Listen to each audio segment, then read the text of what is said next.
While utmost efforts have been made to secure accuracy of the pag-alala presentation, the name of Mr. Jesus T. Tamang, former Director 4 of the Department of Energy, was inadvertently included in the list. We sincerely apologize to Mr. Jesus T. Tamang for this mistake and for any emotional distress this may have caused. We have taken corrective actions to rectify the error and ensure measures to prevent this incident from happening again. We humbly ask for your understanding and forgiveness.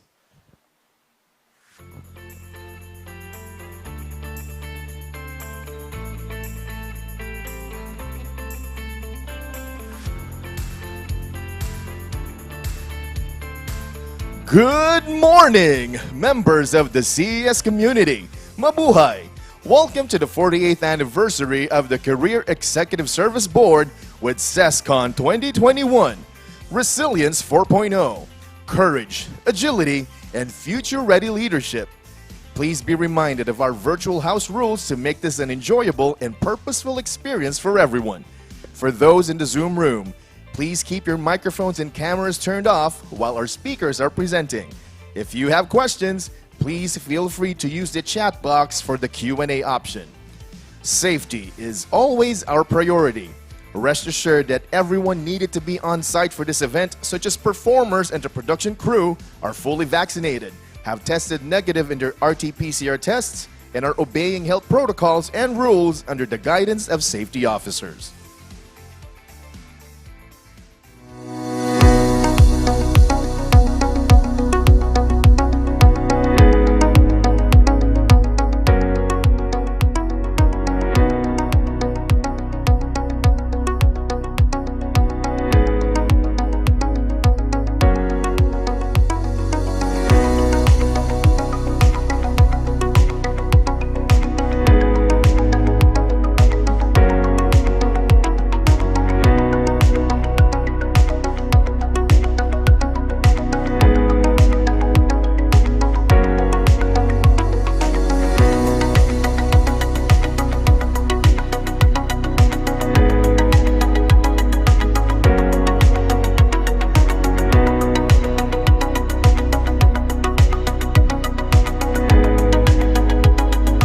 To recognize the following sponsors for their generosity and support.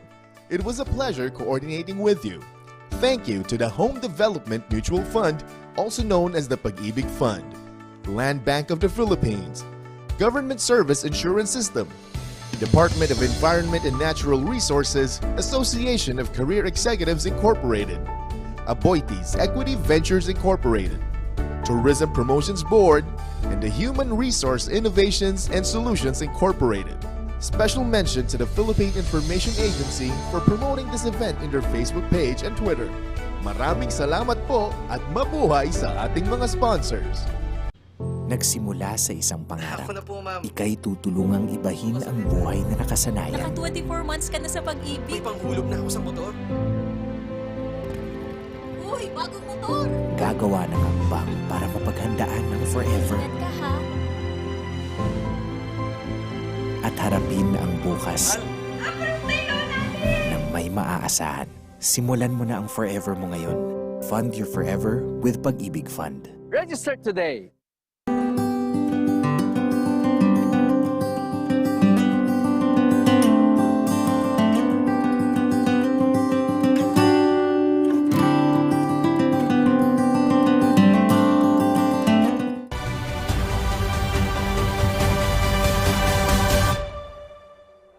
Aboitiz, 100 years of advancing business and communities. URIS guides organizations on their road to business transformation and success.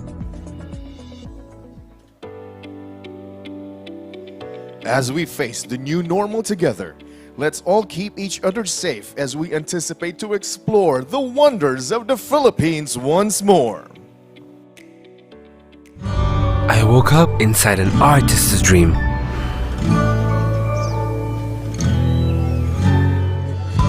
Where the paintings dance with every brushstroke, and works of art span from floor to ceiling. I witnessed masters at their craft who transform even the ordinary into exceptional.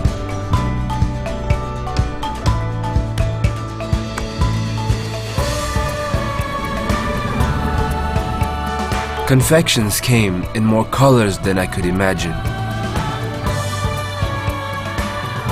And a creative escape waited around every corner.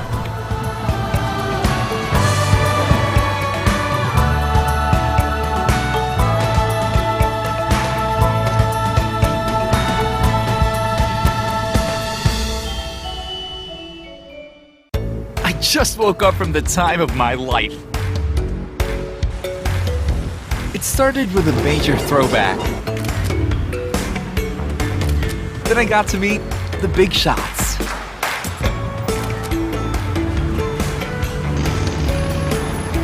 I found a sweet spot between cultures and hung out with the artsy crowd. I even picked up a few things along the way. After that, things kicked into overdrive. It started with a whirlwind through the streets. And unforgettable eats. A celebration of flavor in every bite. And an epic new party at every turn. The best thing about it here, the good times are never over.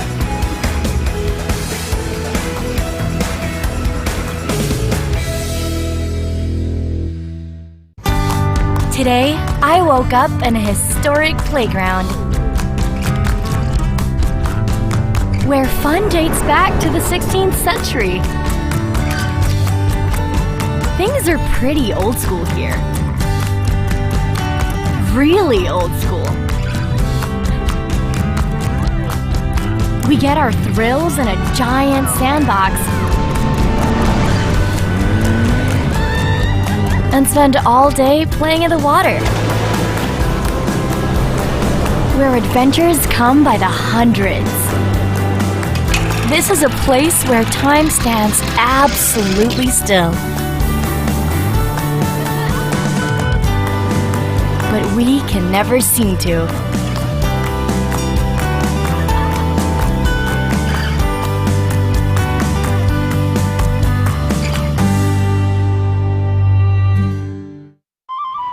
Today, I woke up at the edge of the world,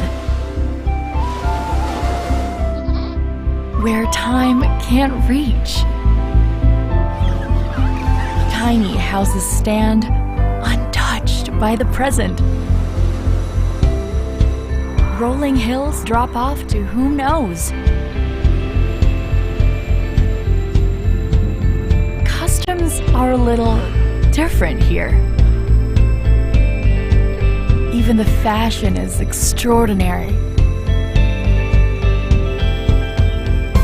Every corner stands another wonder. Our own little world away from it all.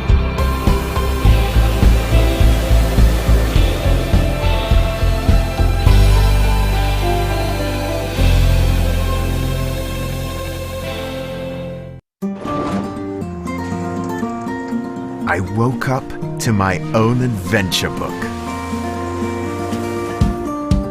having no idea what was up next.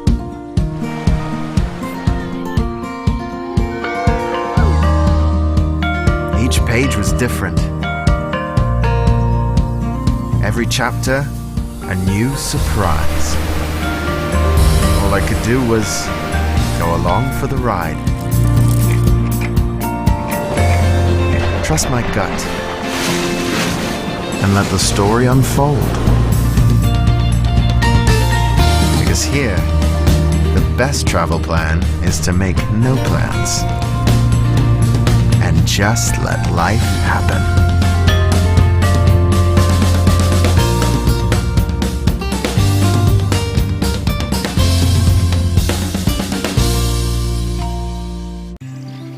I woke up while nature was sound asleep, so I could marvel at its kingdom. I strolled through its lush gardens and saw every little wonder up close. Here, you can dance with giants. Discover a feast for the eyes and a feast for the appetite. Walls that hold heroes' stories told me of their bravery, while sacred places blessed my journey. I roamed places that stood the test of time, and others that were there since the beginning.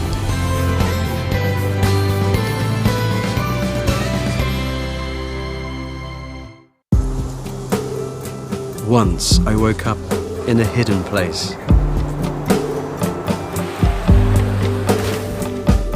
Paradise unlike anything I had ever seen. And not the kind from fantasy, but one you could really sink your toes into. I walked beaches few had ever walked before, while the waves whispered their secrets. This place was my buried treasure.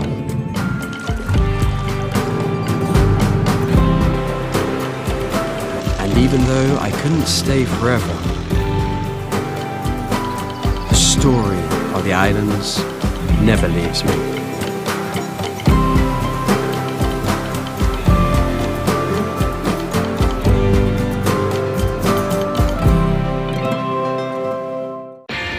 I just woke up in a non-stop action scene where we're always at the edge of our seats, defying gravity one moment to communing with giants and getting lost in the lights the next. After feeling the heat, and I mean really feeling the heat, we finally regained our balance.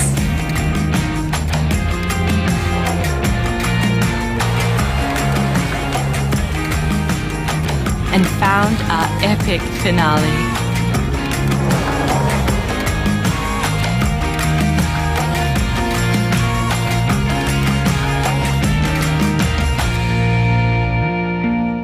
Every day, I wake up to a feast.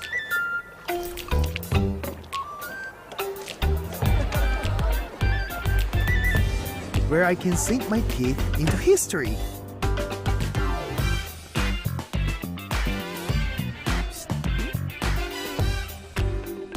Or shock my taste buds with something new. It's here I learned the color of sweetness. Expanded my pantry and my appetite.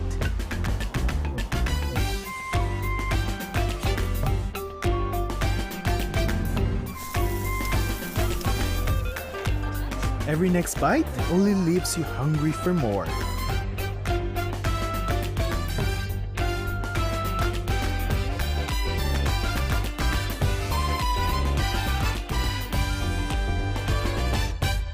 Today, I woke up below the surface,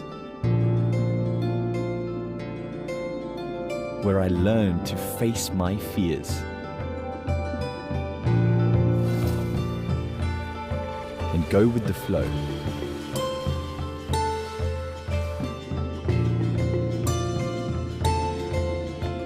But it's when I came to appreciate the big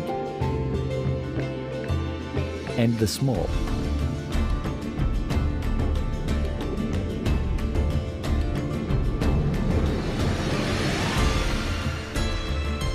made new friends from all over, and could no longer hide my true colors, that I knew I'd emerged a local. Makalibay, no?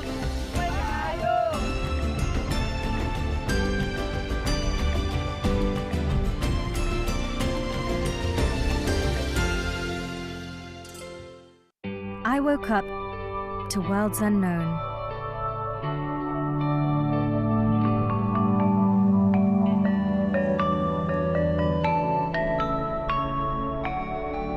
Where water is stronger than rock. So I learned to sit back and enjoy the ride. Get washed up on a deserted island? Explore the locals' living history.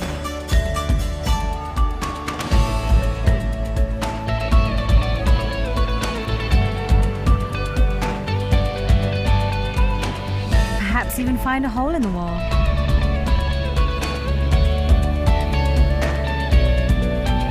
Or discover a whole new world to be on top of.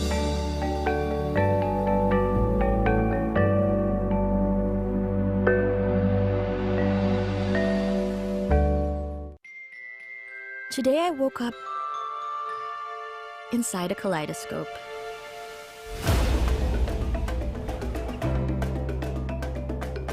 Surrounded by mesmerizing patterns and vibrant shades. Golden colors you can practically taste.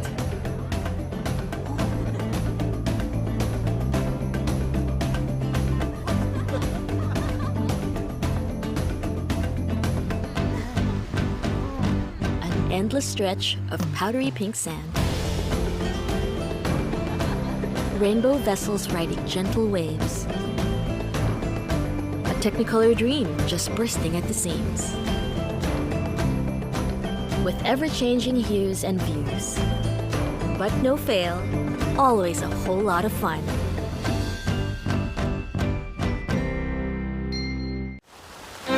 Today, I woke up on a wild ride. Right in the middle of a river. It takes me to some pretty unexpected drops. I rode a bunch of highs and lows.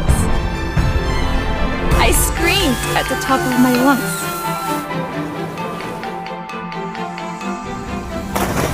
Just when I thought it was over, there was another thrill waiting around the corner. And for however long I stay for the ride, it's always an adventure.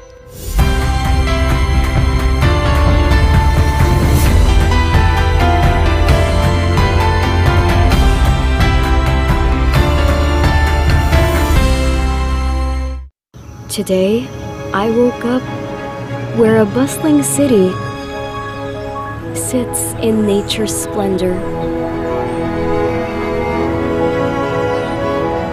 Where a king stands proud and tall. You can really say, sky's the limit. And for every not too far off wonder, every feast to remember, or tranquil escape, it's always magical.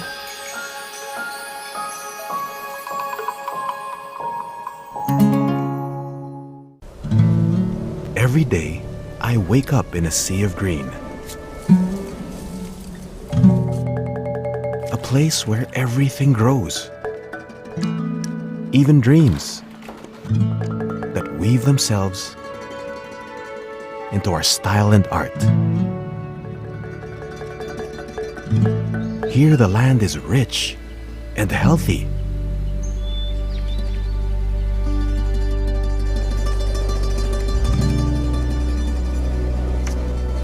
And always happy to give. The people here are connected to the land. And everywhere you look, it shows.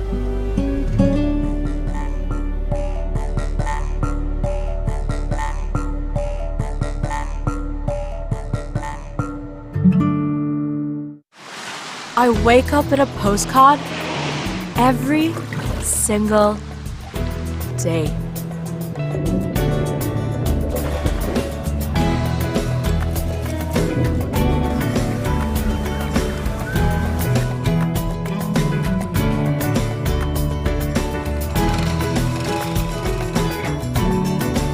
Each corner a love letter straight from Cloud9.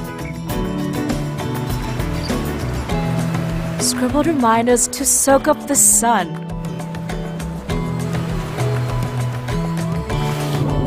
Everywhere's an invitation to come over.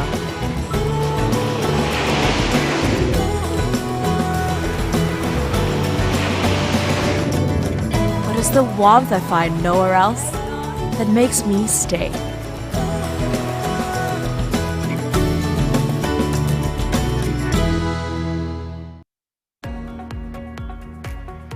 On this special day, we would also like to thank and acknowledge those who have expressed their support for our mission and vision in creating competent and professional leaders. Please watch this.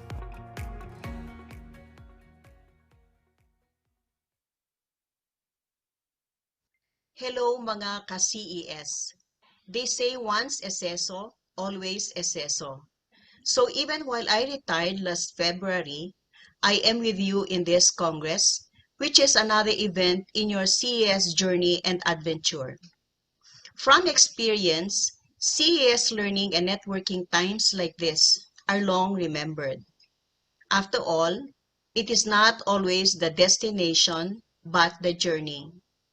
And you will continue to build on your stack of memories, of friends, of mentors, breaking ideas, and great insights. So meantime, keep safe, but do have fun. To my fellow Career Executive Service officers, esteemed colleagues, and valued partners in government procurement reforms, a pleasant day to all and a warm congratulations to the Career Executive Service Board. Now more than ever, we are all living testament to the volatility and precariousness of our world. Sharpened by the boundless powers of digital technology, we all saw, heard, and felt the indescribable onslaught of the COVID-19 pandemic against humanity. But as quickly as we were brought down to our knees, we readily settled back, held hands, and by the strength of each other's embrace, we fought back. And we continue to fight back. As we rebuild and rebound, we need to understand that we are going back to a different workplace, one littered with anxiety, uncertainty, and confusion. And this is why we need to nurture and inspire one another, create opportunities and open spaces for inclusiveness as we journey together in a VUCA'd world. Indeed, the only certain thing in this world is change. And over the years, the Career Executive Service Board has been molding service and thought leaders that will go beyond business as usual, those who question assumptions, challenge the status quo, and strive to make things better. For that, we owe the courageous women and men of the Career Executive Service Board a big thank you. We are likewise grateful for having been given this opportunity to celebrate together in this virtual space the occasion of the CES Board's 48 years in service. And we do so fully mindful of our ability to empower, enrich, disrupt, and claim the center stage in this VUCA'd world. I am also honored to congratulate and salute the oath takers and those being given recognition today. You all have come a long way, and as you cherish and enjoy the fruits of your labor, know that this is just but the beginning of your transformative journey. My fellow civil servants, as we live and embody the spirit of Taas Noo Seso, let us continue to embrace the many challenges that lies ahead, strengthen our resolve, uplift each other, and reach beyond the skies, all in the name of good governance and faithful public service. As we say in the CESO community, when we know each other, half the work is done. In the same spirit, let me be bold to say that sama-sama nating aabutin at makakamtan ang ambisyon natin 2040. Muli po, isang mabunying pagbati sa Career Executive Service Board at isang magandang araw sa inyong lahat. Ako po si Rowena Candice Ruiz, Executive Director of the Government Procurement Policy Board Technical Support Office. Maraming salamat po. Happy 48th CES founding anniversary. With the two great women at the helm, namely CEC Chairperson Alicia De La Rosa Bala and Executive Director Maria Mercy Ballesteros, and with full support of the other board members and secretariat, the CISB further enhanced its relevance and meaning in the Philippine bureaucracy. thank you very much for fulfilling the mandates and functions of the CSB, despite of the challenges and limitations. We, the CISOs, CES eligibles, and third-level officials must continue to support CSB in its quest for continual improvements and excellence in government service. Tayong lahat po ay mayroong tungkulin para magsilbi ng buong tapat, maayos at mabilis sa ating mga kababayan. Indeed, we have proven that we are greater than the COVID pandemic or any other problems, as we were able to conquer fears, uncertainties, and challenges. Let us all support the government-based efforts in providing services to the Filipino people. Let's all be the bida in the fight against the COVID pandemic. Magpabaksin na po tayong lahat. Taas noo siso, mabuhay tayong lahat. Once again, happy 48th CES founding anniversary to all of us. I want to greet the Career Executive Service Board a happy and prosperous 48th anniversary. With the pandemic changing our lives, the role of CSB in selecting and recognizing well-deserved and development-oriented leaders who are able to adapt to the new form of normal and spark change in their own respective agency has been made more significant. May it continue to fulfill its vision and mission to bring the best forward in the community. I am wishing the board more productive years ahead as it continues to do its role in linking the government and the Filipino people through responsive public service. I commend the CSB officials, led by Executive Director Maria Marcy Ballesteros, for continuously sharing their precious time and effort in helping executives make that great leap in their careers. Mabuhay CESB! Happy anniversary! Hi! Kumusta po kayong lahat? Marahil dahil sa pandemic ay nabawasan ang mga gawain at palatuntunan ng Career Executive Service Board. Ganon pa man ay lubos ang bumabati sa kanyang ika-48 taon na pagkakatatag. Nawa ay magpatuloy ang ganyang mabuting gawain na nagbubunga ng kaayusan at katiwasayan sa ating pamahalaan. Ito ay dahil sa mga pagsisikap ng mga seso sa pagbibigay ng mabuting paglilingkod sa kabila ng mga balakid at suliranin sa kanilang paligid. The Career Executive Service Board does not only provide us an extension to our names, such as CESO 1, CESO 2, CESO 3, and so on, but most important, it teaches us the values of being good leaders and managers that result to a better society and a better government. I personally believe that with the performance, competencies, and integrity of the CESOs, our government remain stable and strong even during this time of pandemic and with some political turmoil in the country. Muli, ang aking taus-pusong pagbati at panalangin sa patuloy ng tagumpay ng Career Executive Service Board. Mabuhay po tayong lahat. Marami pong salamat.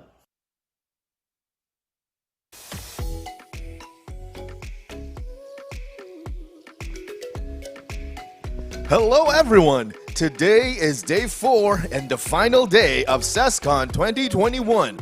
Resilience 4.0. Courage, agility, and future-ready leadership. To start the program, let us all welcome our event host, Miss Isa Litton. Hello and a wonderful morning, ladies and gentlemen. I hope you enjoyed the past few days of learning with us. But as they say, good things have to come to an end. But there's also new beginnings, don't you agree?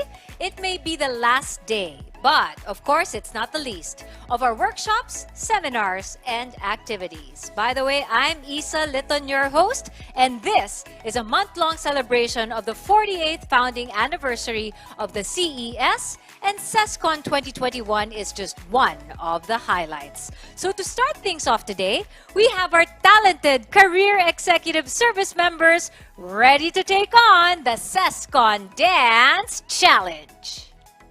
Hello, ma'am. I'd like to remind you about your activities for today.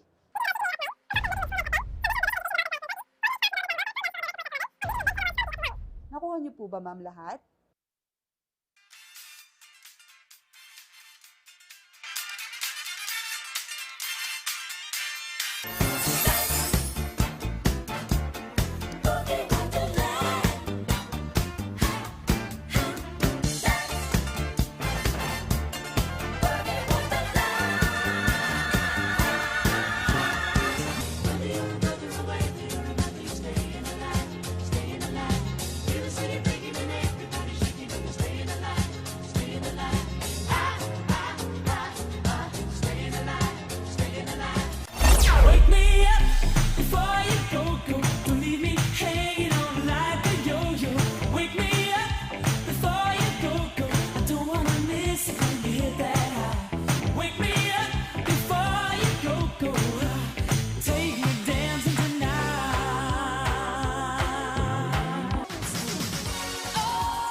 Ladies and gentlemen, Dala tu cuerpo alegría Macarena, que tu cuerpo para dar la alegría y cosa buena. Dala tu cuerpo alegría Macarena, Macarena. The butterfly, that's on. Let me see the tootsie roll. Yeah, come on, just make that tootsie roll. Here we go, just make that tootsie roll.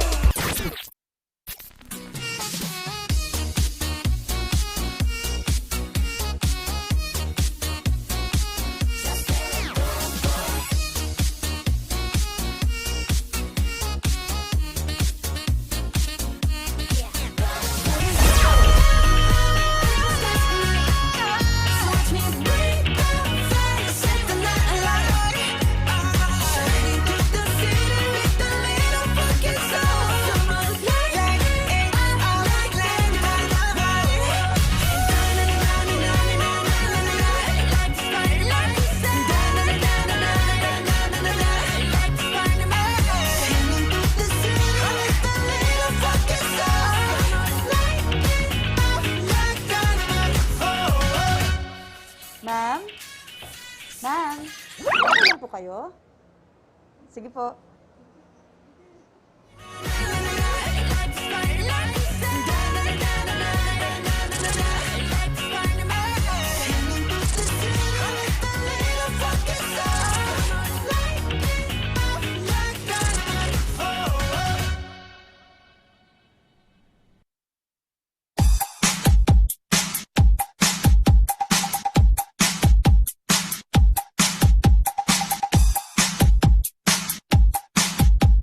DJ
Let's give a warm round of applause to the Saldiwa Batch 38.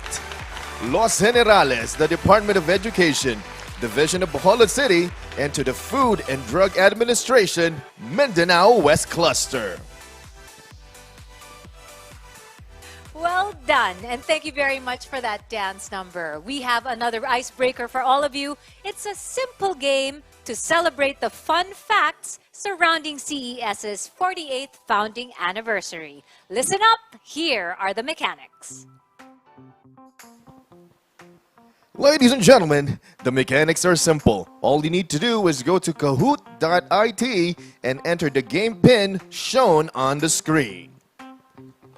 And then enter your name and make sure that this matches the name you registered for the event. There are 5 questions in the game. Please answer the questions correctly and as fast as you can to earn extra points. The top 3 players will receive special prizes. Now, this will test your know-how of CES, so I hope you listened yesterday because there were some facts in the program. There will be 3 winners, so are you all ready? Let's go ahead and build the number of players. Ladies and gentlemen, please make sure that you register your name as it appears on how you registered. And while waiting for the other players, try to recall every learning you got from yesterday, and this might be your golden ticket to win cool prizes later on. Right now, we have 40 people who registered. Please make sure that you enter the PIN 723-2075. Let's go ahead and build up our players. The more the merrier. We are now at 65 players. Please keep them coming. For those of you who haven't registered yet, it's simple. Just go to kahoot.it and enter the game pin that you see on your screen right now. Enter your name, making sure that it matches the name that you registered for the event. And you start reviewing from all of your learning from yesterday because there are 5 questions in the game. Just answer correctly, and this is going to be a game of the fastest fingers. Your points are going to be totally dependent on how fast you can answer. And of course, the top 3 players will receive special prizes. And wow, we only have 1 minute to go, and look at that. We got 114 players now in the pool. This is going to be a good game on the 4th and final day of today's event. Here we go. 130 players and counting. For those of you who still haven't registered, yes, we are going to be waiting for you. We got 30 seconds left. The pin is 723-2075. Please go to kahoot.it and register your name as it appears on the way you registered for this event. Here we go, just a few more seconds to go. 15 seconds. Ladies and gentlemen, let's go ahead and build the pool of players. We are now at 165. Wow. And it's still counting, ladies and gentlemen. We still have more people coming in. Get ready, ladies and gentlemen, because we only have 10 seconds left. 8, 7, 6, 5, 4, 3, 2, and 1. Ladies and gentlemen, let's play today's Q&A. Please fix your eyes on the screen in 2 and 1. Our first question. Points of View, a leadership talent building company for personal and professional development, started in what country? Here are your choices. United States, Canada, Israel, and United Kingdom. 4 simple choices, but only 1 is the correct answer. And look at that. 78 players already answered the question. Now that is pretty quick, ladies and gentlemen. That's awesome. Now you got 40 seconds left. Again, the question is Points of View, a leadership talent building company for personal and professional development, started in what country? United States? Is it Canada? Is it Israel? Or is it United Kingdom? All you need to do is just pick one question, and if you are sure, of course, you have a great chance of getting this question later on for more points in building it towards the end and being the champion for this game. 10 seconds to go, ladies and gentlemen. Let's go. 8, 7, 6, 5, 4, 3, 2, and 1. Answers locked. The correct answer is It's Israel! Congratulations to the 48 people who answered this correctly. But who is the fastest one? Let's go check out the leaderboard. The first in the pack is Arnell from DACO with 983 points. And tied on top spot is Marcin from Dep Ed, also with 983 points. And trailing behind, not far behind, with 981 points is Ella Marie. This is not final yet, ladies and gents, so please hang on to your seats. We got 4 more questions to go. Our next one, the Career Executive Service Board was founded by virtue of Presidential Decree number 336 on which date? 14th of November 1973, 11th October 1972, 21st of September 1973, or 10th of October 1973. You got 40 seconds to answer. And yes, this is amazing. We got more than 100 people who answered already in just a span of 25 seconds. That's a big wow. You got 28 seconds to go. Once again, the Career Executive Service Board was founded by virtue of Presidential Decree number 336 on which date?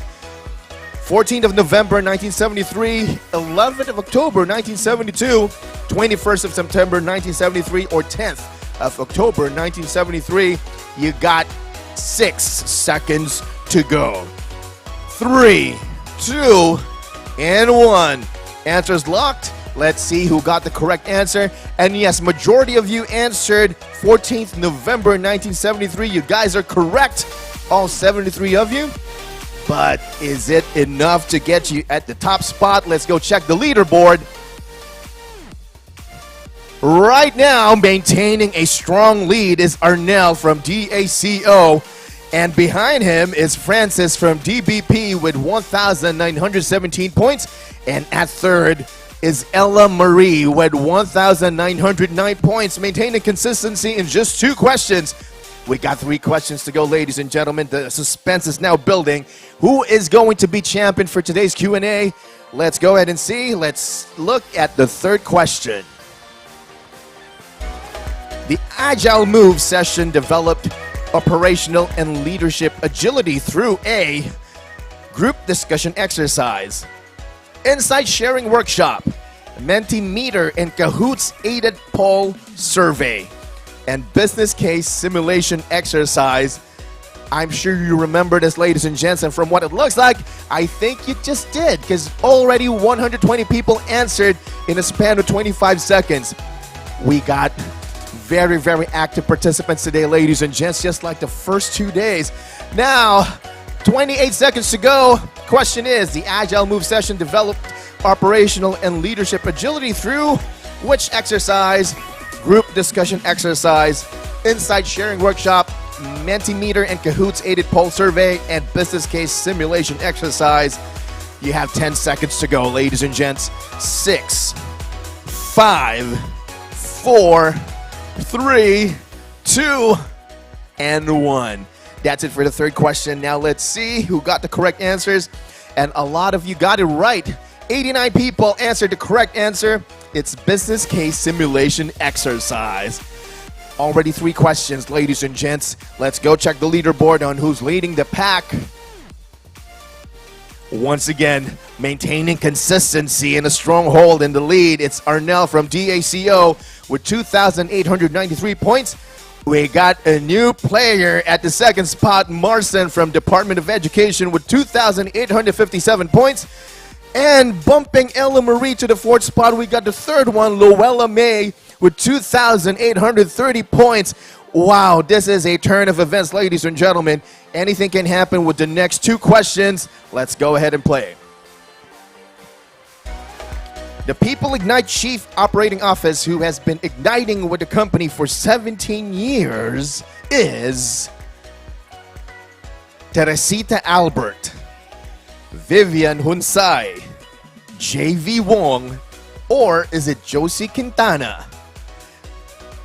This is really happening, ladies and gents. 120 people answered in just a span of 20 seconds. Wow. So you got 30 seconds to go. The question is, the People Ignite Chief Operating Officer who has been igniting with a company for 17 years is it Teresita Albert? Is it Vivian Hunsay? Is it JV Wong? Or is it Josie Quintana? Got 18 seconds to go. We have some more people who haven't answered yet. You have 13 seconds to think about it. Let's go. 6, 5, 4, 3, 2, and 1. Answers locked for the fourth question. And looks like 58 people got the correct answer. Congratulations. The correct answer is Vivian Hunsay. All right, looks like a lot of people are like, what? Let's take a look at the leaderboard, shall we? On top spot, what an upset. It's now Ella Marie at the top spot with 3,775 points. Luella May trailing just a tad bit behind with 3,764 points. And we got a new player in the top three, Beline, with 3,680 points. Here it is, ladies and gents, the moment of truth. We are now down to the fifth and final question. The KPIs used in analyzing agility and business decisions were customer value, team satisfaction, speed, and which? KPI, value for investment, value for effort, profit margin, or revenue returns. 85 people answered in as little as 15 seconds. You got 40 seconds to go. Once again, the question is, the KPIs used in analyzing agility and business decisions were customer value, customer satisfaction, speed, and which KPI is it? Is it value for investment? Is it value for effort? Is it profit margin? Is it revenue returns? Let's go ahead and check your answers. 146 people already keyed in their final answers. Some of you are really taking time to think about it. So you got 10 seconds more. 8, 7, 6, 5, 4, 3, 2, and 1. We are about to know the champion of today's Q&A. But for this question, 106 people got the correct answers right. It's value for effort. Okay, this is going to be a really exciting reveal. Let's go ahead and check our leaderboard to see who won prizes for today's Q&A.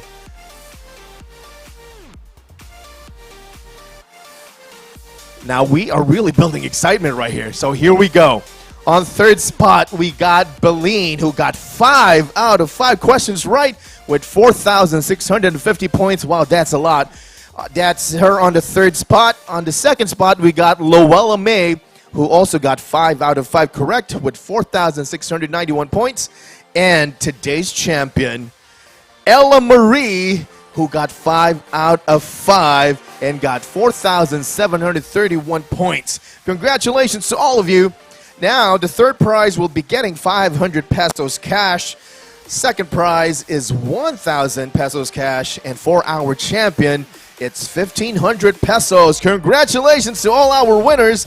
Now, for you to be able to claim your prize, please send your GCash number and your land bank account number to Miss Frey at 0942-054-3103, or you may email that at lfjdwilson@csboard.gov.ph. Thanks everyone for participating in our game, and to all the winners, please don't hesitate to message us for details on how you can claim your prizes. You know, it is always nice to learn about the digital world from different points of view. And in our closing plenary learning session, we will be talking about making digital transformation happen with none other than President Sabine Aboitiz, the President and COO of Aboitiz Equity Ventures. Mr. Aboitiz is among the country's top drivers of innovation and a staunch advocate of enriching lives through upskilling and reskilling to mitigate risks, manage reputations, harness potentials, and maximize opportunities. He has been the company's president and CEO, chairman of the board, executive committee, and member of the board ESCG committee since last year. He's also a member of the Business Advisory Council of the Asia Pacific Economic Cooperation and United Nations Global Compact.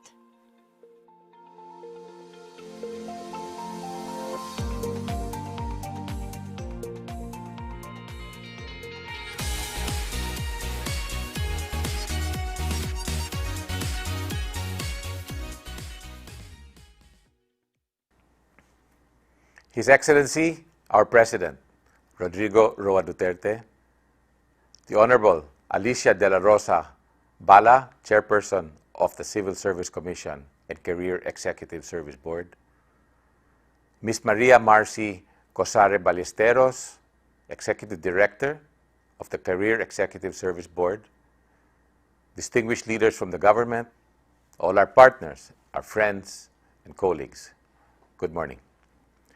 On behalf of the Aboitiz Group, I would like to thank you for inviting me to speak today as we celebrate the 48th founding anniversary of the Career Executive Service and engage in a spirited discussion about resilience, courage, agility, and the future-ready leadership, topics our group are definitely familiar with.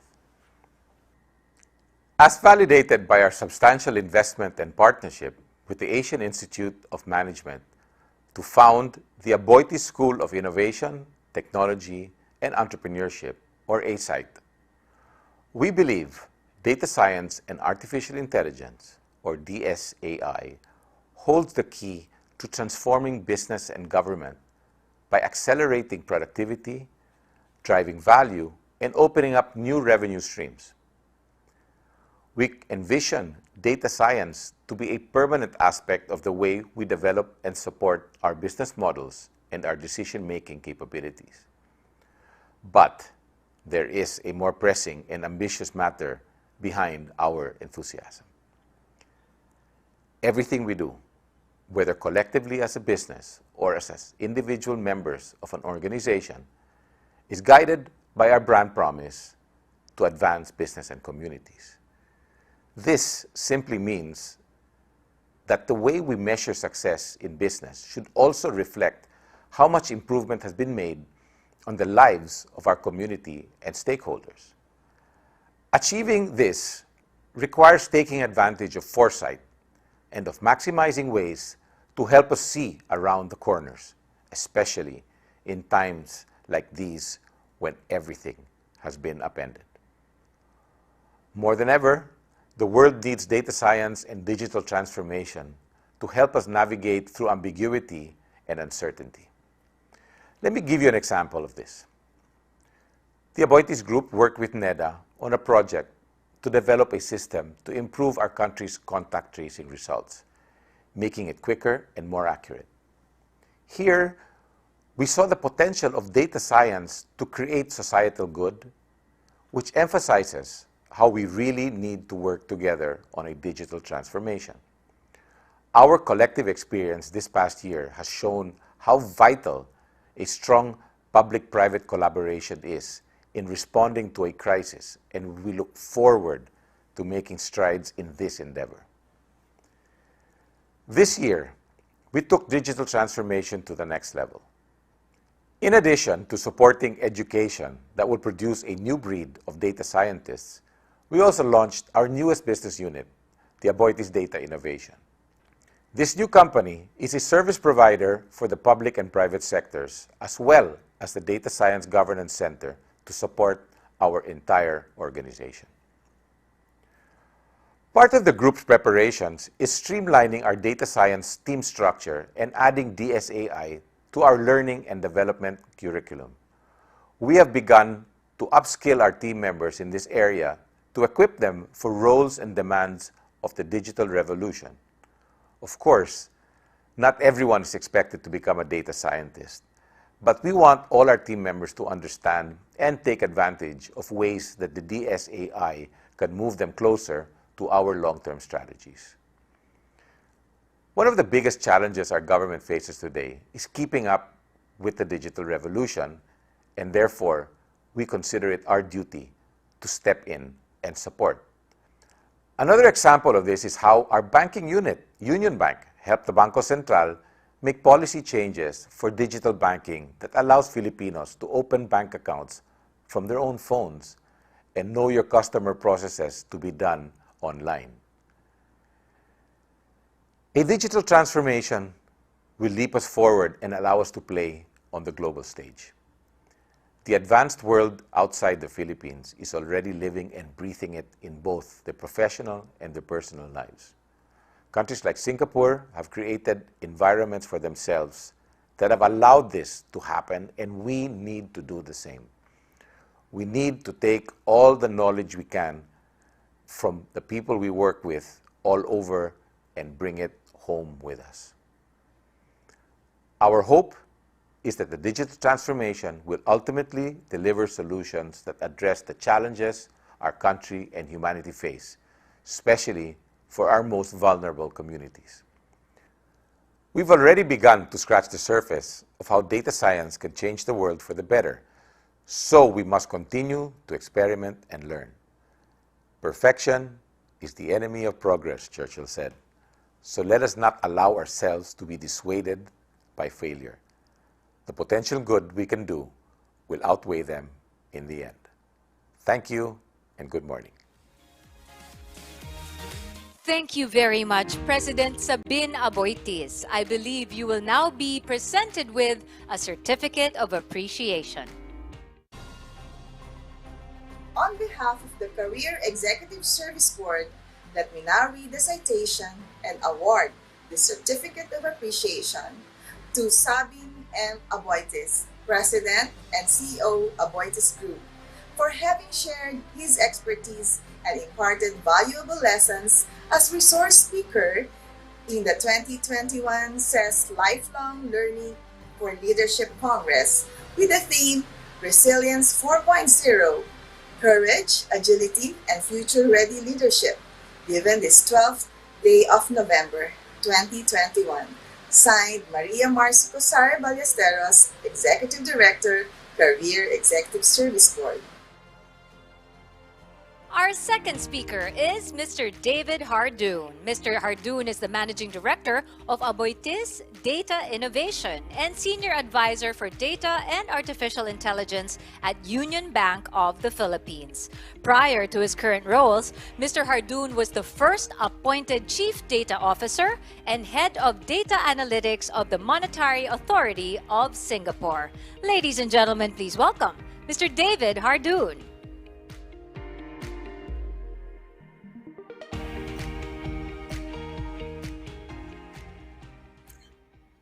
Good morning, everyone, ladies and gentlemen, and thank you. Absolutely a pleasure to be here. So thank you very much for having me. And I just have to start saying that I was dancing in my seat throughout the whole introduction. I'm definitely going to take some lessons home from that. So excellent way to start the day.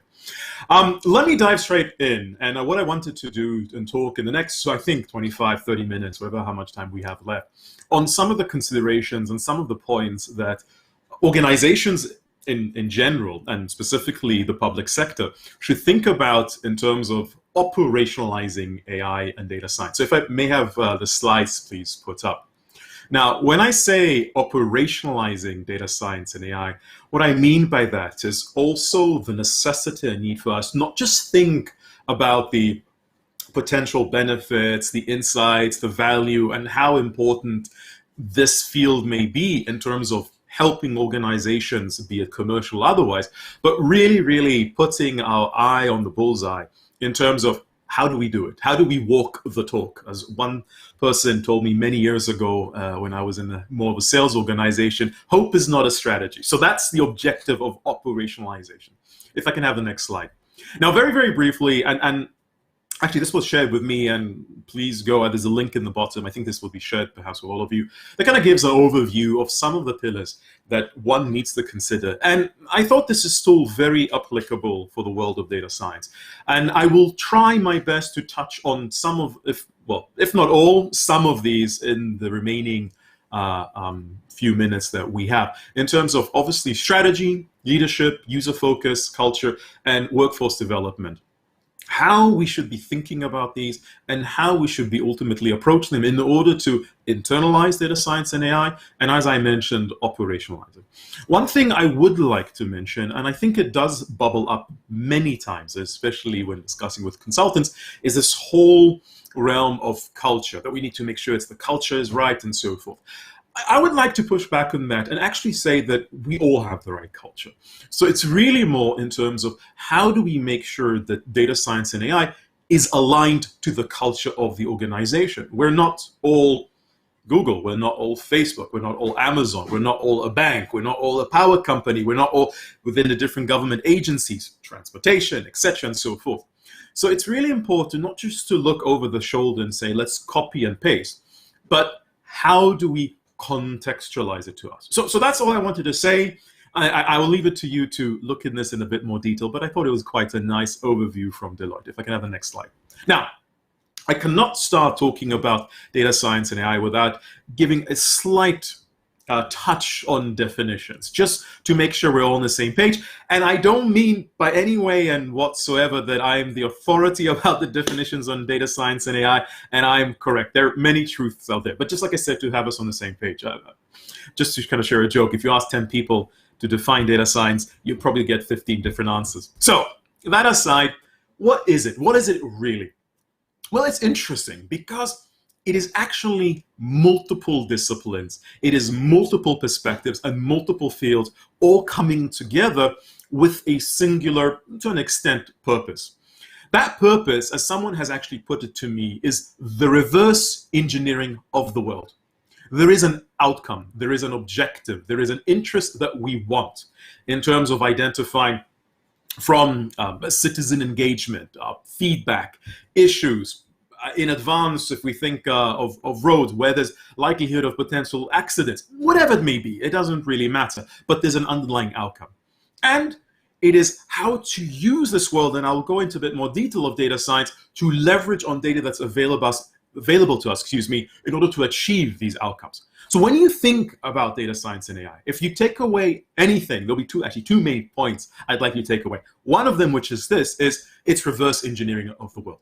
So don't start off in terms of worrying about data. Don't start even worrying about the data science itself. Start worrying with the outcome. What is it that we're trying to achieve?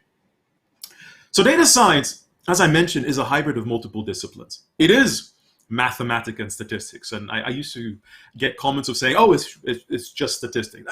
It's not entirely incorrect. It is very heavily dependent on statistics. But it's more than that in the sense that it's also computer science. When I studied this field, it was called computational statistics. How do we go and deal with not just very small number of attributes in order to explain phenomena, but dealings with tens, hundreds of thousands of these things to understand very complex processes potentially.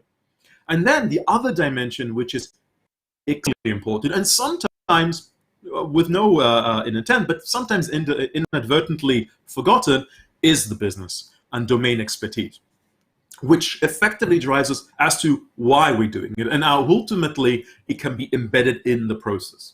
So data science is really these things coming together. Now, why I'm spending a bit of time and highlighting this, because when you think about data science, a lot of times the first thing that comes to mind is, oh, let's just get a data scientist. Well, yes, and if you can get a data scientist that encapsulates all these three things, great, lock them in the room and throw away the key. But at times, what you will find is that it's actually three personas. The person who understands the mathematics, who can build those solutions, the more IT person, the engineering, the computer science individual, and then the more business-oriented person. Whether it is one or three, think of it from these underlying dimensions. So in a nutshell, data to information, information to insights, insights to outcome. Or, as I said in the beginning, reverse engineering. It's outcomes, the insights, the information, and the data that's necessary in order to build that up. If I can have the next slide, please. Now, also what is really important as part of that process of operationalization is knowing where you are. And, well, two things, knowing where you are and knowing what questions to answer. Next slide, the previous slide, sorry. Previous slide. it's really kind of important in terms of not just running away and starting to apply. Oh, we need to predict, we need to do this, we need to do that, but what's going to really deliver value to the business. So whether it is from a descriptive point of view of understanding retrospectively, moving to diagnostic, moving to predictive, and to prescriptive. My key message here, and I'll keep it short, is know where you are and know what is needed. And then it is about questions. The more questions you ask, the more questions you start uncovering, you're able to identify in which part of the ladder you need to go. And that helps you in terms of identifying the type of techniques and the type of relevance associated. So this is really, think of it as a guide and a roadmap, essentially, that is extremely, extremely important. And also the reasons I want to highlight it is because if you'd notice from the beginning, we all start with reporting.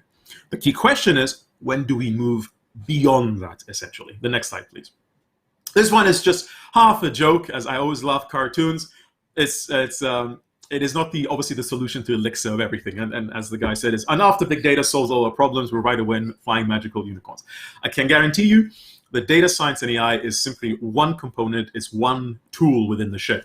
There are many other elements in terms of the process, in terms of the engagement, in terms of how do we build new objectives, KPIs, strategies based on that. So that essentially how it needs to be thought of, an enabler for the organization. Next slide, please. Now, I was thinking in terms of some of the things that I wanted to share with you that are important as part of that process of operationalization. And well, not oversimplifying it, I thought that this was quite an important one. And it could be one of those tomato, splitting hairs.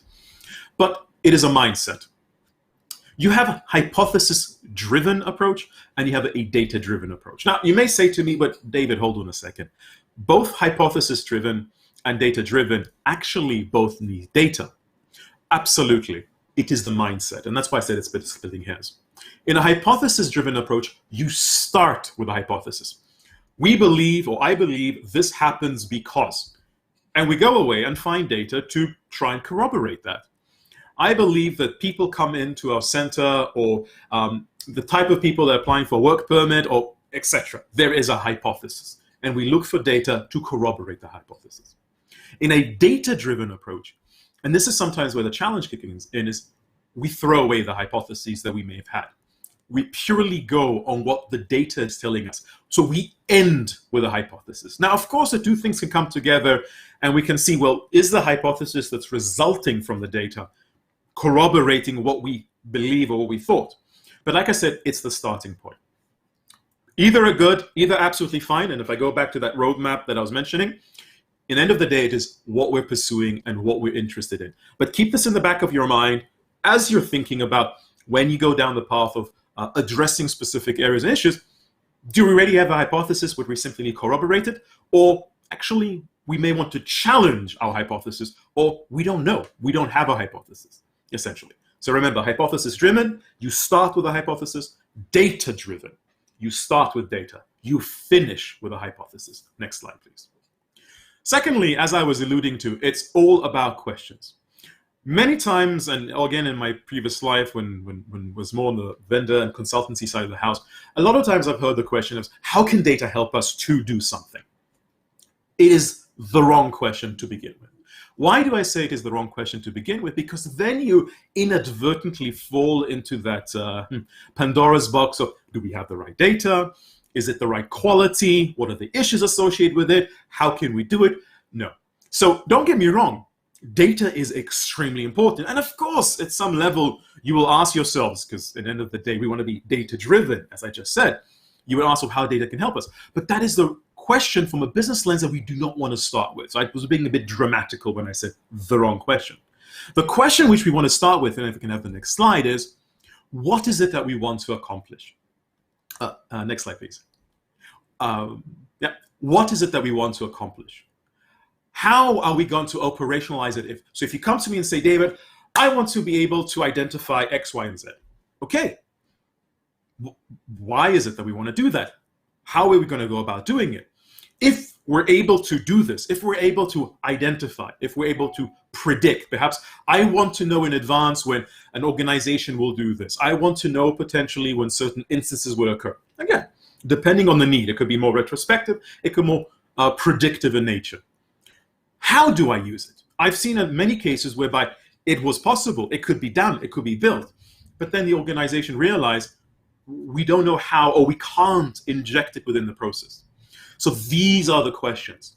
Now, the resultant of this may be the case of, okay, what data do we need in order to fulfill this? And you may find that, oh, actually, we don't have the data. But by having this, it now becomes the justification, because if this is sufficiently important for the business, you will go start collecting data. Or you will simply use the data that's available to seeing what can be achieved from it. So again, it is starting points, it is mindset. There's no wrongs, there's no rights, but it is how to begin and how to approach in order to achieve, as I mentioned earlier, not just to leverage on data science and AI, but how to truly operationalize it within an organization. So we end with what data do we need? We start with what is we want to accomplish and how do we operationalize it? Hypothesis-driven, data-driven. Next slide, please. The enabling pillars, and this is very aligned to what actually Deloitte mentioned, is people, technology, and an agile structure.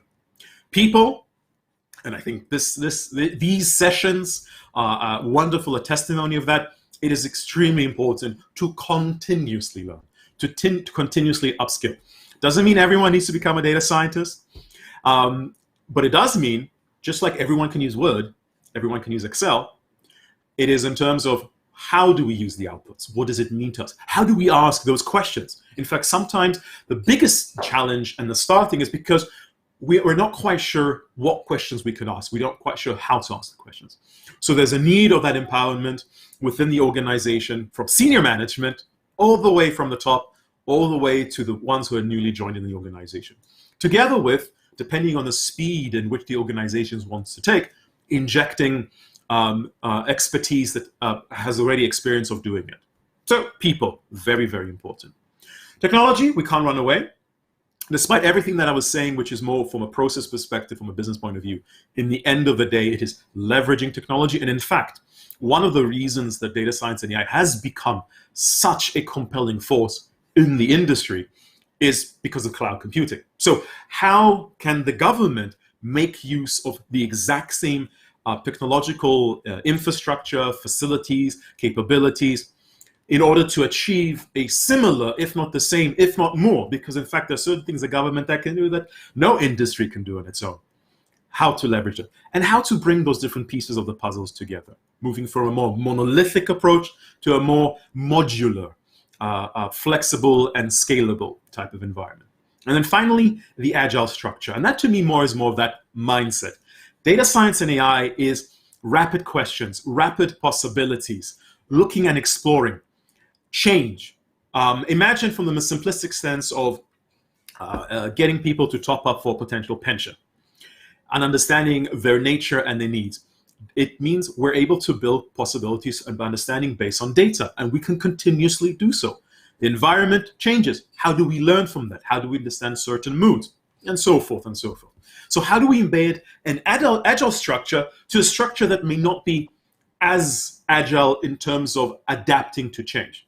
Also due to very good reasons. Previously, I was in a regulator. You don't want a regulator that every day or every other day suddenly changes what they're doing. There needs to be a certain, in a positive sense, rigid approach. But within those drops of maybe quarterly or annually, how do we make sure we're able to accommodate and adapt to change? Because that effectively is one of the key strengths that data and data techniques provide us, adapting to change. Next slide, please. And I wanted to talk, well, in the next maybe 10 minutes or so, in remaining slides that I have, also emphasize the point when you're approaching it, and very applicable, in fact, even more so than a private sector in the government, is remember that one size does not fit all. You have a multifacety of functions that you play, from engaging with citizens, feedback, understanding, settlement, moods. Are certain policies that we're doing working? Are certain operational aspects working? From a more operational, technical point of view to a systematic point of view with respect to industries and so forth. Portfolios, you may be managing, let's say, certain assets, engagement, and then of course, ultimately, policy. This is why I emphasize as one of the very first slides the importance of having that high level of where you are, and also you can use it to where you want to be. Depending on the nature of it, it'll be very different. Also, hypothesis-driven versus data-driven. I can be certain, to a certain extent, I'm quite confident that policy would be mainly driven by hypothesis-driven. It'll be mainly driven in terms of doing descriptive analysis reporting with some diagnostic to a certain degree. On the other hand, call center operator or physical center operations, or as you're moving to digital, there's a lot more engaging with citizens in a digital manner, becomes a lot more operational. There you want to be driven, data-driven. You want to know when people are accessing, what are they doing, how they're doing it, how better to engage them, how to better get response. Are the features that we're providing relevant? How to adapt them, and so forth and so forth. So while the government may not have explicitly a P&L or revenue target, it is how to, for in each particular area, represent those particular goals that we're measuring and adapt the techniques with respect to that. So remember, one size doesn't fit all. It's all data science and AI. It's all maybe the same infrastructure, the capabilities and technologies, but how we use it to build these specific applications will and may differ. Next slide, please. The most important question in the end of the day is, but why?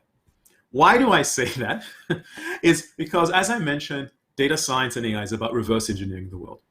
And when we finally identify that objective, it's important to challenge in a positive sense and ask why we want to do this. Why, when we ask these questions, it helps us understand and identify the type of technique. There's an innate nature of data scientists to use the most sophisticated and recent methodology and technique out there, from the deep learning or cognitive AI and whatnot.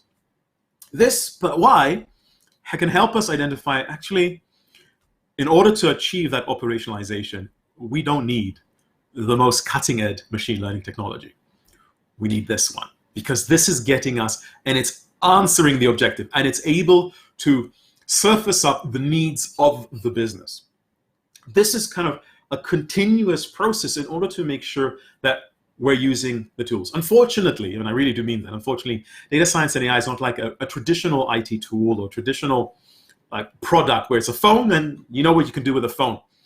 There's so many possibilities. There are absolutely endless possibilities. It's like, imagine yourself standing in front of the ocean and going, okay, I have a boat, but my boat can change to be a hovercraft, it could be a submarine, and where do I go?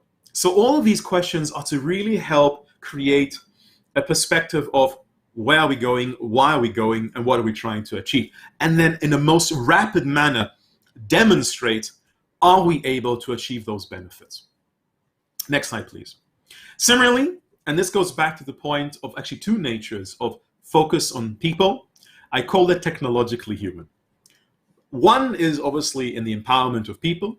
Secondly, and I believe this is an important point to address, there will be for some a concern of, does it result in disruption in terms of roles and jobs and what we're doing? And then finally, from a design principle, as we're building these data science and AI solutions. So if I go in reverse, as we're building and designing the solutions, let us make sure we don't end up with a computer says no type of situations. It is designed for us. It is designed for us to use to be able to make decisions, or even better decisions, simply to make decisions. Secondly, it's the acknowledgement. Machine learning and data science, automation is very good in certain areas. It is better than us in certain areas. Memory, attention, I can tell you right now, my attention span is quite short. Stamina, it doesn't matter what time of the day you switch it on, it starts from exactly the same point. It is very good at that. However, we are very good in creativity, goal setting, common sense, reasoning, rare cases, connecting things with very, very few data samples. So what ultimately we want is that merger of the two, not the displacement of it. And as I mentioned, the first one and the earlier point is continuously training, because the technology is continuously evolving. But there is adapting it to the different people and the different teams, because it's less about being a coder or data scientist. It's more, what does it mean to me? And what can I now achieve? In every single engagement I have been, what you find is it simply blooms in terms of possibilities. It reduces the more mundane tasks and opens up the possibility for exploring new areas and answering questions that we just simply haven't had the time to answer or even ask. Sorry. Next slide. And I'll just do this very briefly because I'm conscious of time. As I mentioned, when you go about the training, remember there's 3 areas, and you have the slide, so there's a bit more detail there in terms of the computer science, data management skills, data science, and domain. The way I like to simplify it is data science engineering, which is closer to IT, data science, which will be the people who are writing those solutions and machine learning algorithms and whatnot, and then finally data science storytellers, the people who actually communicate it to the business or understand the business and able to help with the solution of it. It's a spectrum. Don't think of it of one thing or one person. It is these 3 things coming together. Next slide, please. Another very, very important principle in data science is simplification. I can't emphasize this enough. Take a hard problem, or actually that doesn't even have to be a hard problem. Take a problem and break it down into smaller problems, and then again, smaller problems. What you may find at times, and this in fact occurs quite regularly in government because you deal with fairly complex problems and issues, is one question.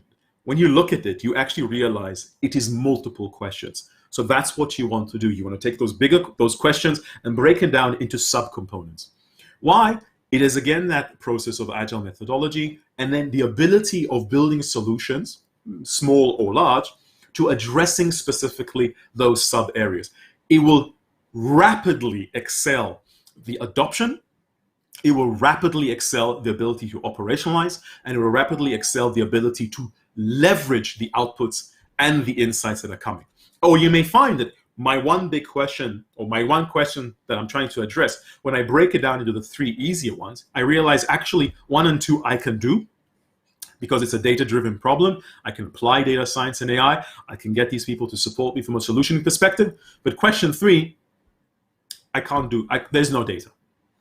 It's a hypothesis-driven question. It's a simulation-driven question, essentially. Next slide, please. Another area that's very important is concurrency. And this touches both in terms of people as well in terms of process. When you do data science and AI, the reality is you don't stop doing what you're doing. So we can't just simply go like, okay, everyone, let's pause. Everything that we've done so far, let's just stop it. And now we're going to do things this way. The reality, I wish it was the case. The reality is for at least a duration, there needs to be a concurrency.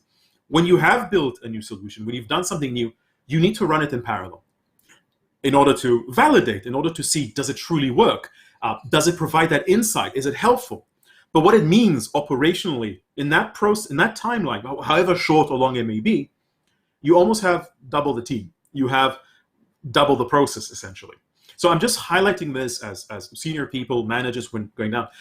When you think about, especially if you're early on in the journey or early on in the journey in certain areas, be cognizant that you have a hump that you need to pass before going and saying, okay, we can segue away from the ways we've done it previously or the methodologies we've previously have used. So just be cognizant of that. And in any way, it's always good to have the A/B testing, as one would call for marketing, just to make sure what we hypothesize, what we've back tested, what we think will work truly does. So remember this, concurrency, the A/B testing for that duration, that whereby I will still need to have the person doing the BAU and then another person to do the new thing, and how would it work and for how long do I need to test it for. Next slide, please. This is simply just another visualization of what I mentioned about the simplification, project mindset. And, okay, having come from government, taking big projects, and again, breaking it incrementally, the agile approach, where in each stage we're delivering something, and then we're moving to the next step, and then the next step, and the next step. When it comes to data, I really, really advocate this because there's a very significant difference when one has to wait 8 months to see something, and then someone has to wait weeks to see something, a week to see something. Now, again, contextually, this can also help in terms of creating that alignment and contextualization, that when we're using data, it's truly delivering what we need, or if not, we're to agilely pivot quite rapidly. So again, I won't get into too much detail, but you can see that the same mantra, it's the same thought process in terms of how do we operationalizing, just like in terms of when we start and ask those questions, to break it down into smaller questions. Similarly, as a project, don't do the Big Bang approach. Big Bang means, yes, obviously there's a very good chance of it working well, but also means that we may end up going, actually, we want something slightly different, or it may have changed along the way in terms of the potential insights, because some projects could be 18 months or even longer from that perspective. How do we break it down into smaller modules and modules and smaller deliverables? My last two slides, and this one I wanted to have the video, but I couldn't find it, and I actually think this is a genuine video, if I may have it. This perhaps is one of the, I guess, maybe the biggest challenges. Let me rephrase that. I thought was the biggest challenges, government, but after seeing your dancing video, I don't think flexibility is any issue whatsoever. But as I mentioned, it sometimes feels this way. Data science AI is daunting. Like I said, it's standing in front of a big ocean knowing where to go. It sometimes requires to change the wheels as we're driving, which is shown in this video. But the key message for it is have the flexibility. Have an approach where you're able to take quantified risk. We take educated, best quantified risk-based approach in certain scenarios. And what you find is as you start doing it, maybe a bit more intimidating, there may be a bit more difficulty, but it becomes easier and easier and easier and easier. And this is why my biggest advice to someone, just start. Just do. Also going back to the point of don't do Big Bang, do smaller, because if the little hiccups along the way, they're small. We can quickly rectify them. We can quickly play with them. So have inherently that mindset in terms of how do we make sure everything we do has that flexibility internally, from a people engagement point of view, from an ideation, a questioning, from a modeling, from a development, from a deployment perspective. Finally, as I said, there's two things if you take away anything. The first one, as I mentioned, in terms of the potential approach of reverse engineering. Next slide, please. The data science and AI is reverse engineering the world. Oh, I had this slide. Okay, so as I was saying earlier, simply begin. Whether it's use cases, skill sets, data, technology, or the organization, you can start anywhere. Obviously, use cases is a good place to go, but you can start anywhere. I've seen organizations start at every single one of these points. The key message is don't stop, keep on going. So messages start anywhere. And yeah, you can skip the next slide. My last slide, because again, I'm conscious of time. You can skip this one. If you take away anything from the sessions, take away two.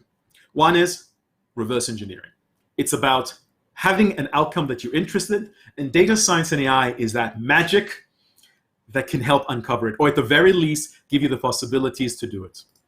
Then the second one is the 3 steps. I call it the who. What, why, and how. Remember this in the back of your mind. What problem are you resolving? Why? Why is it important? Because you do not want to spend sometimes blood, sweat, and tears on something that actually, when you dig, you realize it's not that important. Why is it important for you?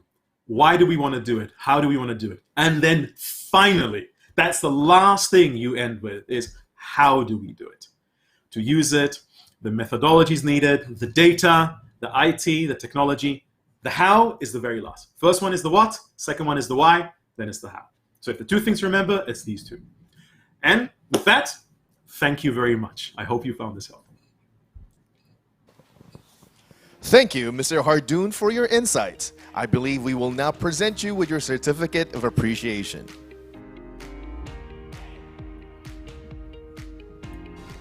On behalf of the Career Executive Service Board, let me now read the citation and award the Certificate of Appreciation to David R. Hardoon, Managing Director, Aboitiz Data Innovation, for having shared his expertise and imparted valuable lessons as resource speaker in the 2021 CES Lifelong Learning for Leadership Congress with the theme Resilience 4.0, Courage, Agility, Future-Ready Leadership, given this 12th day of November 2021.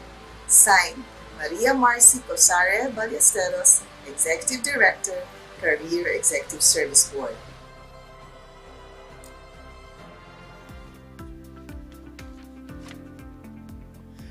Thank you, Executive Director Ballesteros and Mr. Hardoon. Now back to you, Isa. For our next part of the program, we will be focusing on building future-proof skills through a multi-track session. The multi-track session is focused on enhancing the values, mind and skill sets and behaviors essential to the public manager's toolkit, not only in coping with the challenges of the COVID-19 pandemic, but more importantly, in adapting and thriving in the 4IR while delivering excellent and quality public service.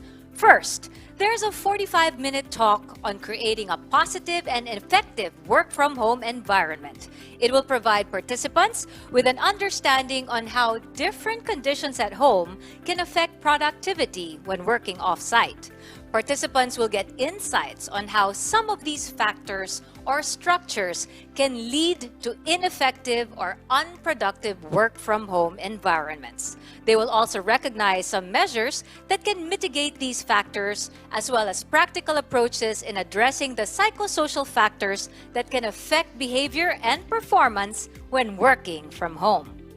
Then, the session Turn the Volume Up, Improving Your Online Presence will focus on providing practical knowledge that would help you lead your organization to gain better online presence through data analytics. Third, they say that design thinking is a human-centered approach to innovation, anchored on understanding customers' needs, rapid prototyping, and generating creative ideas that will transform the way you develop products, services, processes, and organizations. So this session on Generate Better Ideas Through Design Thinking will provide you with practical tools that would allow you to make better decisions every day. These 3 sessions are brought to you by our training partner, Human Resource Innovations and Solutions, Inc., or HURIS.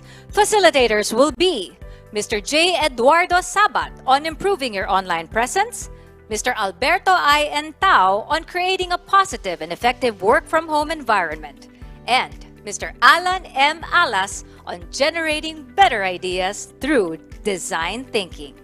For the multi-track sessions, you are requested to proceed to the designated Zoom virtual rooms. Please note that you are currently either in Plenary Room 1 or Plenary Room 2. If you wish to transfer to another room to attend a different breakout session, please go back to the web portal and follow the link to go to the designated Zoom virtual room. Ms. Abigail Andres, Provincial Director of the Department of the Interior and Local Government, Calabarzon, will be our session moderator for the multi-track session on creating a positive and effective work-from-home environment. Enjoy! As announced yesterday, please leave the current meeting and go to the CESCon 2021 web portal for the Zoom link of your chosen workshop topic. Our lineup of speakers and topics for the multi-track session are as follows. Zoom Plenary Room 1 will be about the topic on creating a positive and effective work-from-home environment by Mr. Alberto I. Entao. Zoom Plenary Room 2 will be about the topic on improving your online presence by Mr. J. Eduardo Sabat. And Zoom Plenary Room 3 will be about generating better ideas through design thinking by Mr. Alan M. Alas. Again, please exit this meeting and go to the CESCon 2021 web portal to access the Zoom link to your chosen session. While waiting, let's all watch a video from our gracious sponsors. We would like to recognize the following sponsors for their generosity and support. It was a pleasure coordinating with you. Thank you to the Home Development Mutual Fund, also known as the Pag-ibig Fund, Land Bank of the Philippines, Government Service Insurance System, Department of Environment and Natural Resources, Association of Career Executives Incorporated, Aboitiz Equity Ventures Incorporated, Tourism Promotions Board, and the Human Resource Innovations and Solutions Incorporated. Special mention to the Philippine Information Agency for promoting this event in their Facebook page and Twitter. Maraming salamat po at mabuhay sa ating mga sponsors. Nagsimula sa isang pangarap. Ako na po, ma'am. Ika'y tutulungang ibahin ang buhay na nakasanayan. Naka 24 months ka na sa pag-ibig. May panghulog na ako sa motor. Uy, bagong motor! Gagawa ng hakbang para mapaghandaan ng forever. Ingat ka, ha? At harapin ang bukas nang may maaasahan. Simulan mo na ang forever mo ngayon. Fund your forever with Pag-ibig Fund. Register today.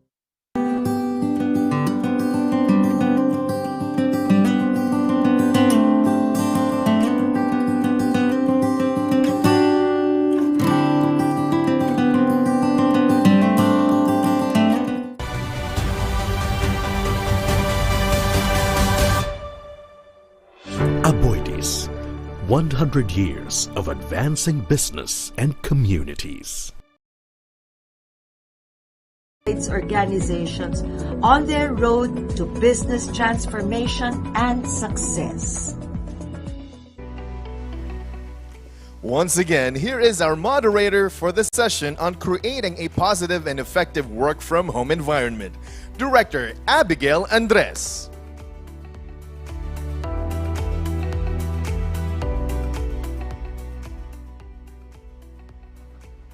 Pleasant morning, everyone. Our resource speaker, Sir Alberto I. Entao, has 35 years under his belt in the field of education and training. This will be very crucial in his talk about creating a positive and effective work-from-home environment. Mr. Entao runs his own consulting company and has worked in executive management position in the banking, telecommunications, IT, and BPO industries. Without further ado, let us give Sir Alberto Entao a warm virtual applause. Sir, good morning.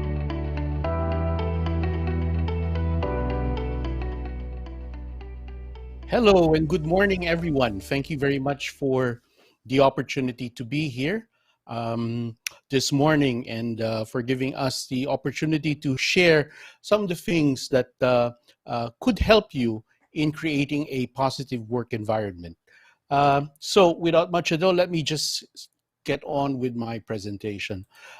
For today's workshop, or rather my talk, we will focus on basically just 3 main points. So for my presentation, given the allotted time, I'd like to focus on equipment, ergonomics, and stress management. Because after all, this is the kind of situation that is prevailing right now in this pandemic situation that we're all undergoing.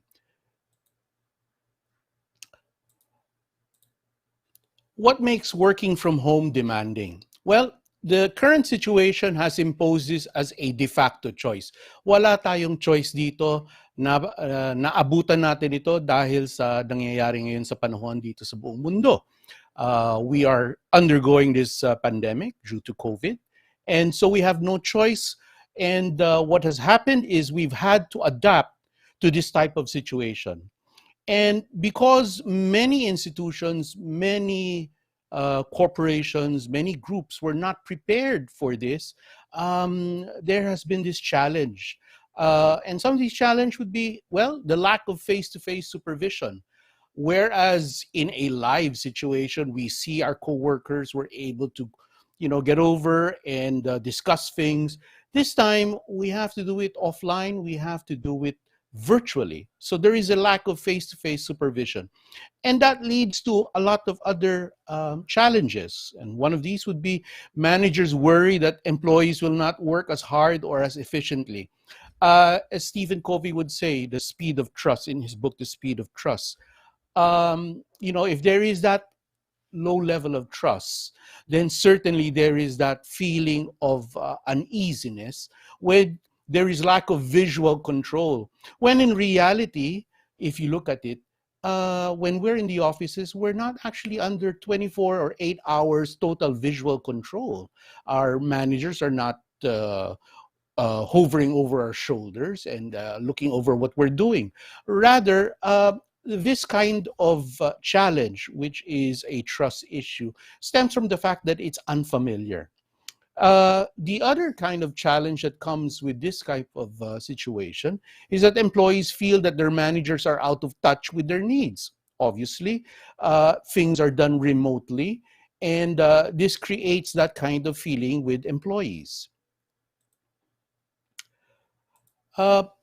When we also look at the other challenges that come from working from home, the lack of access to information. Whereas before you could easily walk to your co-employee's desk or to the office of your boss and obtain the information.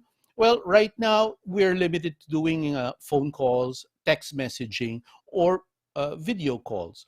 So while technology is around to help facilitate communication, certainly there is a big difference with just being able to walk over to your co-employee and be able to chat with them, whether formally or informally, and find out what you need.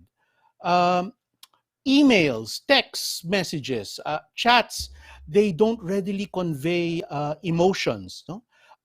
Unlike a face-to-face interaction, we can take visual cues from how a person is reacting to our messages, how the person is reacting to what we're trying to say or what we're asking. There is a lack of these visual cues that are not totally captured even on a video-based type of communication. And that leads to social isolation and loneliness, no? And the feeling that people are disengaged. There is a lack of interest, so to speak. Disengaged employees could be defined as those who don't enjoy their work. And as a result, they just put up the bare minimum of effort in order to accomplish things. So this low level of disengagement is something of concern to many institutions because there is no sense of ownership anymore that is developed with the department or with the unit or with the institution.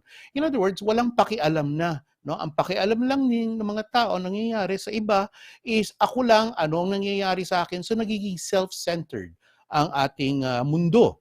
Okay? The other challenges that come with working from home would be the distractions, no? The distractions from working in your home environment. Why? Because, well, obviously the home is generally not geared towards a work type of environment. We're not geared as a workplace. Kaya nga home eh. It's a residence, no? Work is separate from home, so to speak. When we were in the previous normal, because now homes have become de facto workplaces. Well, and if you look at it, homes are designed to be for home activities and offices are designed for work activities. So the ergonomics are very different. And, that was driven home in, if I believe yesterday's news, in New Zealand, the Prime Minister was delivering a message to the nation regarding the latest COVID outbreak in New Zealand. And while she was delivering her talk, to the country, and it was being broadcast live across the country, her little toddler walks into the back and says, "Mommy, I want to go. I want to sleep." And something like she wants a bedtime story. So obviously, you can see how work from home and home activities clash or collide with each other. So where do we find the balance towards this type of environment? How do we cope with these kinds of situations whereby home activities now become interspersed with our own work activities? And part of the result of that is sometimes the blurring of the work lines start to occur because you are connected. We are allowed to be, we are using technology to connect with each other. What happens is that, well, you're on call. You could receive a text message, you could receive an email, or you could get a request via chat, Viber, for instance, asking you to go online so that you could have a meeting or a discussion. So there is that blurring now of when does work stop?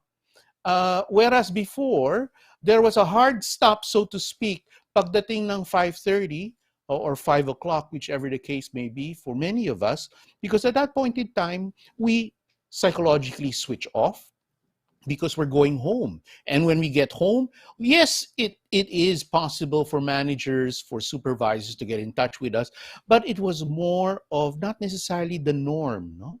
It was more the exception rather than the norm. But now what happens is that there's that blurring as far as where does work stop and where does my home life begin.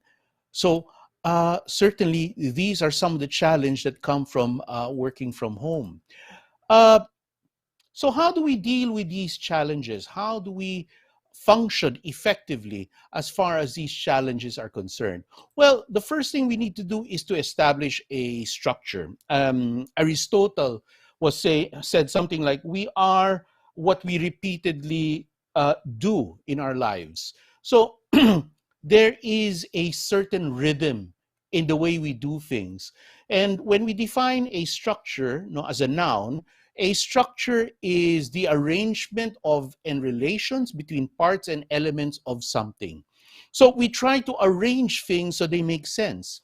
From defining it as a verb, a structure is something that is a construct or an arrangement according to a plan to give a pattern of organization. So very critical in this time when we are at home that we try to establish a form of structure to make meaning or to create a sense of meaning into what we are doing and what is happening in our lives today. And that kind of structure will help also redefine where our work life begins and where our home life or personal life begins.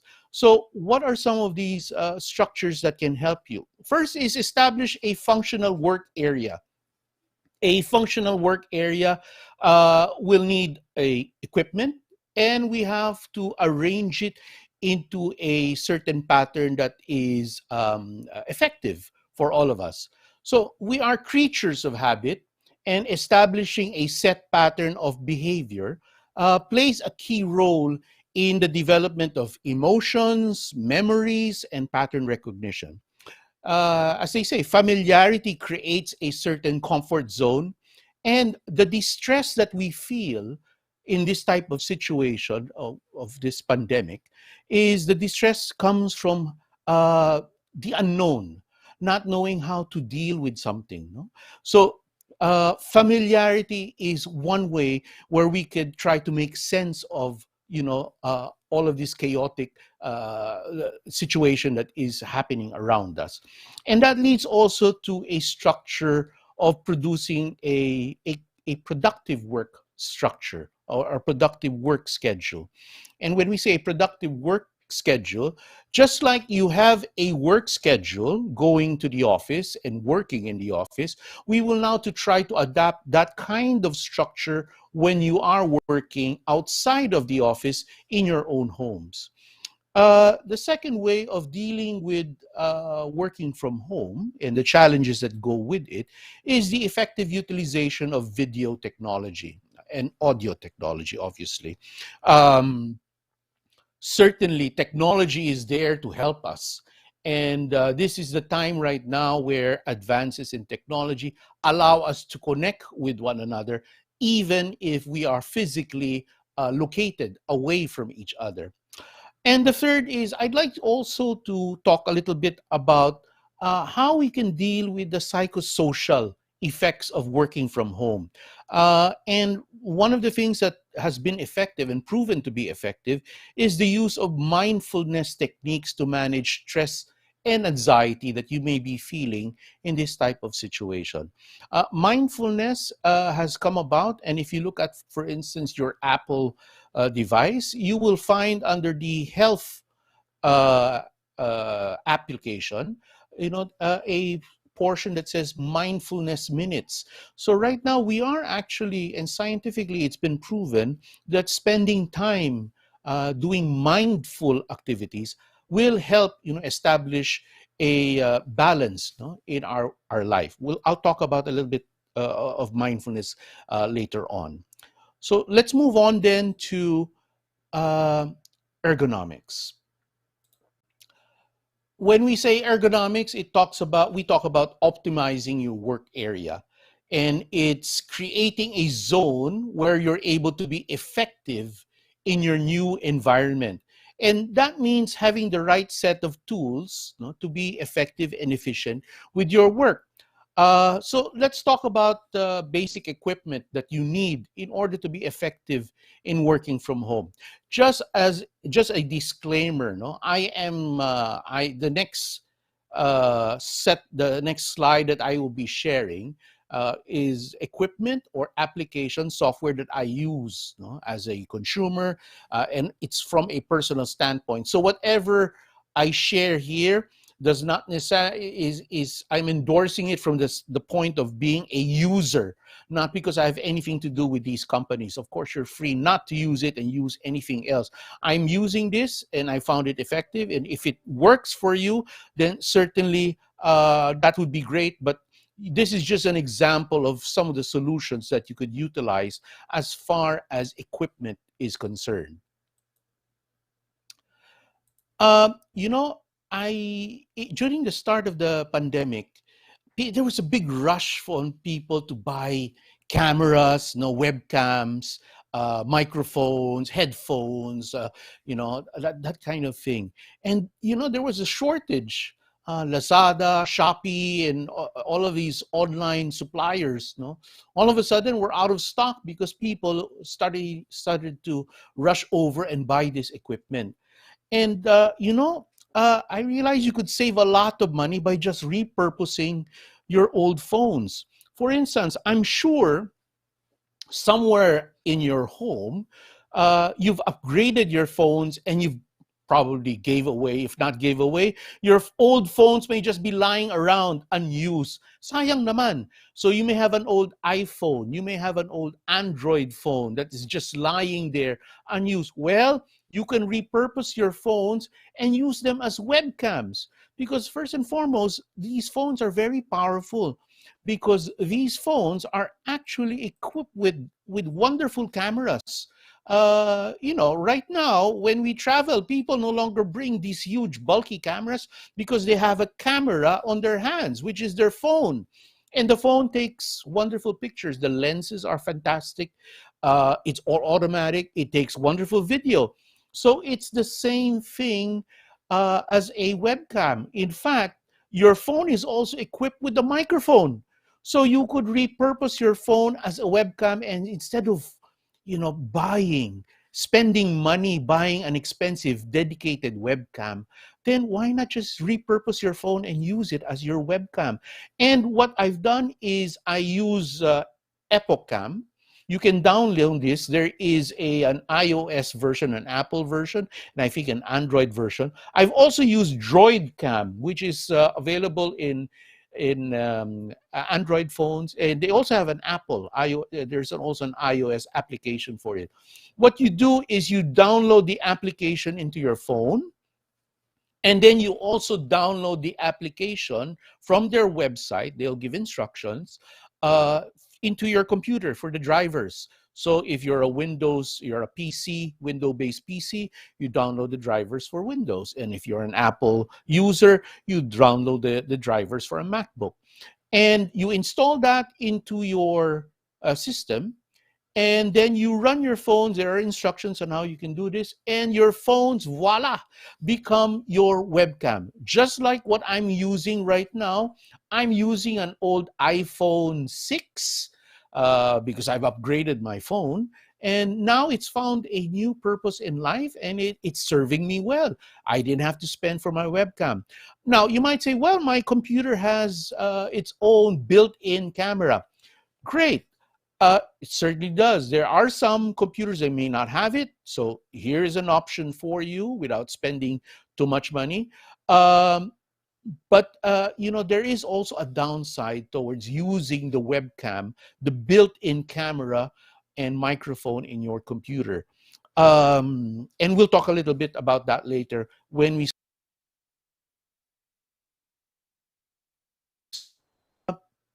So being able to see is an important dimension, no, of reconnecting with people. After all, we're physically, away from each other. So being able to see each other helps ease the isolation that we may be feeling. Now, the other downside to using your built-in cameras is these are not as high quality or high resolution compared to the high resolution that your mobile phone is capable of using or providing. So you can download these these are free apps, by the way.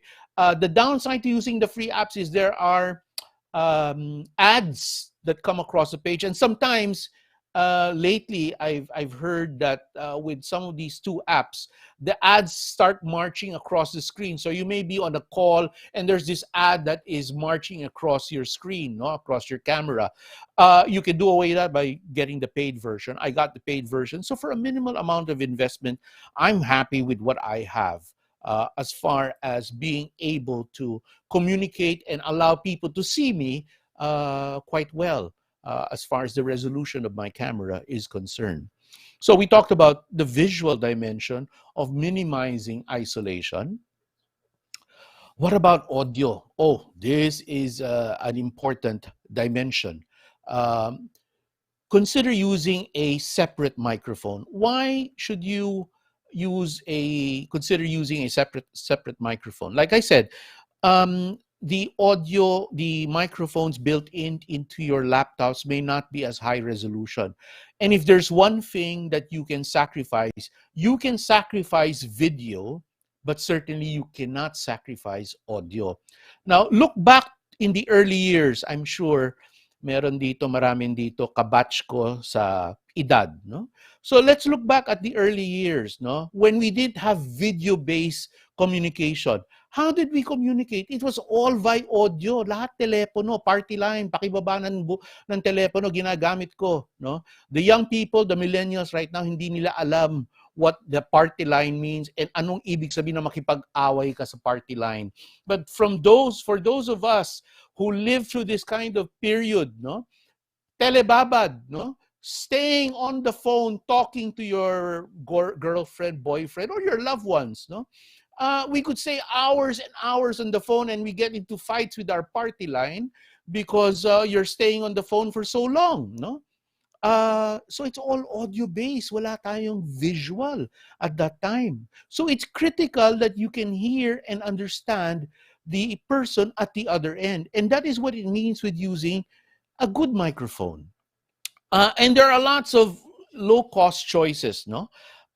You can go to these online shops, no, which sell providers, no, for these types of equipment. You could consider a integrated setup, which means you have earphones with an integrated microphone, like as you can see in the graphics here on my slide, no? Or you could have, as you can see also in the graphics in my slide, a separate microphone, no? In my case, I don't feel comfortable using a headset with a built-in microphone. I find it cumbersome to have something into my ears, no, whether it's the plug-in straight into my ear or the cup type of headphones, no. And it feels hot, no, it messes up my hair and all that. So I'm not comfortable with it. So I'd like a certain degree of freedom, a sense of normality. I look normal without my headphones and my headset, what have you. So I prefer to have a separate microphone like I'm using right now. It's a separate microphone. It's mounted on a small boom or stand, which allows me the freedom to talk with you this way, no, without this thing protruding across my mouth while I'm talking. Because again, I'd like to have a semblance of normality in what I'm doing. Things are not normal as it is. I don't want to add into it.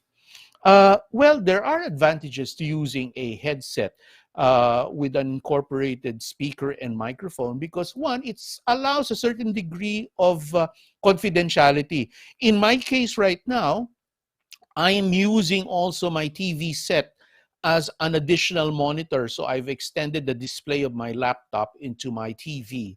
So I have practically a second monitor, no? And I'm also using the speakers from my TV set, no, for the audio.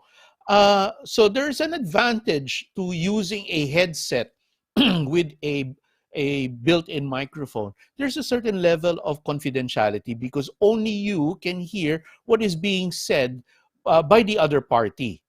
Of course, if someone was listening in to your conversation, they would hear only one side, which is what you are saying, but they wouldn't hear what the other side is saying. So there is a certain degree of confidentiality. Um, the disadvantage, of course, would, aside from the comfort level, is that well, when you're on a headset, it disconnects you from your surroundings at home. And if you're like me, you'd like to be able to be monitoring what's going around the house, etc. I don't want to have something that would disconnect me from what's happening around me. For those of you who are mommies, all right, you'd like to be able to monitor if your baby starts crying, no?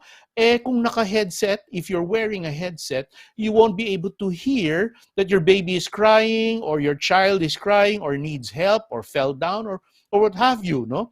Or, God forbid, an emergency occurs in your home, biglang merong sumigaw na sunog or whatever, and you're not able to hear because you're on your headphones. No? So there is that disadvantage also that comes with working with dedicated headsets, no, with built-in microphones. Let's talk about then the ergonomics, as I mentioned, no, in using the right set of equipment. Proper positioning of equipment.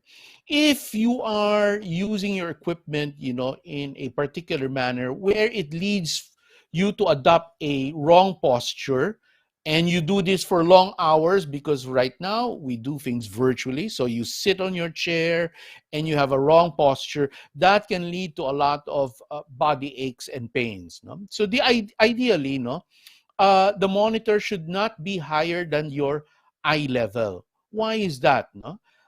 Having the monitor higher than the level of your eye leads you to tilt your head up.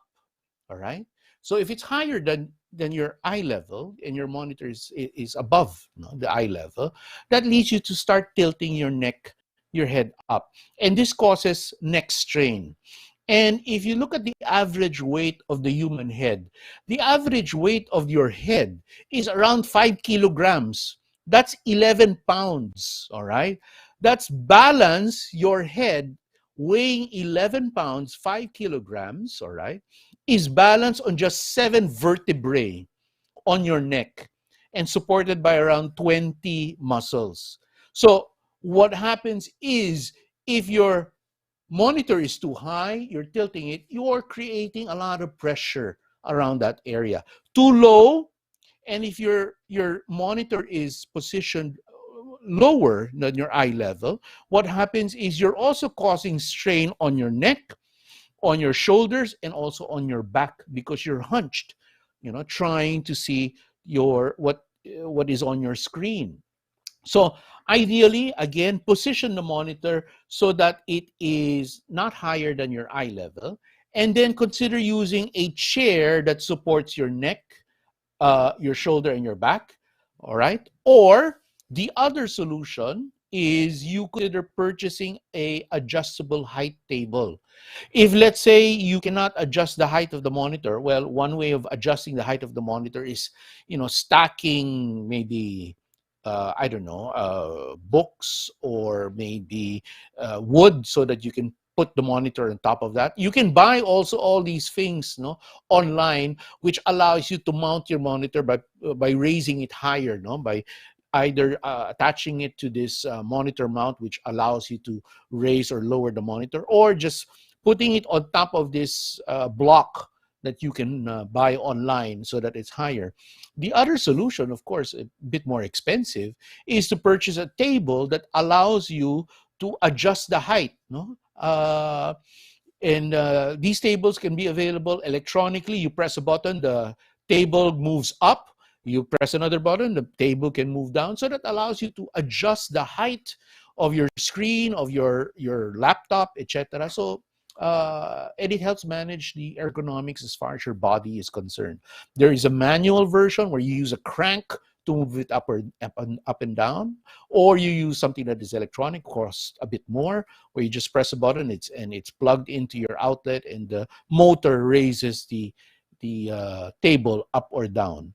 So the point being is that look for a position that makes it comfortable for you to spend a long time being able to communicate with people, being able to interact with people virtually. All right. Maintain a correct sitting or standing position. One of the advantages of having an adjustable table, which I just mentioned, is spending long hours sitting on a chair can be a lot of discomfort, no, especially on your bottom. So one solution, of course, is you stand up, but you get out of focus of your camera when you stand up unless you have an adjustable table, which allows you to stand up and take the weight off of your bottom. So take a look at those options, no, as far as maybe making life easier for you, as far as maintaining a correct sitting or a standing position. By the way, the ideal distance, no, for your monitor should be around 45 to 78 centimeters. That's 18 to 24 inches, no, from your eyes, from your head, no, to the monitor level. So again, take a look at the options around where you could purchase, or you can ask someone to make you one, an adjustable a table that allows its height to be adjustable. Lighting, very important. Beware of glare. It rhymes, no? Excessive glare from other light sources can affect the resolution of your screen. And creates additional strain to your eyes. What happens is, if the glare is excessive, it waters down the resolution of your screen. Mas mahirap siya makita. So you end up exerting more effort trying to figure out what you are seeing on the screen. And one solution for this is, find out first. This is how you check for the glare level, okay?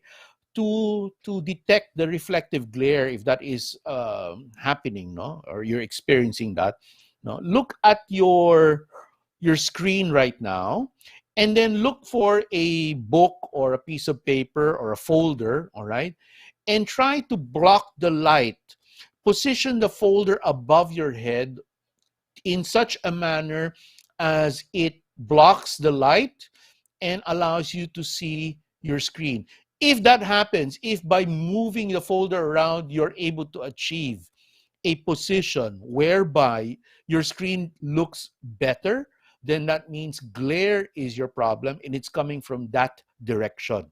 So reflections can become a problem when there is excessive glare. So this is how you can detect the reflective glare and where it's coming from. So you might consider moving your position so that you are able to minimize the amount of glare coming from a particular light source.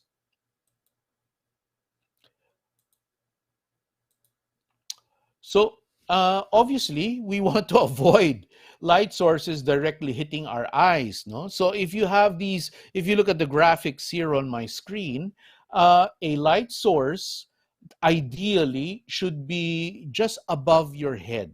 Okay, it doesn't reflect directly onto your screen.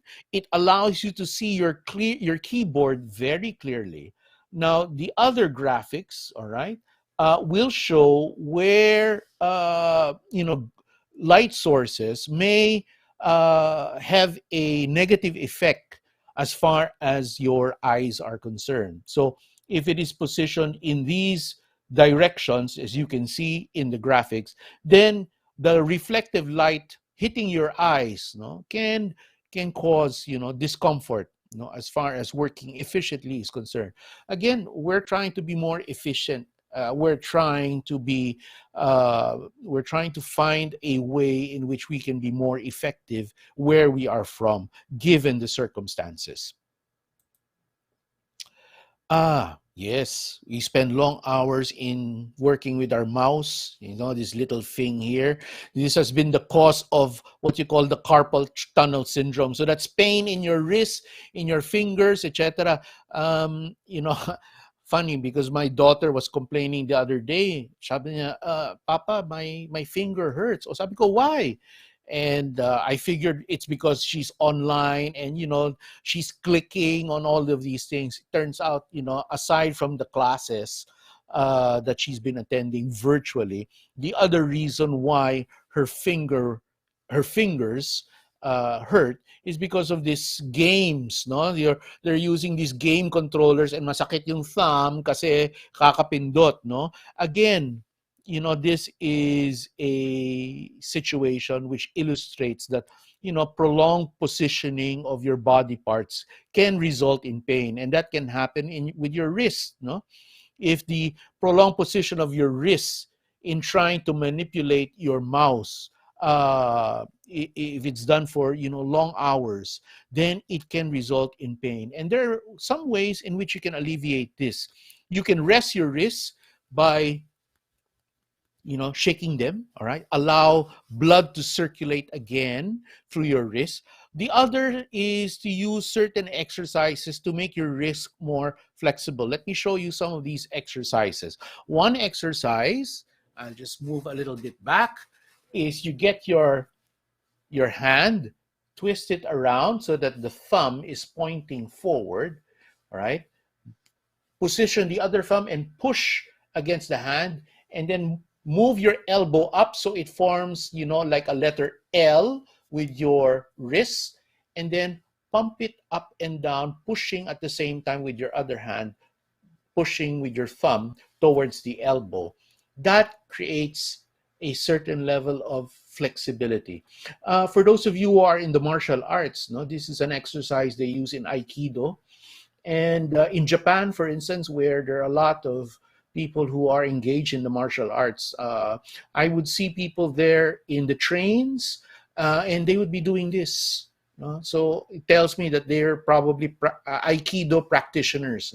So they would be doing this. Another way of exercising your wrists is you reverse it like this, okay? So you have an L shape like this.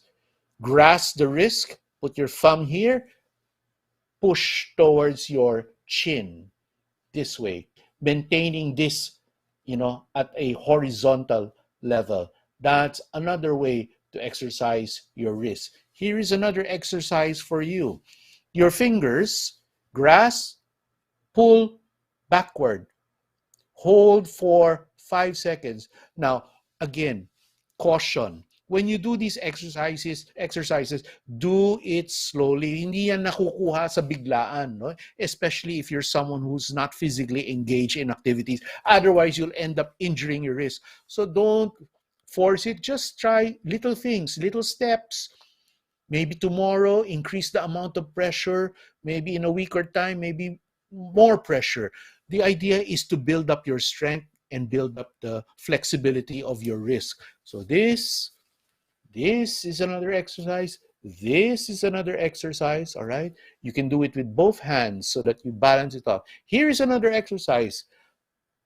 Again, letter L, pointing forward. Push, push, push towards you. Push the wrist towards you.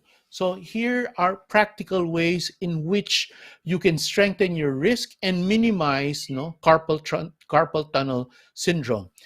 Shake after every time you finish one of these exercises. Shake. Allow the blood to flow, all right? Just loosely shake your wrist, okay? So practical ways in which you can help maintain a certain level of physical fitness as far as your wrists are concerned. All right. Let's talk about optimizing your working zone. Okay. How do we optimize our working zone? Okay. Well, when we talk about optimizing our working zone, we're talking of separation. Okay. And what is separation? That is creating a space in your home environment, which you can identify as the area where this is work. So we want to associate a particular area as your work area. Why do we do this? As we mentioned, all right, we are creatures of comfort. Take a look at how you do things in the office, all right? You have a designated work area. So, psychologically, when you arrive in the office and you are seated in your work area, psychologically and unconsciously, our brain clicks working time, because this is a work zone. This is my office. Uh, our brain is not attuned towards that kind of mindset when we're at home, because it associates home with rest, recreation, all right? And so sleep. So,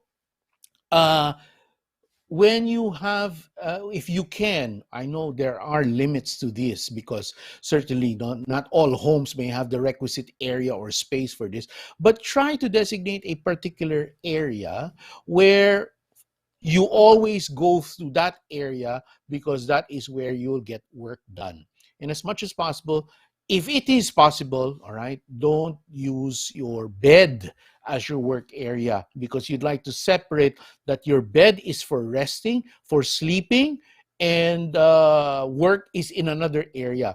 Otherwise, all right, when you might develop insomnia, because your brain now associates that your bed is also work area and may not click off, so to speak. So designate an area which you can separate from resting in your personal life. For you, when I'm seated here in front of this particular desk in this particular part of the house, this is work. Okay. Isolation. Isolation is the area that insulates us from interruption. If possible, uh, trying to find an area which would minimize interruption. I know, again, there are limits to this, because not all homes may have the requisite area for this.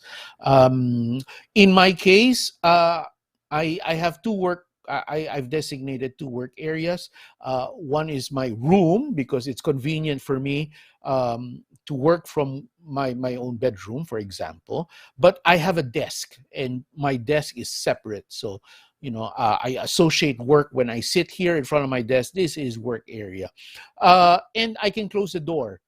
And by doing so, and I can give instructions to the house help. If there are any phone calls, unless it's an emergency, it's a life or death situation, whatever, don't disturb me. I'm here. I'm working. So I'm creating that form of isolation, an area which insulates me from interruption. And so if they need to get in touch with me, then they would have to knock on the door. So, at least that gives me a semblance of certain degree of normality, just like when I would be in the office. If something is happening in the house, they would get in touch with me through the phone, right? Because I am physically far away from my home when I'm in the office. So isolation is an area that insulates us from interruption. Now let's talk about work, establishing a productive work schedule. Um, Consider your cycle of routine when you go off to work. When you go off to work in the old normal, you'd wake up, you would brush your teeth, wash your face, take a bath, go for your breakfast, and then at a certain time, because you want to avoid the traffic, you would be moving out of the house so that you arrive at a certain time into the office, and then you log in or what have you, uh, switch on your laptop, log into the system and all that. So there is a certain level of routine. There is a schedule of sorts that we keep. So to try to establish a sense of normality in what we are doing, consider creating a time structure. And you could have this discussion with your boss so that you could agree that from 8 o'clock to 9 a.m., this is a sample schedule, all right? This is the time that we can talk with each other, we can check with each other, we can touch base on our deliverables and what have you. And then in my case, for example, I set time aside, 1 hour to answer all of my emails. So I let people know that this is my schedule. So if we want to discuss, etc., let's take the first hour in the morning for discussions because everyone is fresh. Our perspectives are fresh. So we'll have our daily check-in, team meeting, or what have you, 8 to 9. Pagdating ng alas 9 hanggang alas 10, 1 hour, I devote 1 solid hour answering all my emails. So I tell people to be aware of this so that, they don't disturb me or they're aware that this is not the time for me, all right? The best time to catch me really is 8 o'clock in the morning up to 9. And then I tell people, just like in the office, where we have breaks, we have coffee breaks. So from 10 o'clock to 10:15, be kind to yourself, give yourself a break. Get your bottom off, the weight off your bottom, all right? Stand up, walk over, get a cup of coffee, etc. This might be the time, go on your social media, Facebook, whatever, touch base, phone calls, personal life, etc. This is a time where I devote, to myself, to give myself a real break because it is difficult maintaining attention, virtually. And then 10:15 up, is whatever. It could be working on my reports, working on my projects, working on assignments, making necessary phone calls, arranging meetings, etc. So this is just a sample of creating a structure so that people are also playing from the same sheet of music, so to speak. Everyone knows that at this time, this is what people are doing, and this is what people are busy with, and so they can more or less, time or schedule their activities with you rather than just barging in anytime, with a phone call or with a sudden text message. Can we meet right now, etc. Because just like in the office, we have schedules. We schedule meetings. We schedule meetings on where we're supposed to, or the locations of where we're supposed to meet, etc. There is a structure involved. So same thing, create that structure from your home.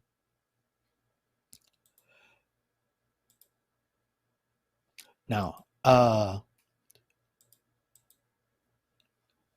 continuing with establishing a work structure from home, try to establish a set of guidelines on how you will communicate, how decisions or maybe an escalation matrix, a decision or escalation matrix. This is a clear process that will allow employees to easily contact supervisors and work associates. So create a guideline, have a discussion with your peers, with your supervisors, and determine the structures for communicating. When should I escalate this?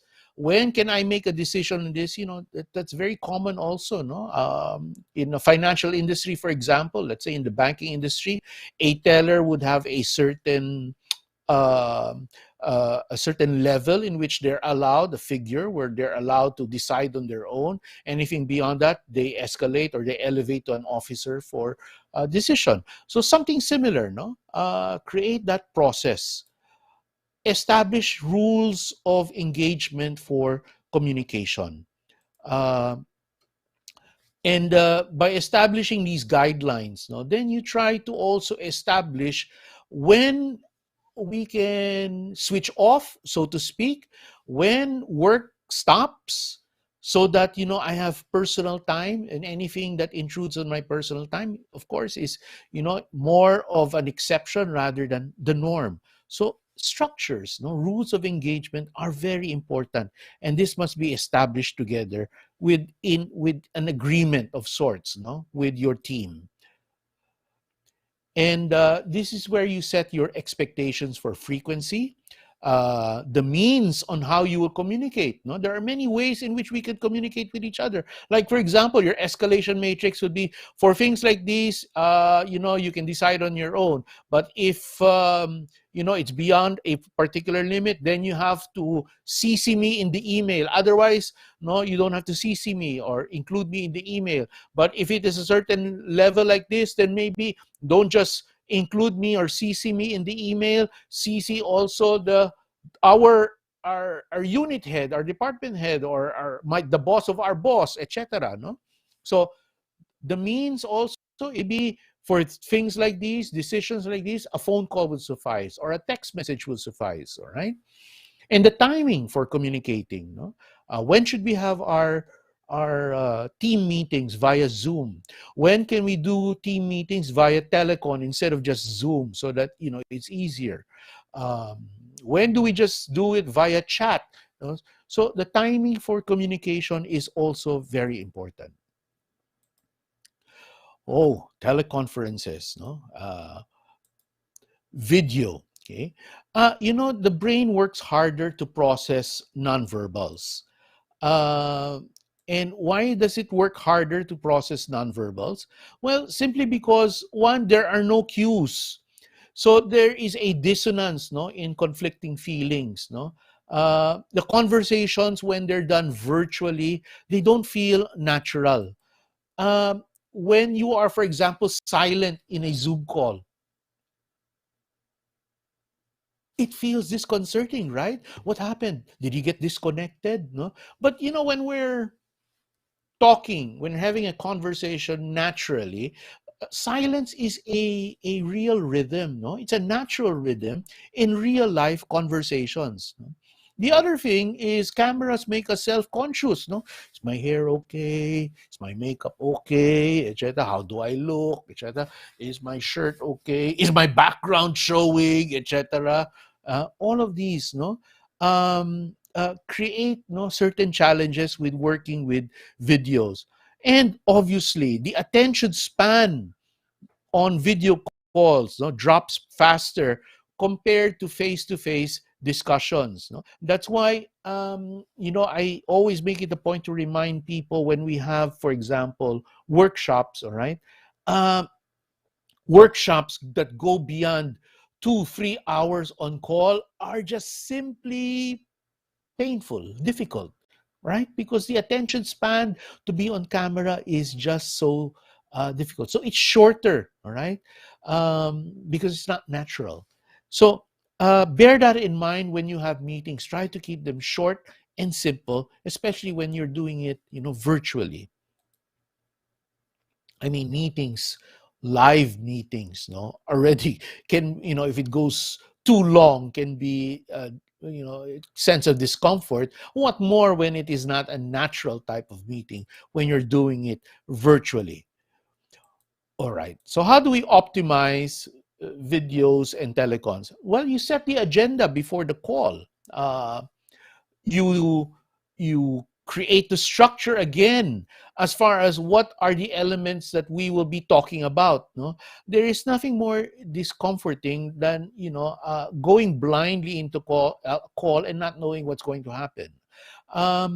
So it helps again so that things don't go running off, to be able to set the agenda before that by sending it out maybe a day or so, or maybe an hour or so, okay, so that people are aware of what the focal point of the discussion is, and so that our meetings don't go overboard and don't go over time. Let's try to limit the discussions, all right, towards what is in the agenda instead of jumping out of it, so that we can always say, oh, that's out of the agenda, we can have a separate discussion for that, so you can keep your meeting focused on the matter on hand, and again, limit the amount of time spent. Also, check your system ahead of time, for connection issues. For those of you who use Zoom, all right, sometimes you might not be able to connect if your Zoom software is not updated. And if it's not updated, as I found out the hard way, and I was supposed to be the facilitator, my Zoom was not updated. So for some reason, I kept on getting disconnected out, or I could not connect properly, with the rest of the participants. And that's where I realized, oh, I should have updated my Zoom. And of course, updating takes time. So when you click update, you got to wait until your system is able to download, the update, and you're able to install it. So again, check your system, make sure that you're able to connect properly. All right. Obviously, it's a challenge here. Internet reliability is a challenge. Speed in our internet is something that may be beyond our control. But working with the givens, focus on what you can control. What you can control is your ability to connect, the software you're using to connect, your camera system, your microphone system. And again, going back, if you must sacrifice something as far as communicating virtually is concerned, sacrifice the video, because you need to be heard, all right? It's pointless trying to communicate if they can't hear you and they can just see you, unless, of course, the discussion is supposed to be done in sign language, and that's fine. That works, okay?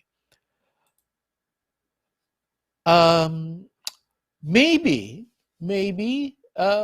you might want to consider turning off the camera. Also, this helps manage your bandwidth, no, when you utilize teleconferences, because speed of the internet can be affected. People logging in, a lot of people logging in with all their cameras on can rob, the level of speed, no, the bandwidth. And so it might be helpful that you switch off your cameras and then switch it on only when you're going to speak, no? So that you can maintain, that level of normality, so to speak. Because, when we talk to each other, we want to see at least a face, no, of the person that we're talking with, rather than just a blank screen. There is nothing more discomforting than to be talking to a blank wall, no? In fact, part of the challenge of being a facilitator or for someone running a meeting, like in this particular case, is I don't see who my participants are. I don't know how they are reacting because I don't have any visual cue as far as my participants are concerned. I don't know how you're reacting to my talk right now. So it's like I'm talking to a blank wall. And I try to keep my energy level up, and imagine that someone is reacting to what I'm saying, no? So again, these are the challenges, no? For those of you who are presenters, for those of you who do facilitation via online, this is the challenge, keeping your energy level up and trying to maintain, as if you have a live audience right in front of you. So again, if, for instance, bandwidth may be an issue, turn off the camera so that you could maximize your bandwidth. Another way in which maybe you feel self-conscious because of your being on camera all the time is you might consider moving the screen to one side, no? Instead of directly. What I mean by moving the screen, moving your camera a bit off to one side, all right? You can adjust, all right? So that, it doesn't look like it's head on. It could be something like medyo side view or something like that, no? So that you may not feel self-conscious. If that self-consciousness is an issue for you, you might consider doing that, no? Of course, take note of the fact that at the other end of the communication process is the person watching you. And obviously, if you move the camera in a position where, for example, he just sees the top of your head, may not be effective, no? So bear that in mind when you reposition your camera, no? Baka naman hindi maganda yung magiging view niya. So consider the fact that, the receiver at the other end will have this type of view if, let's say, you decide to change the camera angle that you have right now. Okay. Again, stick to the agenda and the allotted time. And of course, that is where, if you have a predetermined, well-defined agenda as far as what will be covered, what will be discussed, then it makes things a lot easier as far as maybe, in some meetings, some people start jumping in with off topics or different topics. Paano naman kung ganito, ganyan? Okay, well, that's out of the agenda. Let's take that offline. We'll have a separate meeting for that. Maybe we can plan it for Tuesday. All right. So it's easier to manage the meeting and keep it on track. Having meetings, straight Zoom meetings, one after the other, is just so tiring. Attention span is difficult, doing things virtually, and so it's important. Try to transition between calls. No, consider having a break in between meetings. No, mahirap yung ginagawa ng iba. They move from one Zoom meeting to the other. It will just cause a lot of stress on your part. So instead of doing that, try to create space in your life. Life is tough as it is. Let's not try to make it any harder. And this is where I'd like to talk a little bit about stress. No, how do we manage stress? No, during this time in the pandemic. Okay, where things are done at home. Well, let's define what is stress.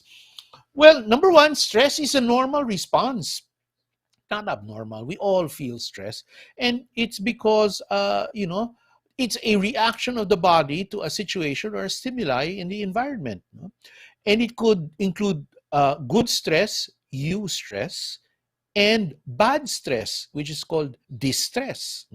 So, good stress is you're excited about. Let's say you're getting married. You're excited about getting married. That's good stress. Or you're excited, you feel stressed. What will I wear? I'm going to see my loved one. Or what will I prepare for dinner? What am I going to cook? That's good stress, all right? Bad stress is when, it causes all of these physiological disorders already, and, stress varies from person to person. For some people, they feel the level of stress is quite high, and it creates all of these negative impact on their body. For some, they can tolerate it. Okay, examples of people that can tolerate high stress because they're trained for it are soldiers. When they're in battle, cannot imagine the amount of stress because someone's trying to kill you. So they have to be able to tolerate and operate in that kind of environment. So it's bad stress, yet they're able to cope well with it because they have the training for it. What are the signs of stress due to the pandemic? Well, obviously, the fear or worry about our health. No, will I get infected? That's why there is this thing now. Where every time we interact with one another, at the back of our heads, nagpa-antigen test ba to? What's the latest antigen result of this person? Should I meet with this person? And so on and so forth, because we're fearful about getting infected. There's that fear or worry about the health of our loved ones, especially if they're not been vaccinated. What if they get it? What will I do? Etc. What if someone in my family gets hit by COVID? We get all of these scary stories. No, sometimes I hate opening my Facebook because it feels like I'm reading an obituary. I hear about this or that person close to me passing away or whatever. No. So that creates that fear, about our loved ones or people close to us, and it leads to changes in our sleeping or eating patterns. We have difficulty sleeping or concentrating. All right. And here is another example of what happens working from home. Your phone starts to ring and and intrudes on work life. Okay. Sorry about that. Worsening chronic health problems is another example of how stress can affect us due to this pandemic.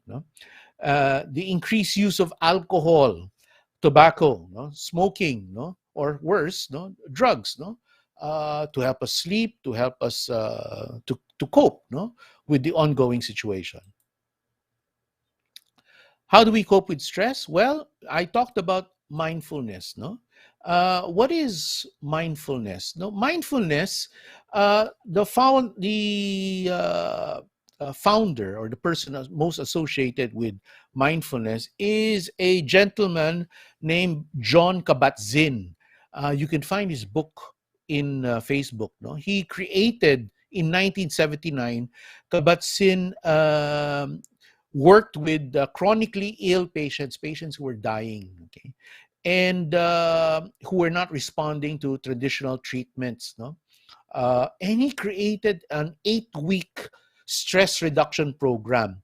He called it MBSR, Mindfulness Based Stress Reduction. This was in 1979. And since then, no, a lot of research, no, has been mounted to demonstrate how useful mindfulness has been, no, as an intervention to improve both mental and physical health, compared with other psychological interventions. Okay, just as a background, John Kabat-Zinn is a professor emeritus of medicine. He has a PhD in molecular biology in 1971. He got this from MIT. And this is where he studied under Salvador Luria, who is a Nobel laureate, no, in the field of medicine. So John Kabat-Zinn, no, is not just an ordinary person, but certainly a well-known scientist, no, as far as the field is concerned. No? And for John Kabat-Zinn, he defined mindfulness as an awareness that arises through paying attention on purpose, okay, in the present moment, and not being judgmental about your reality. So the focal point for John Kabat-Zinn is the here and now. Because a lot of anxiety comes about, excuse me, a lot of anxiety comes about because we start worrying about what may happen in the future, etc. So practicing mindfulness, no, involves some of the methodologies, which is a lot of it involves breathing and meditation. Okay, and by focusing on our breathing, Kabat-Zinn has pointed out, and research has validated this, that we can reduce stress. Okay, and you will find a lot of these apps, no, on your phone. No, so you can find mindfulness apps in your iPhone and in your Android. No, and as I mentioned, we actually measure the number of minutes, no, in our mindfulness. It's actually used by the U.S. military. Stress management breathing technique in mindfulness is used by the Navy SEALs, no? The elite unit in the United States. No? Just to show how elite they are, 40,000 will apply, only 6% will qualify. And the SEALs use a technique called box breathing. Now, box breathing essentially talks about using a breathing technique where you can imagine a box and you breathe, inhale for 5 seconds as you go up the box, hold your breath for 5 seconds as you go horizontally across the box, and then exhale for 5 seconds as you go down the box, okay? And box breathing, all right, when repeated, helps reduce stress, no, and helps you manage stress. You could find also in YouTube and in the internet, no, mindful breathing. No, there are 3-minute mindfulness exercises. I suggest you take a look and research. You can find a lot of these, no, and help you get involved in the proper breathing technique to manage your stress. There are a lot of mobile apps, no, for self-care, no, and mindfulness apps are available all over. I'm showing some of the examples that you can find, no, just by looking at the internet and looking at the iOS or your Android stores. No? A lot of them are free. So, in summary, let's enjoy the small wins. No, what are some takeaways from working from home? Little to practically no traffic.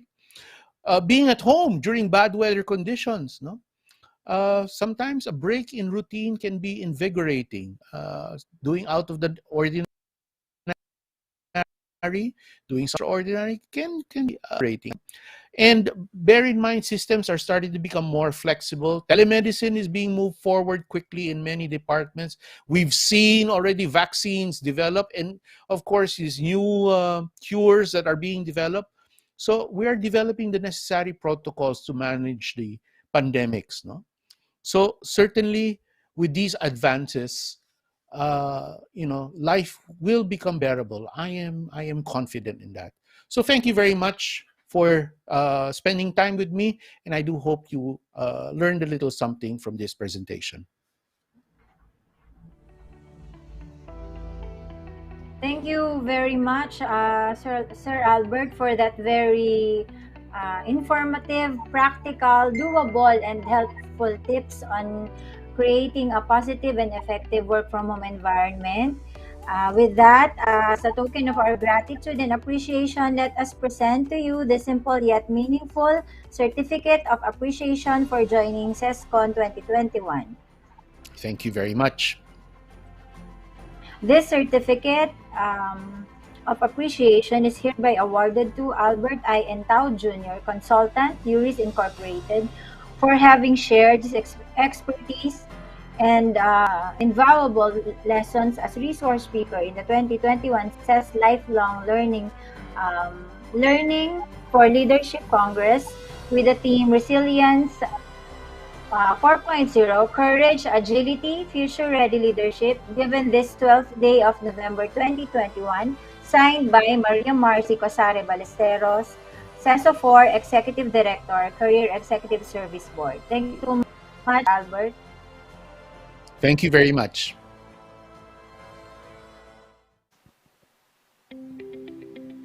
Thank you very much, Mr. Entao and Ms. Abigail Andres.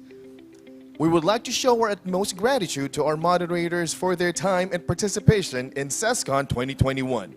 We present to you these certificates of appreciation. The Certificate of Appreciation is hereby awarded to Ms. Abigail Andres, Provincial Director, Department of the Interior and Local Government. Maria Socorro E. Paluga, General Manager, Valencia City Water District. Attorney Anne Claire C. Cabochan, Assistant Secretary, Department of Trade and Industry, for having shared and imparted valuable lessons as moderator in the 2021 CES Lifelong Learning and Leadership Congress with the theme Resilience 4.0, Courage, Agility, Future-Ready Leadership, given this 12th day of November 2021. Signed by Maria Marcy Cosare Ballesteros, CESO 4, Executive Director, Career Executive Service Board.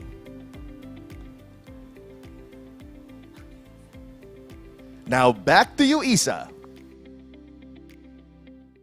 Now let us hear from two speakers, beginning with Undersecretary Michael Christian R. Ablan of the Presidential Communication Operations Office, who is also one of the finalists of the 2020 Gawad CES for spearheading the creation of the Electronic Freedom of Information Portal so that Filipinos can conveniently access necessary government information online. Ladies and gentlemen, please welcome Yusek Ablan.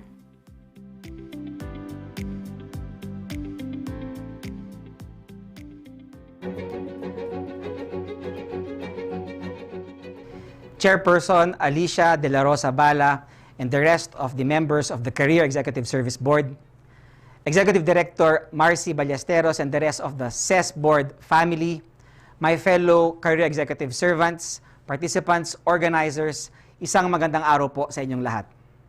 As already mentioned, my name is Christian Ablan. I am an Undersecretary at the Presidential Communications Operations Office, or PCOO. I handle administration, finance, and freedom of information. I am a proud graduate of Gabay 34 and Saldiwa 41. Greetings to my friends from Gabay 34, which we did in General Santos City, and Saldiwa 41, which we did in Lantapan, Bukidnon. Hi guys! My topic for today would be on freedom of information. It is a tale as old as time. In fact, the very first country with an FOI legislation was Sweden, almost 300 years ago. The founding fathers of the United States government actually toyed with the idea on access to information. James Madison once wrote, "A popular government without popular information or the means of acquiring it is but a prologue to a farce or a tragedy, or perhaps both. Knowledge will forever govern ignorance, and the people who mean to be their own governors must arm themselves with the power that knowledge gives."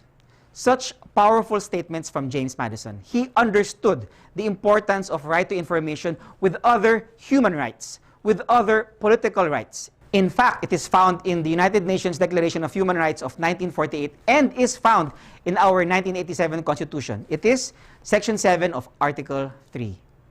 One of the political rights that is very important today and FOI is intertwined with is the right to suffrage, or our right to vote. Because how can we elect our leaders if we have no basis, if we have no information? Harold Cross, one of the FOI advocates of the United States, once said, "Without freedom of information, citizens of a democracy have only changed kings." Ganun po ka-importante ang access to information, ang FOI sa isang bansa. Kailangan po malaman ng ating mga kababayan kung ano nangyayari sa gobyerno para makapag-decide sila kung sino yung bobotohin sa susunod na eleksyon.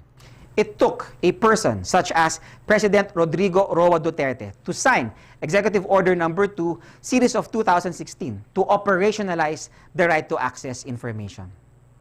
I am glad to share with you our practices, office culture, and accomplishments in the Freedom of Information program here in the Philippines.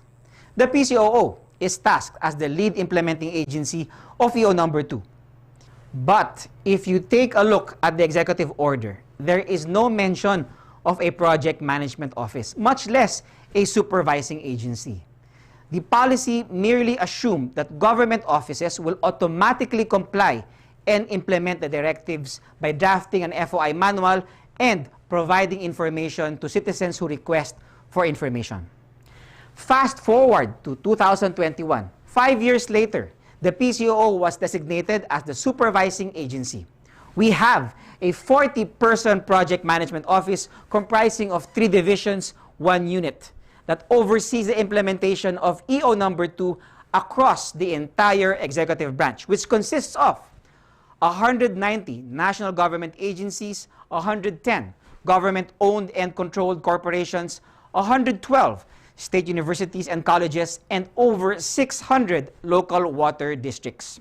We have actually trained more than 4,000 government officers as FOI receiving officers and FOI decision makers. The executive order merely envisioned paper-based or email requests wherein citizens would either physically go to a government office and request for information or write an email and wait for the FOI officer of that agency to respond.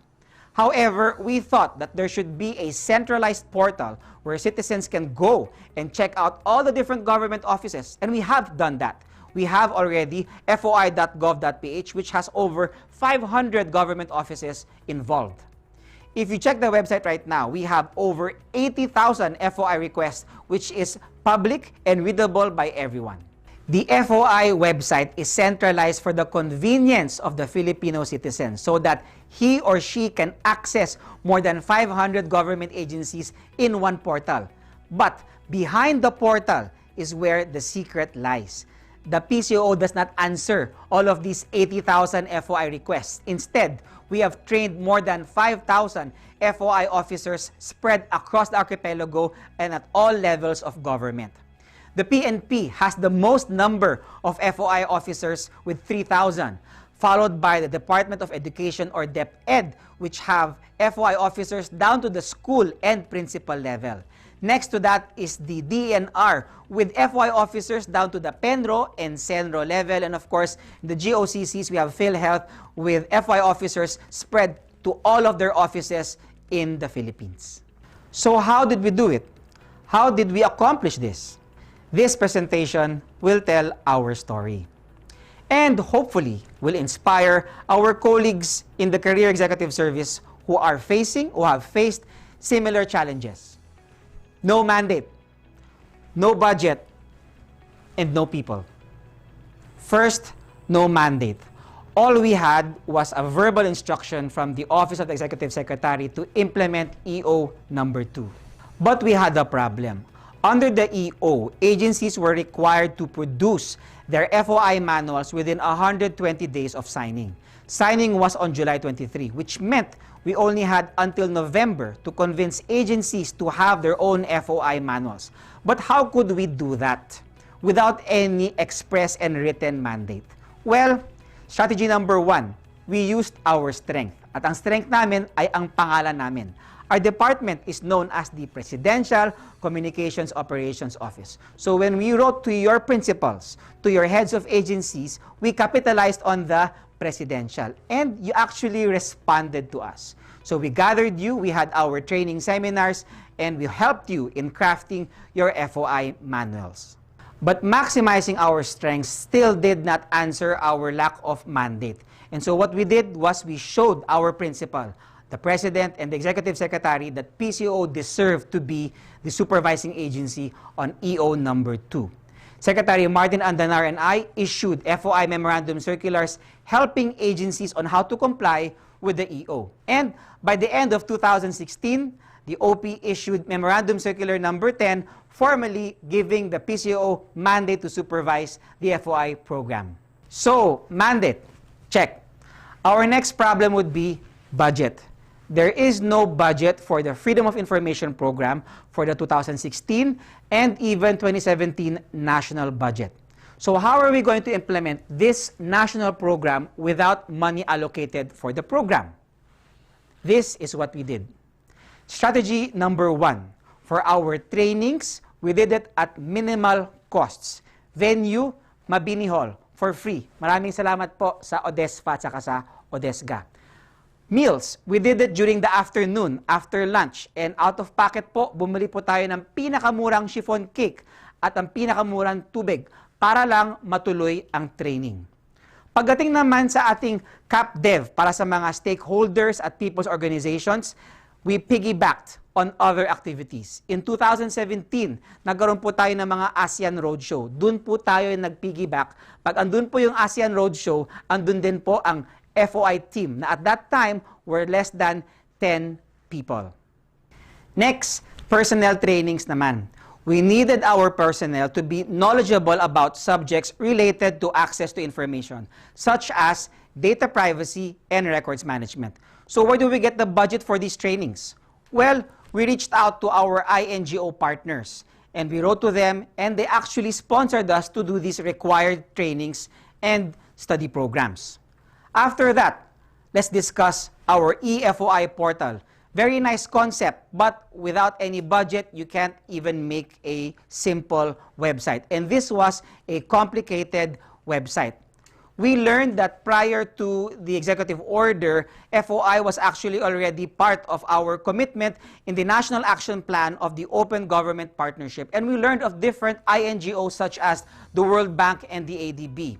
And we were able to get a grant from the World Bank to establish this FOI portal. So we have to think out of the box. No? Let's not always depend on budget coming from the DBM, and we could always find other sources of funding.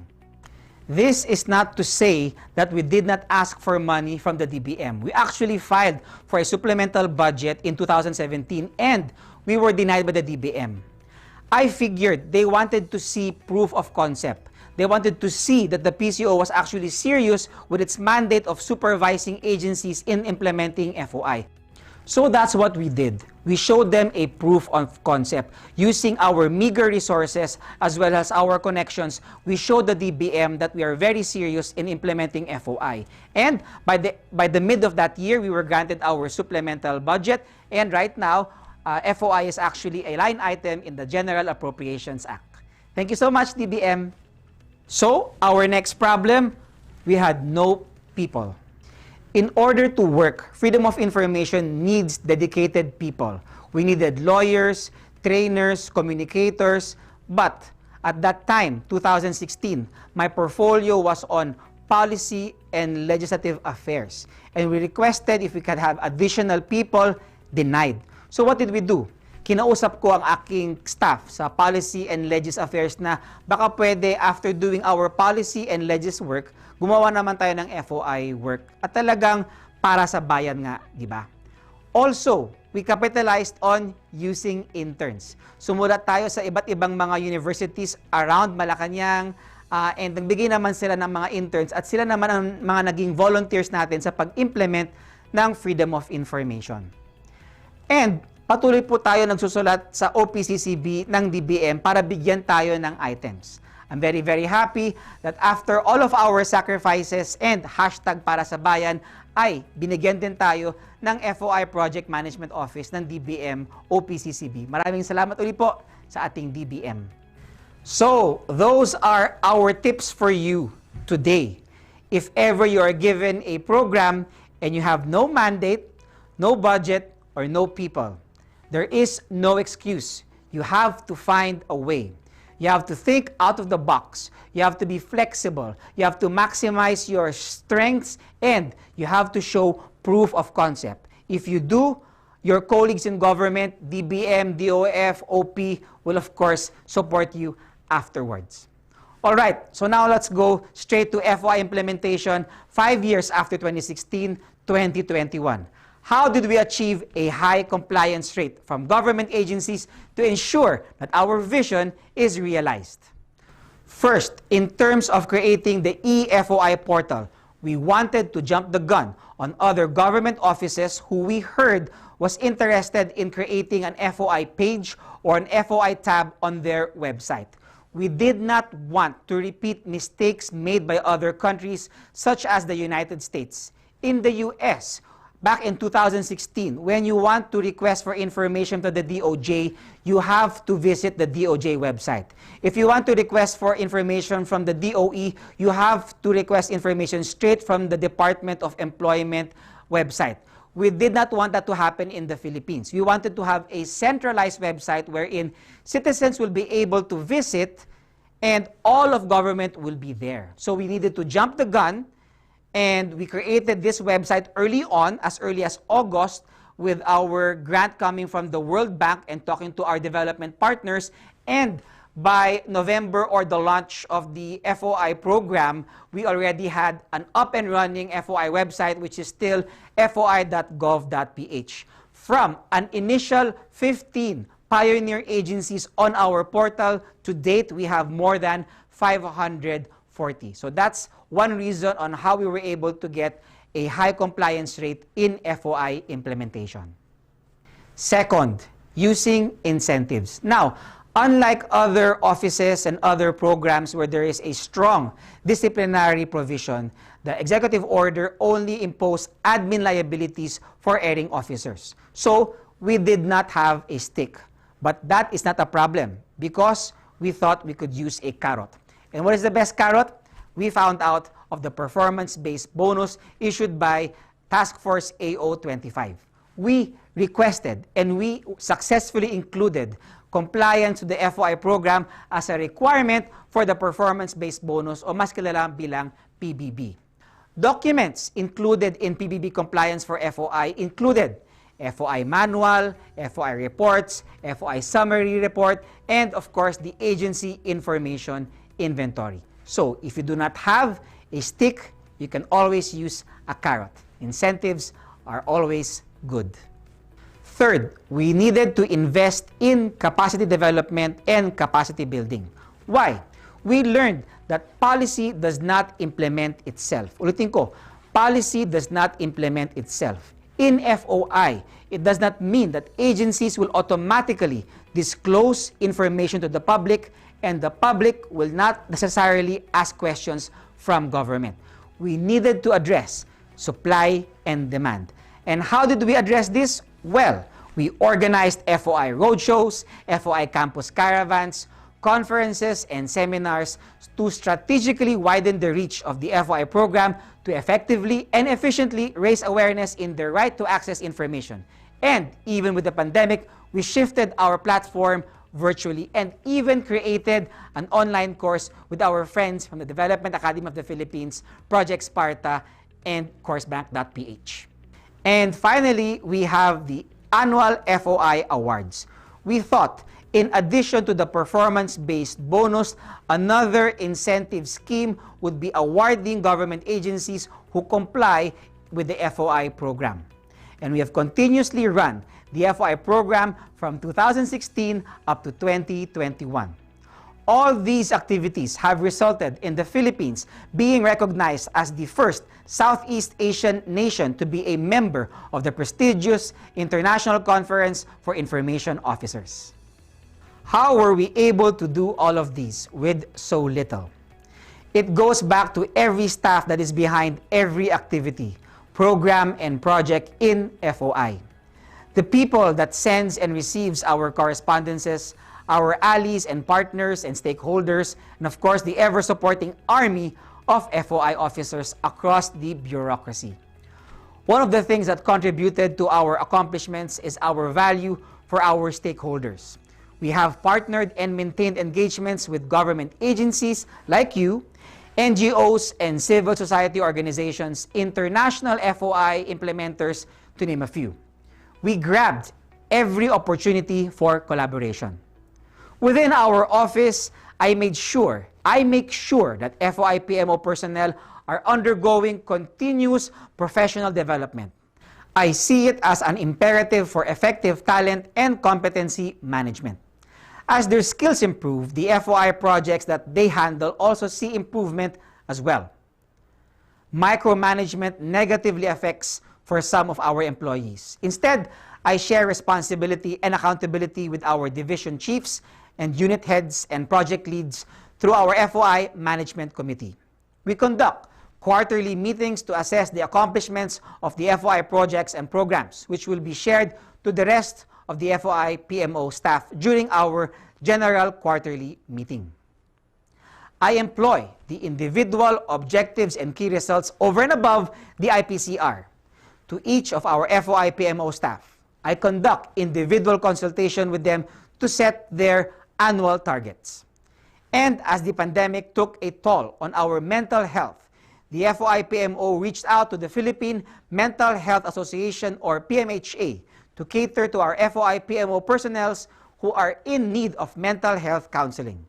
We also do focus group discussion and group processing by a licensed facilitator during our strategic planning and other activities. While we at FOI PMO are results-driven, we make sure that the people who make our accomplishments possible are treated as part of our family.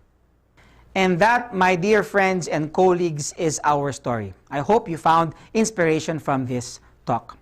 While we at FOI PMO are very proud of our achievements, the success of freedom of information is not attributable to one person or one group, but to the rest of our government partners, stakeholders, and friends that believe in this constitutional right to access information. To President Rodrigo Roa Duterte, Executive Secretary Medaldea, Secretary Martin Andanar, and for all of you, my fellow career executive servants who believe in providing information to the public. Isa pong karangalan po ang paglingkuran ng bayan. Maraming salamat po at magandang araw po sa inyong lahat.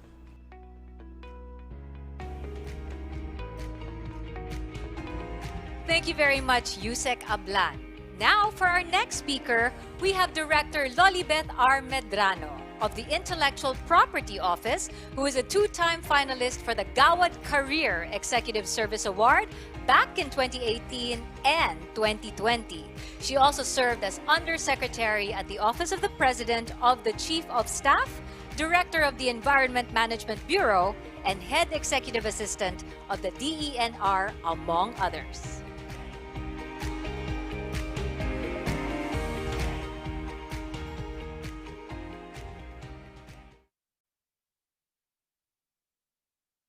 Good day.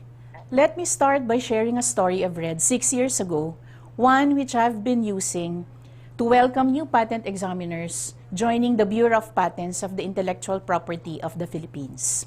The story happened a couple of centuries ago, but its message remains as relevant and powerful even to this day.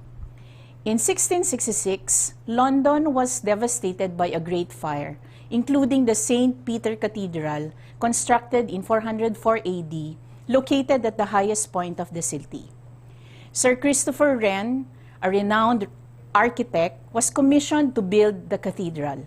One day, while construction was underway, the architect observed 3 bricklayers working. who went to the first bricklayer and asked, "What are you doing?" To which the bricklayer replied, "I'm a bricklayer. I'm working hard to lay bricks to feed my family." He then asked the second bricklayer the same question. And he responded, "I'm a builder.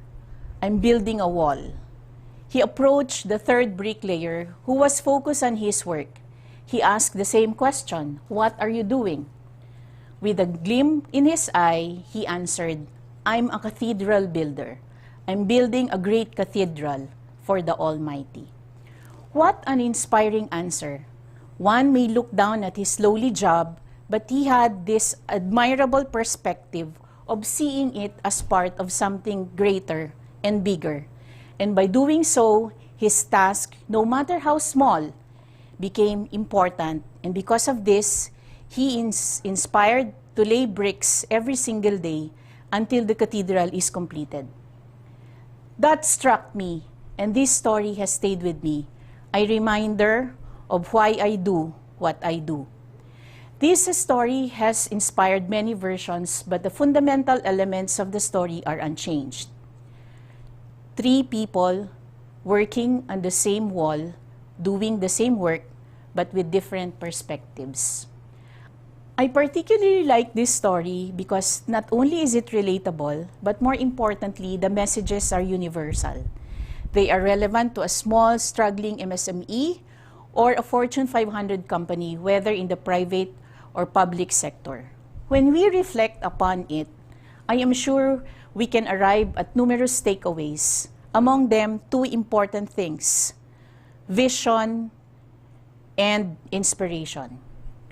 But in sharing our journey in IPO field in becoming an international authority, I will go even further and cover one more thing: finding and going the extra mile.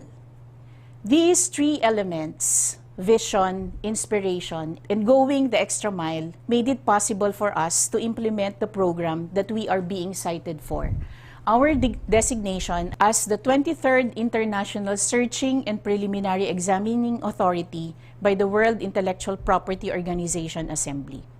This distinct honor is not only for our agency, but for our country, for it is the international community's recognition of the high level of technical competence and efficiency compliant with rigorous international standards. And we're the only second country in the ASEAN region to be given this distinction. We may be behind in a lot of things, but patent search and examination is an area of strength, and I will dare say it's a field where the Philippines is good at. More than this recognition of our reputation and competence and quality, it has put the Philippines in the international intellectual property map, where we play a bigger role in the global innovation ecosystem at the beginning of the World Economic Order, referred to as the Fourth Industrial Revolution. Mr. Klaus Schwab characterizes this as a range of new technologies that are fusing the physical, digital, and biological worlds, impacting all disciplines, economies, and industries, and even challenging the ideas about what it means to be human. The 4IR is essentially a new economic order powered by technology such as mobile phones, automation, artificial intelligence, along with manifestations in robotics, Internet of Things, autonomous vehicles, 3D printing, nanotechnology, biotechnology, material science, energy storage, and quantum computing, among others. At the front and center of the 4IR is innovation, and arguably, one of the main engines that power innovation is the patent system. If we observe the most developed countries, they share one thing in common.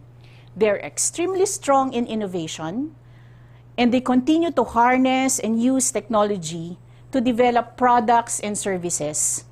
Technology is driving their industries and economies. They continue to push technological frontiers and the limits of science. We look at the US and we immediately think about computers, smartphones and watches, pharmaceuticals, medical devices. Japan comes to mind and we associate it with cars, trucks, electrical devices, appliances, video recording equipments, and cameras. We mention Germany and we connect it to cars, vehicle parts, pharmaceuticals, aircrafts, helicopters, and spacecrafts, machineries, and medical instruments.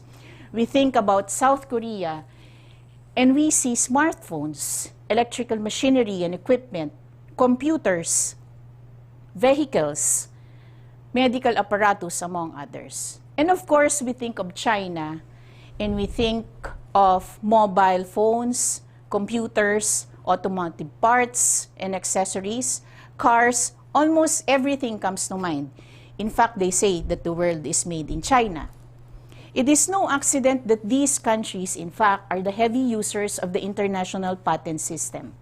And more importantly, these countries are also international authorities under the PCT.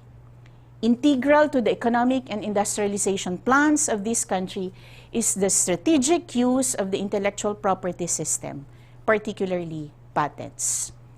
From this graph, you will see the positive correlation between economic progress, innovation, and the patent system. The economic powers are using the patent system to maintain and enhance their competitiveness. Innovation is in their national DNA. To appreciate our ISA IPEA program, it is useful to understand what a patent is, and let me explain it briefly. A patent is an intellectual property, meaning a product of the human mind, that grants exclusive rights for inventions that are new, they involve an inventive step, and are industrially applicable or they are useful.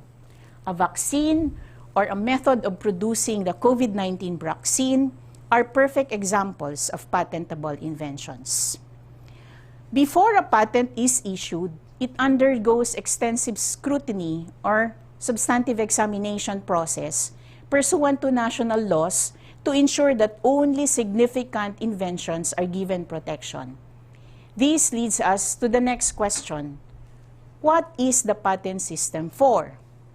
The goal of the patent system is to promote innovation by encouraging disclosure of the technology or technical information in exchange for the exclusive rights for a limited period, so that when the patent expires, others can use and subsequently improve or enhance on it, leading to more knowledge being developed, greatly contributing to progress and development.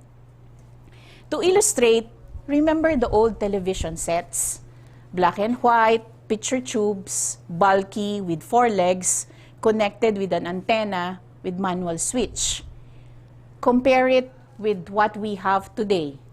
Smart TVs, flat screen, very light, high definition TVs with remote controls which can be connected to smartphones and laptops and mobile devices. Another example is the mobile phone. It used to be thick, heavy, having limited functionality with retractable antenna, parang pangkaskas ng yelo.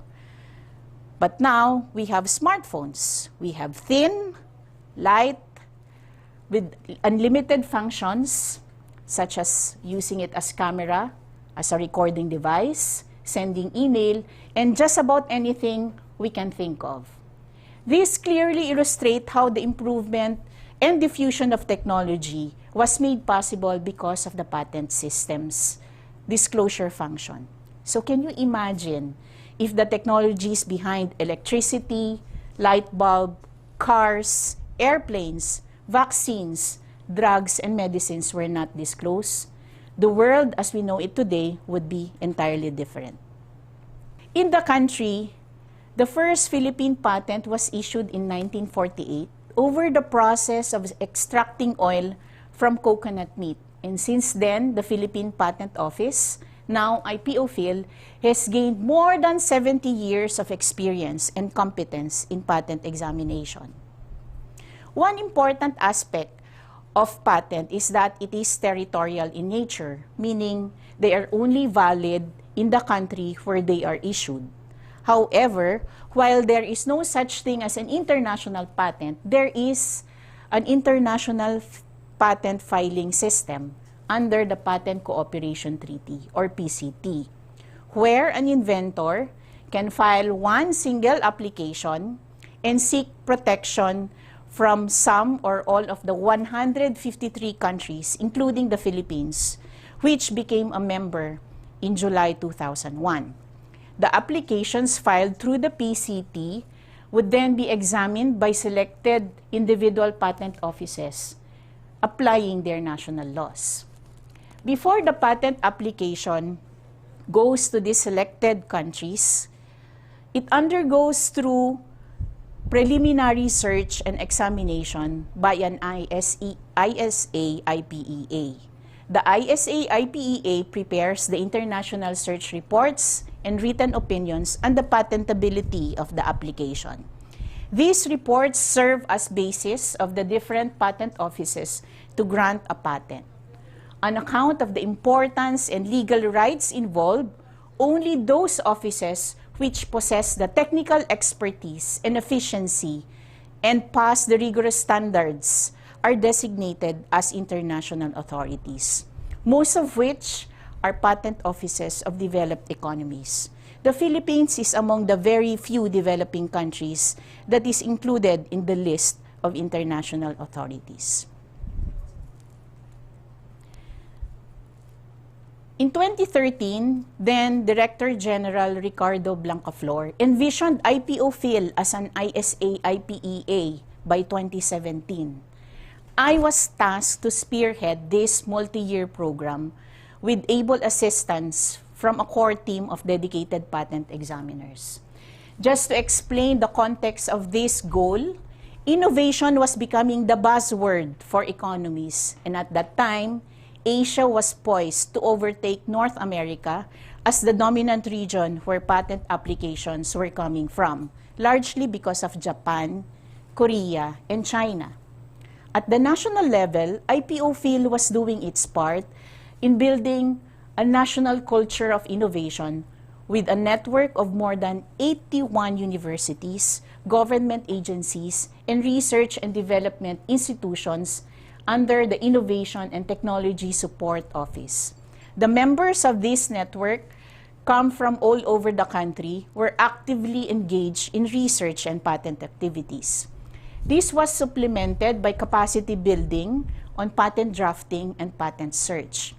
The vision was clear from the start. ISA-IPEA designation is the platform for Filipino inventors to enter the global patent system. By providing accessible quality patent services, our inventors would not have to engage the services of foreign patent offices. As an international authority with comparable patent services in the same league as advanced economies, we will be assisting Filipinos maximize the value of their inventions by opening up markets and opportunities for potential licensing agreements here and abroad. We believe the Philippines is not short on brilliant minds, having produced the likes of Dr. Fe Del Mundo, who invented the incubator that changed pediatric healthcare, and Engineer Dado Banatao, credited for developing the microchip for personal computers. Another notable Filipino inventor, the late national scientist Dr. Ramon Barba, who invented the technology of making mango trees bear fruit all year long, revolutionizing the mango industry, resulting in the Philippines being among the top 10 exporters worldwide and providing livelihood and business opportunities to more than 2.5 million Filipino farmers and employment to downstream industries. These innovations have tremendous social and economic impacts, not only in the Philippines, but for the rest of the world. We believe in the genius of the Filipinos, and we are certain that there are many more entrepreneurs creating new products, techies creating computer programs and systems, science and engineering, even high school students working on school projects, graduate students and professors finishing their dissertations, government research and scientists in laboratories.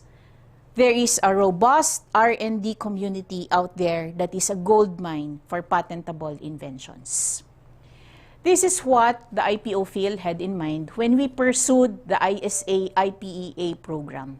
It is the critical piece in building a national culture of innovation coupled with DOST's innovation programs and the recent enactment of the Philippine Innovation Act.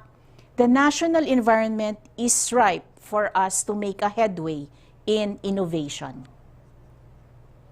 Like the third bricklayer who had clarity in his mind of his task, he was not just a bricklayer earning a living or just building a wall. He was building a cathedral. And in the same vein, the project team was not just a group of patent examiners granting and rejecting patents. And I was not just an assistant director leading the project. We were building our cathedral, the platform to assist Filipino inventors enter the global patent system. Our part in building a national innovation ecosystem that will propel the economy. Our DOT, the ISA IPEA program, is connected to the bigger picture of national development.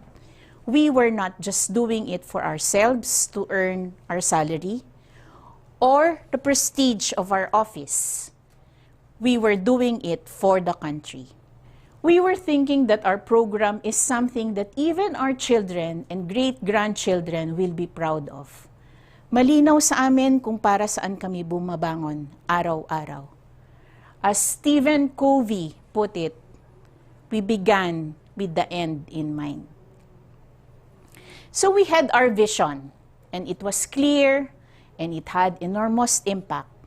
Just imagine one Filipino innovative product like an herbal medicine, a medical device or kit, an air-conditioned system, or it could be anything, when protected by the global patent system and becomes a commercial success, penetrating the biggest markets in the US, China, Korea, and European countries.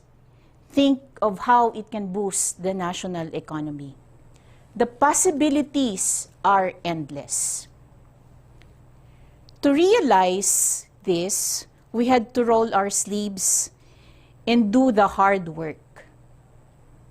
For a patent office to be designated as an ISA IPEA, there are rigid requirements under the treaty, namely, at least 100 full-time examiners with sufficient technical qualifications, subscription to patent databases for search and examination, technically competent and proficient examiners capable of searching and examining in required technological fields, a quality management and internal review systems compliant with the rules of international search and preliminary examination, and support of an established international authority. To say that the program is ambitious and overwhelming would be an understatement. We were just a regular national patent office with less than 60 examiners. The patent databases that we were using were free and publicly available. There was no structured training program for our examiners since we were reliant on the training programs from the bigger patent offices. And the internal review system was limited to the division chiefs checking the work of their examiners. In addition, there was no guide to prepare a patent office to seek designation as an ISA IPEA. Amidst these challenges and limitations, we had the more substantive and critical components going for us. We had technically competent and English proficient examiners with decades of experience, the support of management, a dedicated core team, support and cooperation of among the biggest and most established international authorities, such as the Japan Patent Office, US Patent and Trademark Office, and the Australian IP Office, and assistance from the WIPO. As the project head faced with Gargantuan mission, I divided the task into smaller components to mirror the requirements, organizational structure, capacity building, subscription to databases, information support, quality management system, and policy formulation. The core team composed of division chiefs and assistant division chiefs, even section heads, was divided into these components with a sub-leader with defined tasks and timeline from 2013 to 2017, leading to the designation, as well as from 2018 to 2019, covering the post-designation and preparation to commence operations. It is important to mention that the team leaders are engineers by profession, doing patent examination day in and day out from 5 to 30 years. They are used to examining patents, but writing project documents, designing training curriculum on modules, drafting quality policies, and writing quality manuals, project management were definitely not among their competencies. These were entirely new set skills that they had to develop and acquire. Moreover, the program was on top of our regular duties, which meant added work for us for the next 4 to 5 years without additional compensation. But this is nothing new in the public sector.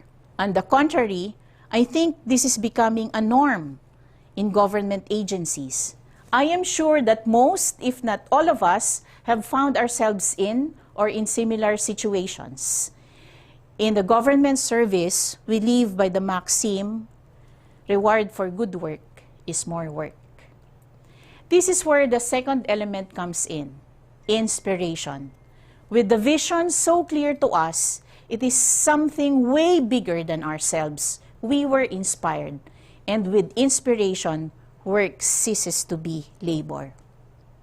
The ability to bear more, acquire and develop new skills to accomplish a given task, the capacity to be resilient will only be possible when driven by that fire from within, that inspiration empowering us to do more and to do better.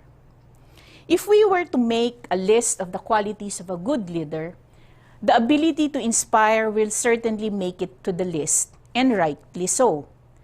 We've read and learned a lot about inspiring leaders behind successful companies or movements, but I had one realization while leading this project. It is equally true and powerful that a leader derives inspiration from the followers or staff.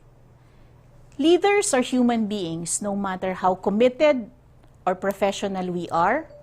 We also get tired, we get frustrated, and we get overwhelmed. But true leaders will always find a way to rise above these setbacks. And I'm sure we all have our stories about prevailing over adversities, both in our personal and professional lives. In the 4 to 5 years working on this program, I had the pleasure of working with dedicated team members whom I consider as colleagues, who valued and embraced the opportunity to accomplish something significant, in contrast to the routinary work of examining patents. The program pushed them way out of their comfort zones by displaying utmost professionalism. They completed their task with enthusiasm and commitment. It was a pleasure serving not just as project head, but working alongside the team, gaining inspiration from their dedication, passion, and consistency. And at times, I was pleasantly surprised by their valuable and creative suggestions and insights. One thing that I will never forget was when one of the team members, a division chief, who sent me a text message saying, "Ma'am, we will go as far as you take us." That statement of total, complete, and absolute trust and confidence is so powerful when one reads that failure is never an option. When a staff tells you that they are willing to go the distance, there is just no way you will allow yourself to fail or disappoint them. In my book, inspiration is a powerful thing. If a leader inspires followers and colleagues, and they in turn inspire the leader, that's the best place an organization can be. It is a virtuous cycle that keeps any agency in constant state of performance. That, to me, is the most beautiful thing that can happen to an agency, even the entire government bureaucracy. That constant state of becoming a better version of itself, where there is unceasing progression of doing past performance, leveling up public service for the good of the country. That's what we collectively must aim for.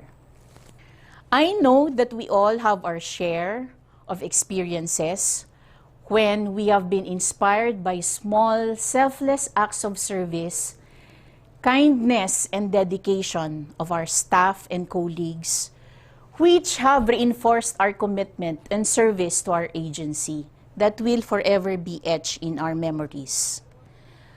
Let's continue to store those small, simple, meaningful acts of service as they will enable us to keep forging ahead with a renewed sense of purpose when the going gets tough. When we started the program, we had to hire about 40 patent examiners, equip them with technical expertise through a structured and competency-based training program, which we needed to develop, increase subscription to patent databases, develop a quality management system, ensure IT support for our international authority work, enhance the efficiency of internal operations, at the same time expand bilateral cooperations to widen support to our bid.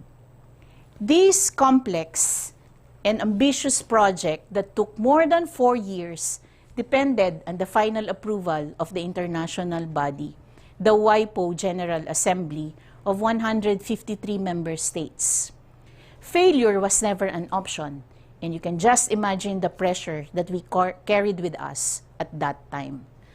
Alongside our internal preparations in Manila, I was in constant coordination with our permanent mission to the United Nations and other international organizations based in Geneva, Switzerland.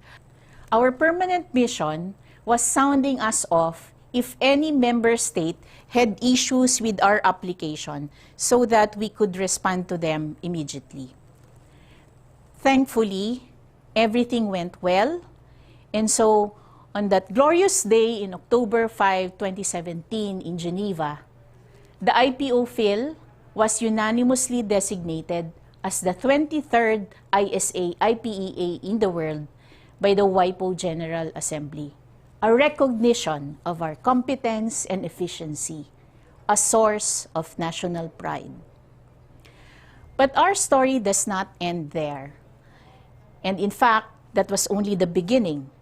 From 2017 to May of 2019, we undertook the substantive work of preparing to operate as an ISA IPEA, from promoting our services, putting in place administrative arrangements and processes, including the IT infrastructure, implementing a QMS system, continuously training our examiners on advanced technologies, among others.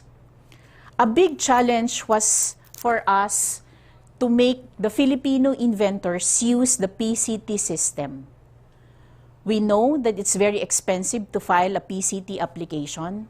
The cost of requesting an ISR and written opinion alone could be as much as 85,000. And this is a huge obstacle for our individual inventors and even to universities with limited resources. Even if IPOPhil were to offer accessible patent services at par with the patent offices of developed economies, we knew that the cost would be prohibitive and Filipino inventors would be unable to use the PCT system. Thus, we made our fees affordable compared to other ISAs. More importantly, we started operating as an international authority on May 20, 2021. We pushed the envelope further by implementing the PCT Filing Assistance Program, which waived fees ranging from 20,800 for small entities and up to 52,000 for big entities to assist our under-resourced inventors and businesses to access the global patent system. From 2019 to 2020, we have assisted 24 Filipino inventors benefiting from the waiver of fees. That's our extra mile to eliminate as much barriers as we possibly can to help our inventors access the global patent system. We have prepared 25 international search reports and written opinions to Filipino inventors for their PCT applications. Our work in government is never done.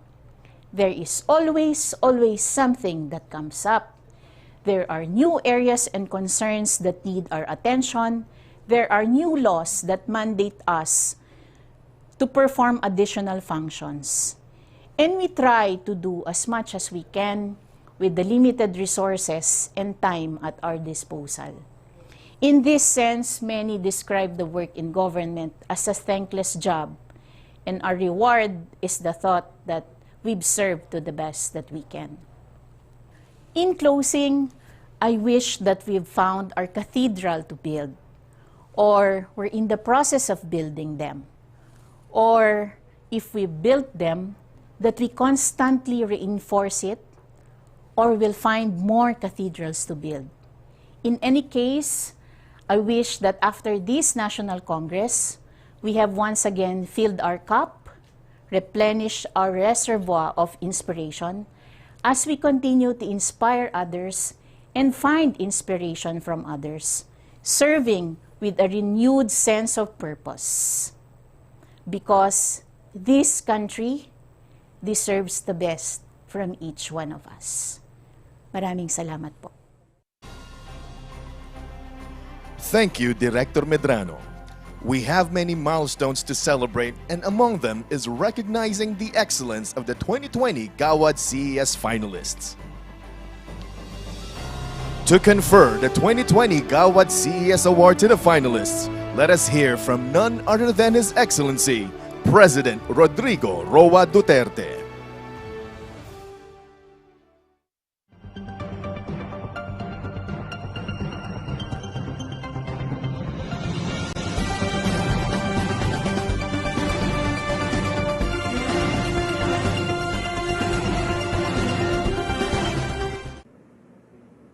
My warmest greetings to the organizers, participants, finalists, and the recipients of the 2020 Gawad CES Award.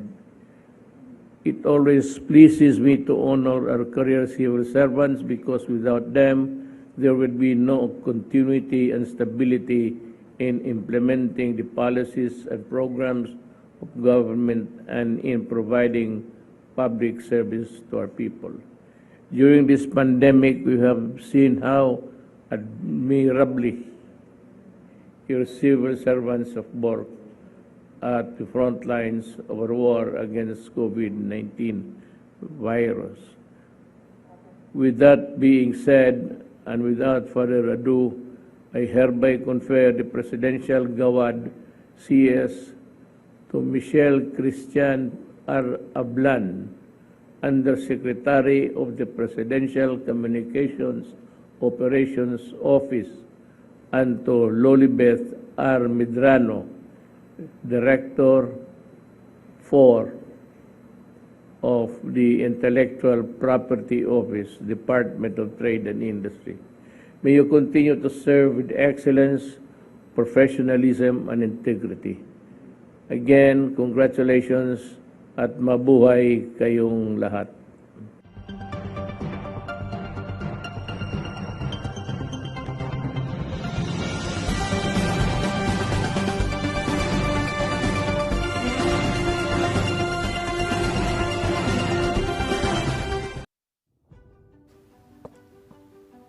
Thank you, His Excellency President Rodrigo Roa Duterte.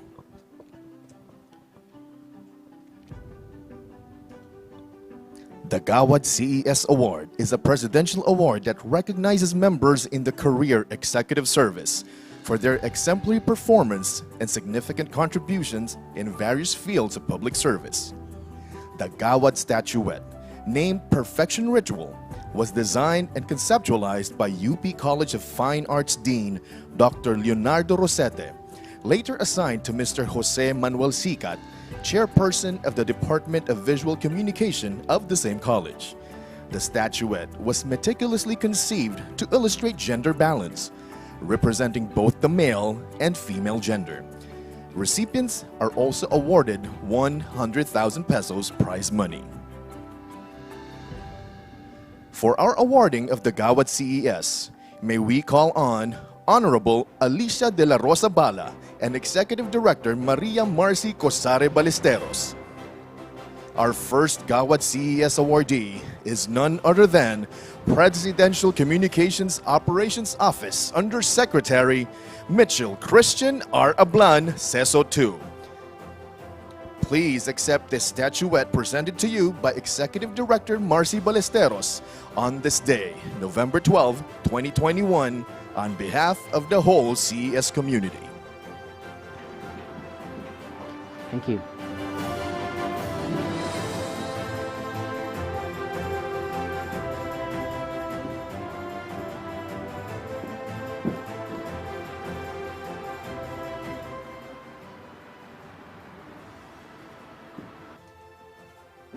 Thank you very much, ED Marcy. Magandang umaga po, Chairperson Bala and the rest of the Career Executive Service Board. Thank you so much for awarding this Presidential Gawad CES.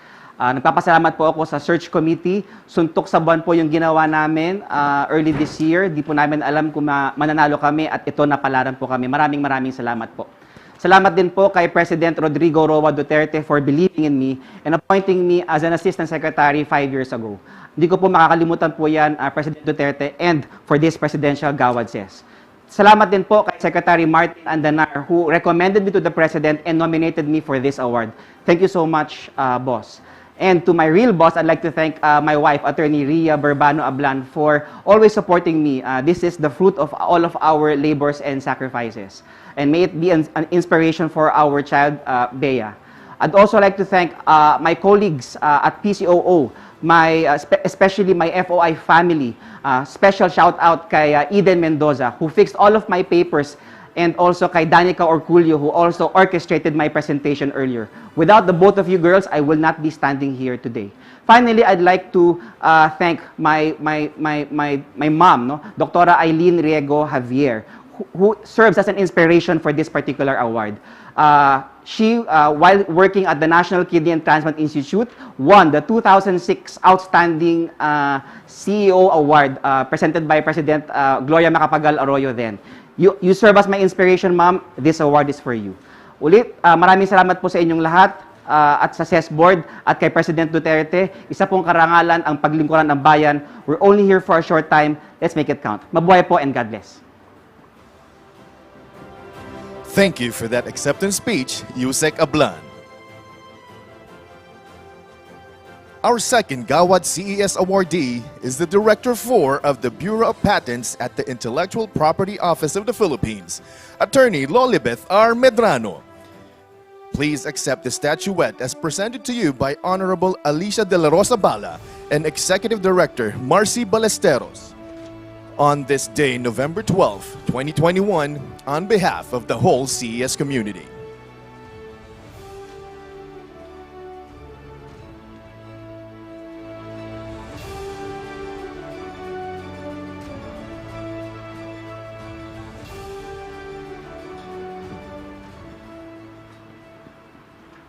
Honorable Alicia de la Rosa Bala, ED Maria Marcy Cosar Ballesteros, fellow CESOs and workers in government, magandang umaga. After more than 22 years in government, I can now connect all the dots. From my public administration course in college to where I am now at the Intellectual Property Office. Indeed, we are where we are because it is where we can do the most good. This honor is every CESO's dream, and I am most humbled for this recognition. Thank you to our President, Rodrigo Roa Duterte, and the Gawad Executive Service Board for this Presidential Gawad Award, a recognition of my humble contribution to government service and the importance of intellectual property and the relevance of our work in the Intellectual Property Office of the Philippines. I share this award with Director General Ruel Barba, my hardworking colleagues in the Bureau of Patents, IPO, and DTI family. I share this honor with my husband, Attorney Gilbert Medrano, our children Luis, Lindsay, and Gio for their unconditional love, support, and inspiration, my parents and siblings, all those who supported my nomination, the 2020 Gawad nominees, and to all of you, my fellow CESOs. This will inspire me to continue giving my best and serving with excellence para sa bayan. To God be the glory. Let's continue to celebrate the excellence in the CES community. Taas noo mga kaseso. Maraming salamat po. Thank you for that acceptance speech, Director Medrano. We hope that your achievements will further inspire others.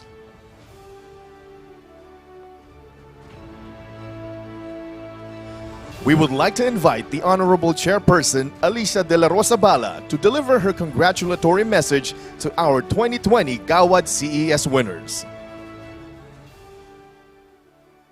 Good morning, everyone. Undersecretary Michelle Christian R. Ablan of the Presidential Communications Operations Office, Director 4 Lolibeth Medrano of the Intellectual Property Office, my warmest congratulations to both of you and welcome to the circle of Gawad CES presidential level. And I'm one of those awardees before, so I'm so happy to see that there are many of us who are still working for the government, and we are very happy that you made it this year in spite of the challenges of the COVID-19 pandemic. So again, congratulations and welcome to the circle of Presidential Gawad CES awardees. Yes, thank you. Thank you, Honorable Alicia de la Rosa Bala and Executive Director Maria Marcy Cosare Ballesteros, and our two Gawad winners. Culminating our 2020 Presidential Gawad CES awarding ceremony is a video production highlighting the achievements of our winners that garnered them this prestigious award. The Gawad CES is the annual presidential award program of the Career Executive Service that honors members of the CES for exemplary performance and significant contributions, particularly in the areas of innovation, information and communication technology, social services, administrative reforms, and public policy. It also recognizes exceptional accomplishments, encourages consistent performance, and promotes excellence in the CES community. Initially implemented in 2005 as the Search for Outstanding Career Executive Officers Award, the recognition program was elevated to the current Presidential Gawad CES Award by virtue of Executive Order 715 dated March 28, 2008. Since 2005, The annual recognition program has recognized 67 career executive service officers and CES eligibles whose performance and accomplishments have set the benchmark of excellence in public service. The Gawad CES winners are chosen through a rigorous screening process that involves nomination from agency heads or by any individual or group who has substantial knowledge of the nominee's leadership and managerial attributes and accomplishments. Nominees are evaluated and selected based on validated accomplishments that are found to be noteworthy, have measurable outcomes, reliable and effective, and are consistent over a period of time. Used to be an individual award, the Gawad CES now accepts nominations of a group or team with a maximum of 10 members who contributed to a common project. This year's honorees are Ablan Michael Christian R., Undersecretary, Presidential Communications Operations Office. Undersecretary Ablan spearheaded the creation and subsequent improvements of the Electronic Freedom of Information portal, a website which responds to the demand for access to information that is not consistently disclosed or given across the government agencies and to the rising demand for information on COVID-related concerns. From 15 agencies which started a pilot rollout of the EFOI, it has grown to more than 400 government agencies catering to tens of thousands of EFOI requests in 4 years. Undersecretary Ablan also led the conduct of FOI roadshows, FOI campus caravans, and press freedom caravans as part of the campaign for access to information across the country, and start changing the culture to transparency, which helped promote information access across the country and led to partnerships with 18 state universities and colleges, 29 local government units with FOI ordinances, and 3 on-board eFOI portal by the end of 2020. Medrano Lolibeth R., Director 4, Intellectual Property Office, DTI.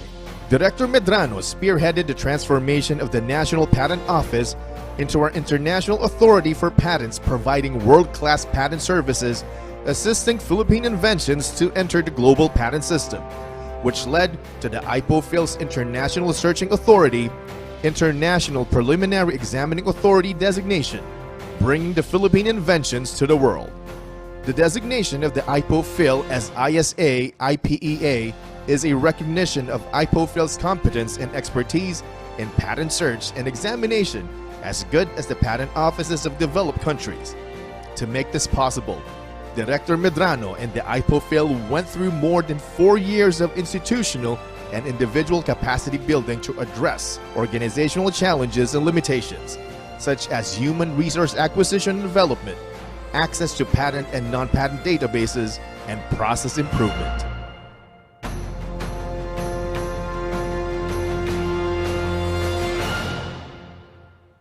Congratulations to our 2020 Presidential Gawad CES finalists. And now, to cap off CESCON 2021, let us now have our closing keynote from the founding president of the Center for Asia Leadership, Mr. Samuel H. Kim. Mr. Kim is passionate about nurturing and empowering talent to help the region's decision makers and emerging leaders become adaptable to the challenges of today and the future. He specializes in organizational adaptability and resilience, futures thinking, decision making, learning organization, moral leadership, and power and influence. Please give a warm virtual round of applause to Mr. Samuel Kim.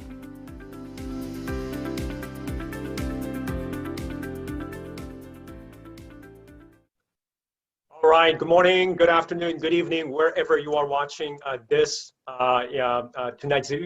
event. I'd like to thank once again the Philippines Career Excellence, the Executive Service Committee members for really inviting me to this wonderful and very esteemed event. And as a closing, I was able to hear a couple talks. They were really great talks, and personally I've learned from the talks, and so it's been such a wonderful privilege. But as a closing, I just want to kind of spend about 10 to 15 minutes trying to wrap things up, and I want to provide you with 4 sort of call to actions to everyone who is here today. So if you can help me to kind of pull up the slide, that's going to be that's going to be great. And I just want to also congratulate the finalists to the award. So my sincere congratulations to the finalists. All right, so if we can go to the next slide, you know, I've been, thinking, quite broadly and deeply about leadership over the past couple of years. I want to, first of all, kind of let you know that I'm not an expert in leadership, but I am in the process of learning in what ways we can exercise an effective leadership. And I just want to kind of point this out to you. I have 5 stories with me that has significantly impacted who I am today and the work that I'm doing today. And as you can see, I'm originally from South Korea, but as seen in the first story, but in the second story, I have put the Philippines there. The Philippines, in fact, is my a second home at heart, because I've spent 10 years in the Philippines growing up. My parents were humanitarian workers, and my time spent in the Philippines has really defined who I am and the work that I'm actually doing today. Next slide, I want to kind of mention to you that after experiencing, or after taking up a diverse career background, I have kind of come up with what I call 5 things that the thriving organizations do well, right? 5 things that the thriving organizations do well. Having kind of worked with, or having worked for different organizations, I was able to kind of observe and kind of come up with 5 patterns that kind of delineates what are the 5 things that the thriving organizations do well. Now, I don't think I have a time to actually go over them or go over all the list, but I just want to mention 4. And these are not actually coming from the 5 things that the thriving organizations do well, but I just kind of want to help you in a way. It has to be a call to action. After having spent all these time together, I think it's really important that now that you have learned, right, things that you have put into your head, the things that you have picked up, and what are the skills, I think it's really time for us to put them into an action. And so I have put them, these 4, into what I call the 4 things, the 4 call to action. Now, first one I'd like to mention to you is that really hope that everyone can be aspirational. I hope that all of us can be hopeful. Number 2, I hope that everyone is able to be honest, right? It is very important that we have to be honest with ourselves. Number 3, it is very important that I'd like to ask everyone to be courageous. And lastly, number 4, I want everyone to be disciplined. Now, what does this mean? Let's go over to the next slide. Number 1, it is very important, after going through all these entire programs and after hearing all these esteemed speakers, right, deliver their talks, the conclusion that we should make is that we have to be aspirational. Especially people in the working for the government, you have to be aspirational. What does aspirational mean, right? It means that we are being hopeful. In front of us, we've got 3 paths. One is that, yes, we have the path that leads towards growth. But another path will lead us to what we call the mediocrity.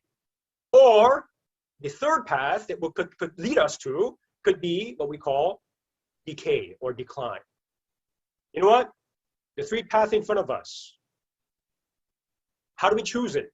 It all depends on what you do today, right? I think I've heard one of the talks saying that, what we do today is very important, right? So in front of us, we've got 3 different paths, and then we will be the ones who will be deciding where we are going to be or what we are going to be. And I have no doubt that all of us have this aspiration that we want to have the path leading to growth. Growth, both quantitative, qualitative, right? Being happy, but at the same time, your economy grows, more jobs. But at the same time, you're being happy about this. You feel that there is a great deal of hope, that this is the country that we want to give to our future generation. You feel that whatever that you're doing is contributing to the welfare of the Philippines, right? So that's what we call the aspiration, where we want to be, what we want to be. Aspirational means that, we are being hopeful, that we have this hope that whatever we do today, we are going to create a better future, right? Yeah, right now, you may be feeling, it all depends on what kind of feeling that you might have. Some of you might feel that, we are growing. Some of you might feel that, we are stuck. But some people might think that, we are actually in the state of decline. But whichever state that you are in, we all have an aspiration that's the better future that we want to achieve. Now, if you want, where you are today, call the reality, the current reality, and that's the desired reality, the better future that you want to achieve, we need to make progress. Yes, if you want to be hopeful and aspirational, it comes along, it doesn't come to you as a free gift. It comes along with some effort. And the word progress, if you look into the dictionary, basically means what? It means an action. It means, an activity. Activity basically means something that you do, right? Intentionally, deliberately. That's what you're doing. And because of that activity that you are doing, that is making things better for you, better tomorrow. Today is better than yesterday. Tomorrow is going to be better than today. Today was better than your yesterday, right? So that brings better things, stronger things, something of the higher state. And that comes with an activity that you cause, with a good intention. And that progress should be able to benefit not only yourself, but also others. Look up in your dictionary, that's what it says. If you look at the next slide, as I mentioned to you, if you want to be aspirational, then you have to do something. Now, very important thing that you have to do is how you respond to the given circumstances. We are living in a highly uncertain world. There are things that come to you by letting you know, noticing you that things are coming. But there are a lot of things that comes to you without, comes to you by surprise.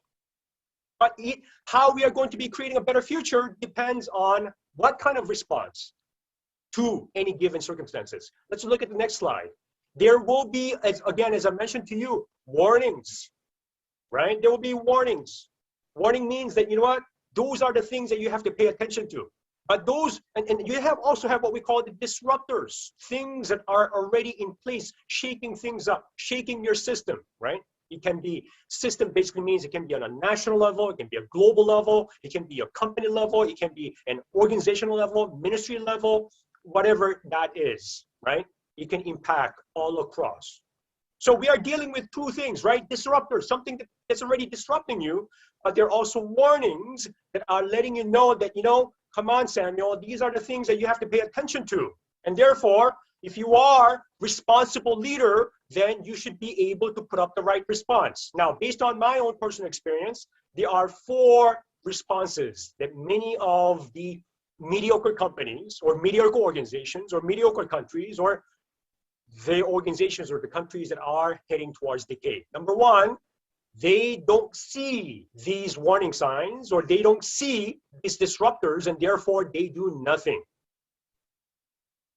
Number 2, they can actually see, they see these disruptors and warning signs, still do nothing.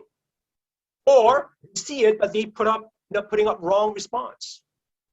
Or lastly, they put up a delayed response. And that caused them, a missed opportunity. Have a lot of potential.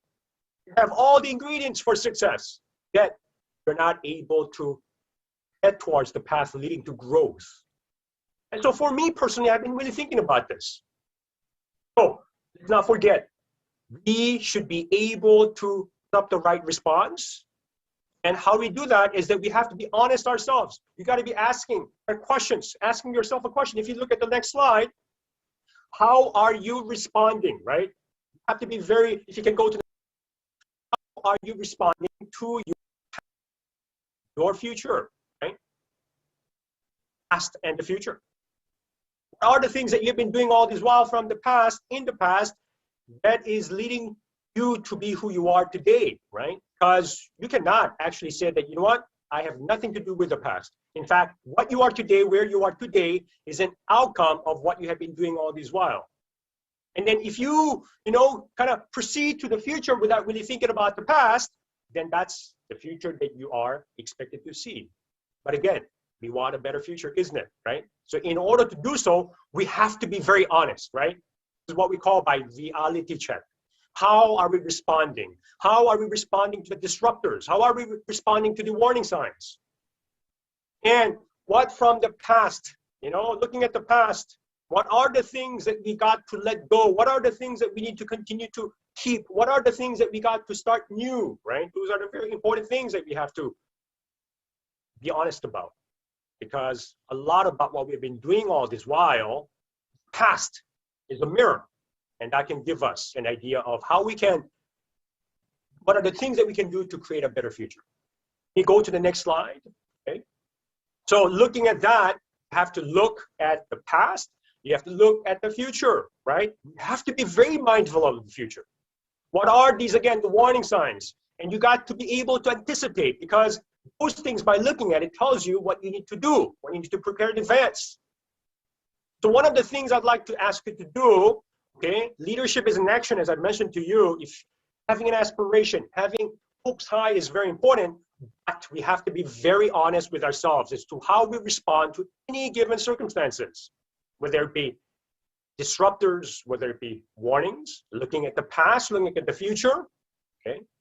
And specifically, I want to point out that when you're looking at the past, what are the things that you got to let go?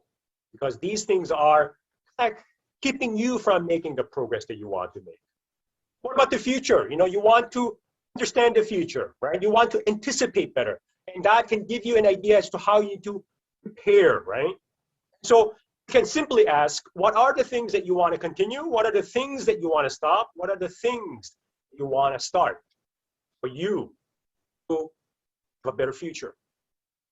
What it means by we have to be courageous. Now, okay, being honest means that we are aware, okay, we do a reality check. But courageous means that now we got to do things, take an action, that we are able to improve our reality, right? Next slide. If you can take the next slide, it's very important that we have to be disciplined. Discipline basically means that it is very important, whatever that we have learned today, okay, we call this 3H, whatever the things that we've learned, we put it into our head. Whatever the things, the skills that we've learned, right? Now we should be able to do things better. We are able to serve the public better, right? We've gotten a lot of knowledge, but at the same time, we've picked up some other things that can possibly be translated to you providing a more effective, more efficient, more productive services to serve our community, right? The hands. But foremost, I think very important is we got to have the right heart. And I was very thrilled as I've heard, some of these distinguished speakers speak. They were speaking from their heart that this is a type of the Philippines that we want to create, the country that we want to see happen, right? Yes, I think it's very important that everyone needs to own the heart. Okay, so it is very important that let's not, let's be upfront, let's be eager to pick up the head, hands, and heart. And we got to be doing a reality check every day. How does my head look like in serving the public? How does my hands look like? The doing of knowledge look like in serving the public? And at the same time, how does my heart look like in serving the public? It's very, very important. While we do this, we got to be making that action of improving whatever the reality that we need to, right? So that we are able to really see that aspiration become a reality, right? Lastly, I just want to tell you this, that, especially 2008 financial crisis, okay, if you look at the next slide, I have a personal experience of witnessing the 2008 financial crisis with Lehman Brothers.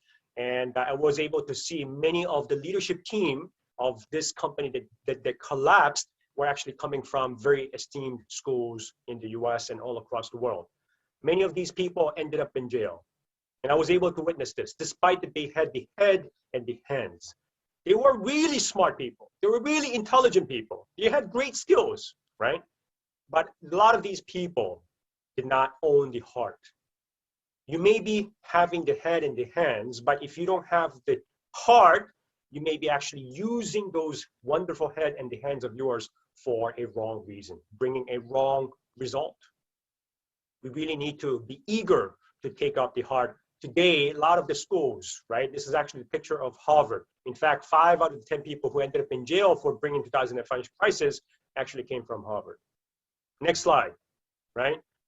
It is very important that there's so many people out there. Personally, working on the Wall Street, I've experienced why it is so important that we need to have leaders with head, hands, and the heart.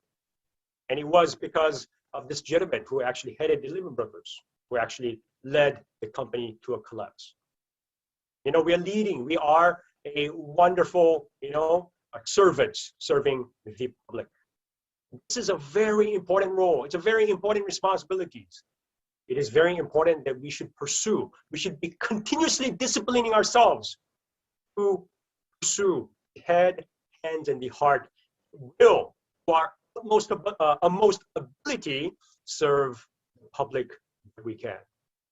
So kind of wrapping up, I just want to mention to you that next slide, the 4 slides here, okay, we got to be aspirational. Let's not forget that even in the very tough times, very good times, let's be aspirational, hopeful, let's speak about it, let's talk about it, okay? Let's be the influence of helping other people, the public, yourself, and other servants being aspirational. Number 2, it is very important that we have to be honest with ourselves. How are we responding? You have to be very honest in doing that reality check. If you are kind of picking up a delayed response, then that means you have to start picking up more tight actions. Number 3, we got to be courageous. I know that some of the things are daunting, but our ultimate goal is to improve reality, right? It is very, very important. Ask how you're doing. What are the things that you gotta continue, but what are the things that you gotta stop? What are the things that you gotta start new? Because we want to make progress, right? And number 4, this is an everyday thing. And so therefore, let's not kind of go slow with being equipped with the head, hands, and the heart. And so, thank you so much for this wonderful opportunity. Last slide here, let us expect, okay, we got to be expecting great things, okay, for our humanity, right, for our public, for our very beautiful country, the Philippines, but not only expecting, but also do great things, okay? And we are for sure capable of, making things happen for the country. You play a critical part of this work. Thank you very much. I'm so honored to be part of this very esteemed conference. And I wish every one of you the best of luck in serving the country to really make country, the Philippines, a promising and for all of us and for all the Filipinos in the country. Thank you very much. Thank you very, very much, Mr. Kim. And of course, as our thanks for your kind participation and knowledge sharing, we present this certificate of appreciation to you. Thank you very much. Thank you. On behalf of the Career Executive Service Board, this certificate of appreciation is hereby awarded to Samuel H. Kim, Founding President, Center for Asia Leadership Initiatives, for having shared and imparted valuable lessons as closing keynote speaker in the 2021 Lifelong Learning and Leadership Congress with the theme Resilience 4.0, Courage, Agility, Future-Ready Leadership. Given this 12th day of November 2021, signed Maria Marcy Cosare Ballesteros, Executive Director, Career Executive Service Board. Thank you so much, Mr. Kim. Thank you very much. Thank you. Thank you. Really great, my honor. Thank you very much, Executive Director Ballesteros. For 48 glorious and fruitful years, the Career Executive Service Board has been committed in achieving its mission of forming a continuing pool of well-selected and development-oriented career administrators who shall provide competent and faithful Philippine civil service, serving as the critical link between the government and the citizenry. Let us all take a trip down memory lane and watch a tribute video on the rich history behind the creation of the CESB and its accomplishments over the years.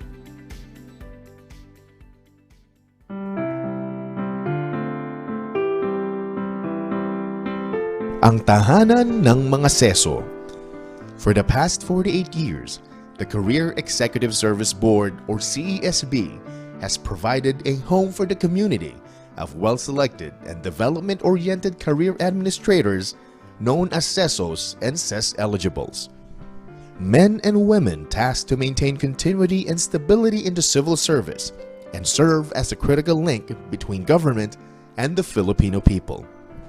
What started out as a reform initiative to rebuild the government from the ground up by professionalizing the bureaucracy, the CES has blossomed into a community of servant leaders with unparalleled contributions to nation building. The CES Board, the CESB Secretariat, and its workforce called the CESBs have over the years nurtured a core of governance leaders that has now grown into a flourishing community of CESOs, or Career Executive Service Officers, and Career Executive Service eligibles. They have likewise ably assisted potential managers and leaders in their journey toward becoming a member of the CES. A sturdy home is built on strong foundations. The Career Executive Service's reason for being was a bold response to an urgent societal problem, while its mission was to uphold the important principle of meritocracy, which is a key element of modern democracies worldwide. It was established in 1973 when Philippine bureaucracy was plagued by widespread corruption, incompetence, and patronage politics. The eminent Dr. Onofre Corpuz became CESB's first chairman of the board, a historian, economist, and public administration scholar. He at once fashioned an institution based on the exemplary civil service systems of the United Kingdom and India, tasked to promulgate rules, standards, and procedures on the selection, classification, compensation, and career development of government executives. The institution was to be called the Career Executive Service Board, or the CESB. The CESB is mandated to form a continuing pool of well-selected and development-oriented career administrators who shall provide competent and faithful service. While its vision is to provide leadership and continuity in governance, imbue relevance, build collaboration, and inspire trust in achieving national development goals hand in hand with political leaders, the bureaucracy, and the citizens. Its mission, on the other hand, is to maintain continuity and stability in the civil service and serve as a critical link between government and the Filipino people. It is likewise tasked to infuse its ranks with well-selected and development-oriented leaders, and through them bring change, expertise, and leadership for a responsive public service. In its 48-year history, the CESB did not just promote meritocracy, but also embodied it. Leading this journey was its long roster of chairpersons, governing board members, and former executive directors who now belong to the pantheon of Filipino public servants and thought leaders.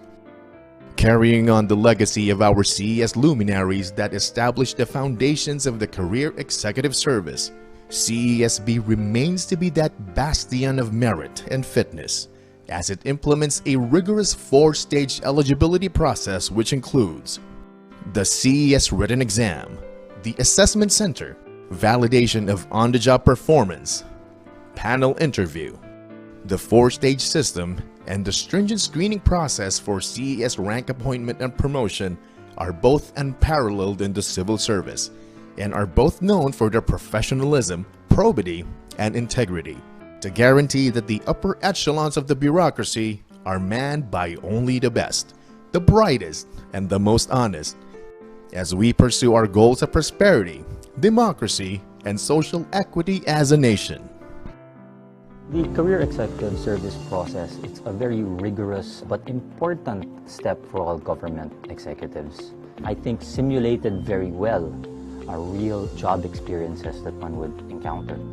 So you sort of get a test of whether you can actually do something well. And so through all of that, my own experience in the Career Executive process sort of provides a little bit of comfort for me to know that the Career Executive Service Board is actually screening and taking seriously which people they put for government positions. And I'm very thankful for that. A nurturing home, A home is a place that nurtures and sustains. Like a nurturing home, the CESB takes care of CES officials and aspirants in their public leadership journey. It is a one-stop shop that provides all services from their entry to the CES system to the rise and growth as public servant leaders. And until their retirement, the CESB and the network that forms the CES community have always been there as a support system. For 48 years, the CESB has nurtured thousands of public servant leaders and equipped them with the tools that they need in serving the nation through its innovative and responsive capacity building programs. The Leadership and Management Proficiency Program, or LAMP, has been institutionalized as the foundational capacity building program of the Career Executive Service with its three-pronged framework of knowing oneself, or the salamin, relating with others, or the diwa, and leading the organization, or the gabay, all anchored on the CES core competency standards. Over the years, the graduates of CESB Salamin, Diwa, and Gabay have gone on to become the exemplars and paragons of Philippine civil service, honed with a distinguished brand of CES leadership that is cut above the rest. Ang mahusay na pamumuno na may pusong seso. True to its commitment to lifelong learning, the CESB has developed and implemented various career development programs that sustain and retool our public servant leaders throughout their careers. This includes the Leadership Conclave, Executive and Leadership Wellness Camps, and CES Thought Leaders Congress. The CESB also ensures competent and responsive service through its centerpiece performance management system called the CES Performance Evaluation System, or CESPES. Throughout the years, the community has also honored those who exemplified the best in public service through the CES Very Innovative Person and Cost-Effective Officer Awards, as well as the highly prestigious Presidential Gawad CES program. Our home, our pride. Today, the CES community stands strong and resilient. It remains to be the home of leaders who are proud and united in their commitment to serve the nation and the Filipino people, regardless of the challenges that lay ahead. The CESB Secretariat, under its Executive Director, Maria Marcy Cosare Ballesteros, and through its 5 hard-working divisions, namely the Eligibility and Rank Appointment Division, or ERAD, the Professional Development Division, or PDD, the Performance Management and Assistance Division, or PMAD, the Policy, Planning and Legal Division, or PPLD, and the Finance and Administrative Division, or FAD, have transitioned to digital platforms and continuously embarks on the improvement of their ISO certified systems. The CESB is now an agile and future-ready institution, ready and able to provide services to its stakeholders and the community at all times. 48 years have passed, and what was once just a dream of establishing a core of proud, competent, and committed public servant leaders has now become a reality. The CES is now a growing, thriving, agile, and resilient community. As we prepare to celebrate our golden anniversary in 2023, we reaffirm our commitment to the values and principles that inspire our home, which is the CESB. Paglilingkod, katapatan, at pagmamahal sa bayan. These are the CESB and the CES community, and they are our home and our pride. Isang karangalan ang maglingkod sa bayan. As we continue with our program, I would like to highlight a couple of takeaways from what we have discussed and learned so far. First, the Career Executive Service community has responsibilities that no ordinary Filipino has, and in that sense, is also a privilege to serve and lead. Second, that to steer future leaders towards the right direction, we need other leaders. In our case, the CESB, or Career Executive Service Board. Now, before we formally close the 4-day CES Congress, let us take a moment to express our utmost gratitude and appreciation to the Honorable Alicia De La Rosa Bala for being the mother of the esteemed champions of the Career Executive Service. It is our great honor and pleasure to present to you this tribute.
It would require me to take over the entire program if I mention one by one the achievements and contributions of our dear chairperson Alicia Bala as a dedicated public servant. Suffice it to say that she holds the distinction of the only person who concurrently heads 3 premier bureaucratic institutions, namely the Civil Service Commission, the Career Executive Service Board, and the Board of Trustees in the Development Academy of the Philippines.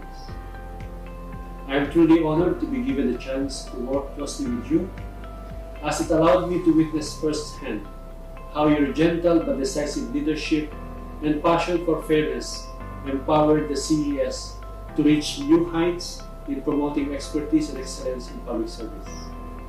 I believe that I am speaking on behalf of the other members of the CESB when I say that you inspire us to keep the CES moving forward stronger than ever. We will continue the work we have started in CSB. Thank you, ma'am. Hi, Alice. I'd just like to say that life is really a circle. You know, the first time I met you, we worked together as a social worker many moons ago. And after so many years of no contact, we see each other again at Civil Service Commission when you became the chair, and I was working there as a facility director of the Philippine-Australian HRODF, and now as a board member of the Career Executive Service Board. I'd just like to say that I have fond memories of the work that we have done together many months ago and also recently, you know. And I'd just like to also say that life is a circle, but at the same time, it intersects with each other. I wish you the best in your next journey, you know, in your retirement. I hope you will have time and enjoy the time with your family, travel after the pandemic, do things in your bucket list. Those are important because life is too short. And of course, I'd like to thank you for being a public servant, a very dedicated and committed public servant that you have spent almost your life, career life with. So again, thank you and Godspeed. late Chairperson Bala. As we say, once a CESO will always be a CESO. And as Chairperson of the CSC and CESP, you will always be our chairperson even after February 2022. You have impact to many lives and careers in and out of government. And so there are no goodbyes for us. And you will stay in our hearts and in the CES community for many, many years to come. Until our next meeting, keep safe and God bless, ma'am.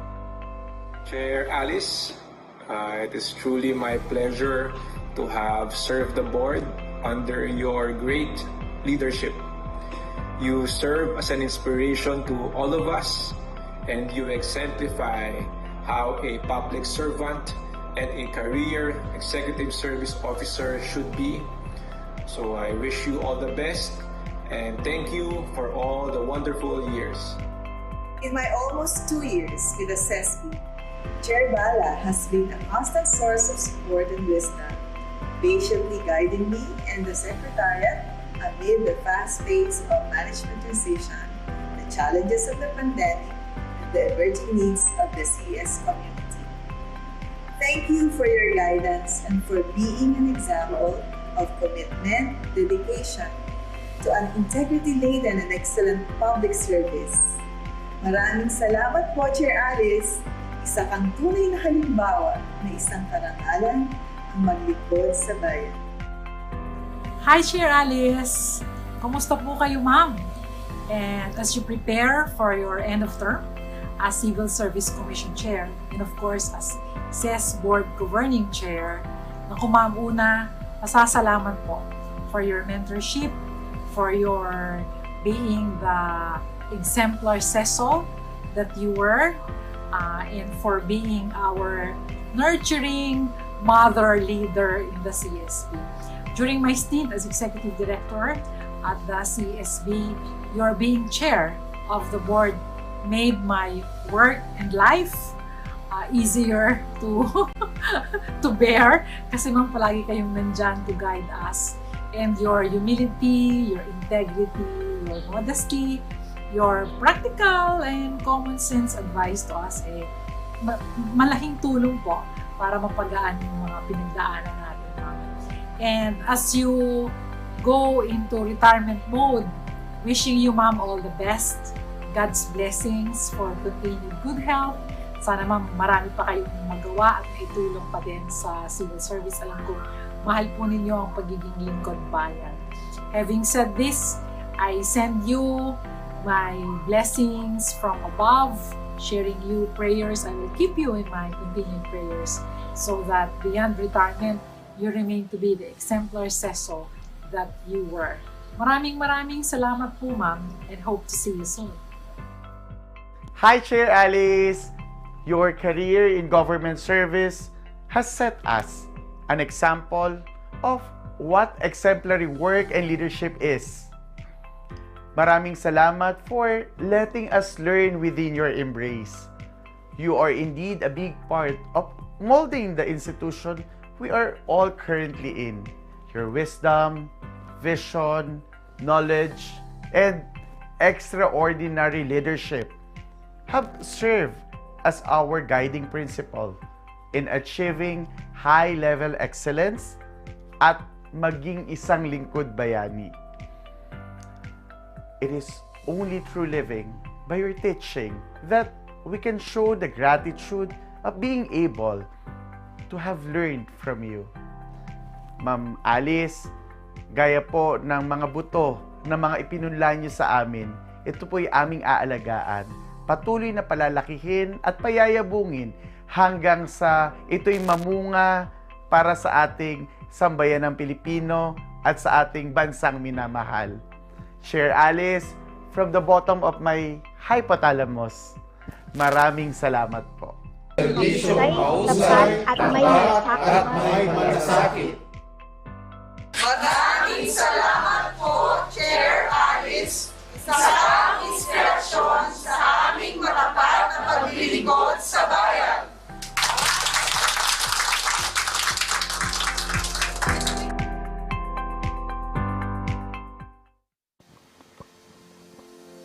We would like to call on stage Executive Director Maria Marcy Cosare Ballesteros to read the citation on the plaque of recognition to be awarded to Chairperson Alicia De La Rosa Bala, CESO 1.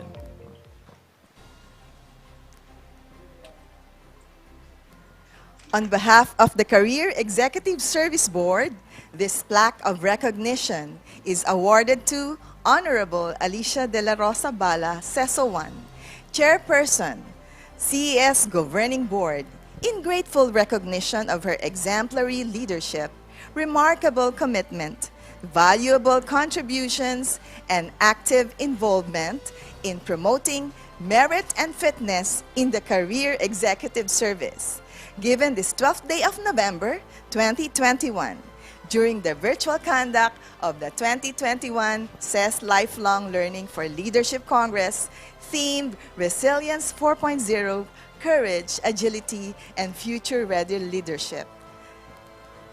Given this 12th day of November, signed Maria Marcy Cosare Ballesteros, Executive Director, Career Executive Service Board.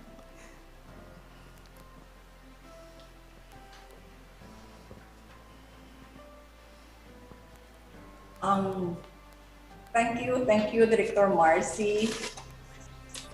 I'm overwhelmed right now. I could hardly say a thing.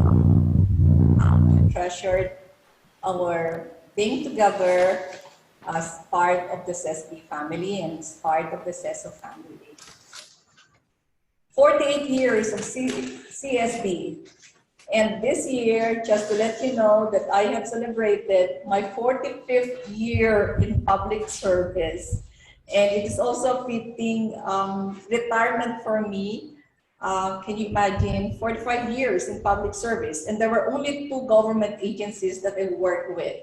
First was with the Department of Social Welfare and Development and the Civil Service Commission. Just to let you know too that not in my dream that I would chair the Civil Service Commission. At the same time, the chairperson of the Career Executive Governing Board, and more so with the Board of Trustees of the Development Academy of the Philippines and the Scientific Career System. It's something, and I said that working in government is a calling. It's both a calling and a privilege. A calling because this is an opportunity to serve our Filipino people, ang taong bayan, at privilege because sabi nga, di ba, may kasabihan, hindi naman kasabihan, pero sa Biblia nakasabi, many are called, but few are chosen. And being in public service is the apex of my career. And I won't forget my 45 years where I started as a training officer until where I am now. And thank you to the members of the board.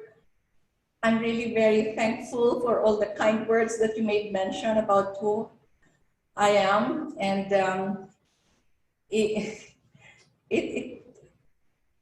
wala akong masabi. Maraming salamat. Mamimiss ko kayong lahat. Si Desbert, si BM Jojo ng DAP, si Milalyn, and then si Rico, and then of course si Assistant Secretary, si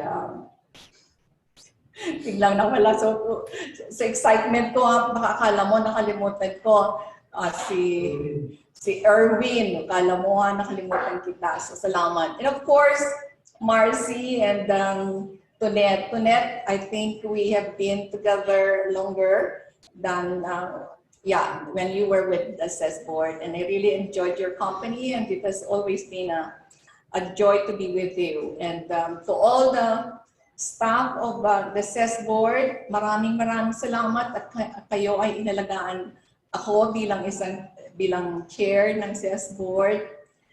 At sa lahat ng CESOs at mga CES eligibles who are attending this CES Con, this would be my first and the last. I'd like to encourage you to continue on with your excellent work. And just to let you know too that on Monday, we will have our own awarding of the Presidential Lincoln Pine Award and Dangal ng Bayan and Pag-asa Award. Pero hindi siya virtual, kundi ito hindi siya physical pala, kundi virtual awarding. So I hope that you will join us in that celebration. And to all of you, maraming salamat. Ipagpatuloy natin ang paglilingkod sa taong bayan. Lalong-lalo na ngayon sa gitna ng ating kalamidad, itong pandemya, marami tayong natutunan. At isa lang masasabi ko, ngayon higit kailan, mas kailangan tayo ng taong bayan. Muli sa inyo, maraming salamat. Thank you. Maraming salamat. From the bottom of our heart, thank you very much. Congratulations, Chair Alice. It is only when we love what we do can we bring out the best, not just in ourselves, but also in others. Leading the CES community by example requires utmost passion for public service and sincerity towards the welfare of the CES members, just as what our chairperson has done over the years. For all her contributions in developing, sustaining, and nurturing CESOs, CES eligibles, and third-level aspirants, we dedicate this next performance by the company of the song, Now That I Have You and Everlasting Love, to our dearest chairperson, Alicia De La Rosa Bala, and to the CES community that she has dedicatedly served.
To us right before the future and right after the past. Did you smile when you found it was?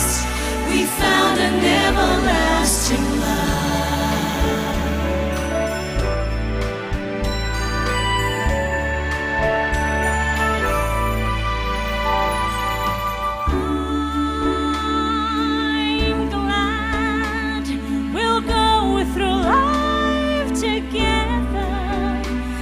when you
happened to us.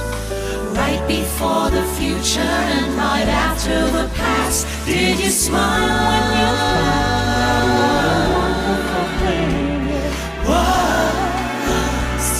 We found an everlasting love.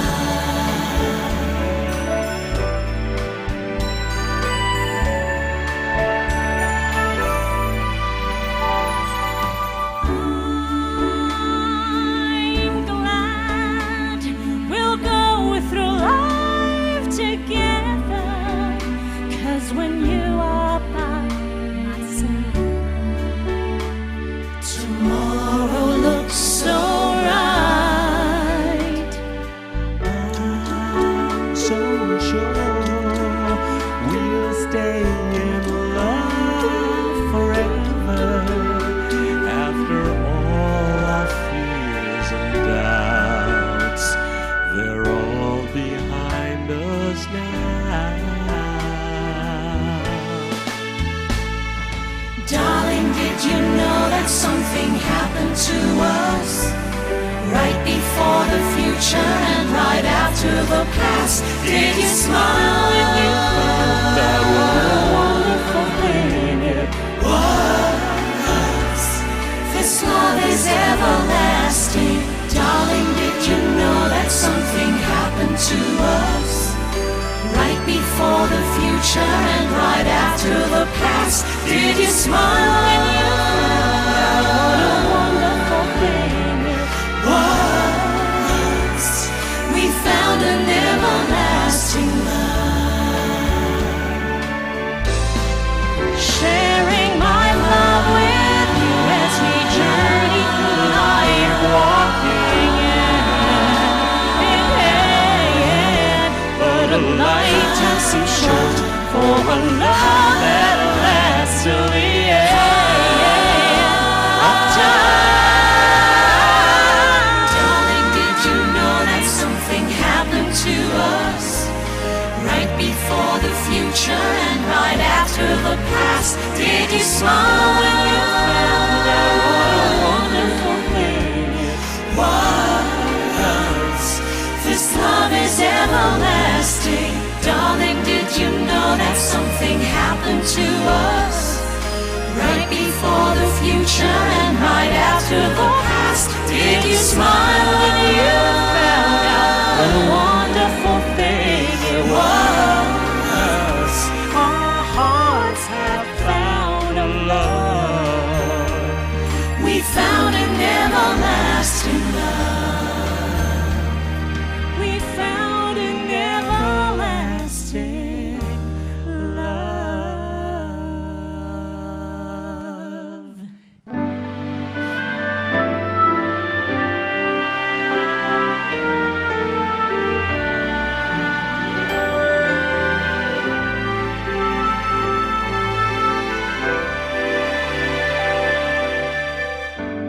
All of my life it seemed that something had been missing.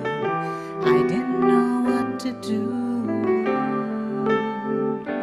Days would pass me by, each as lonely as the other, until I met you. You opened the door and let the sunshine in. My love will never be the same again.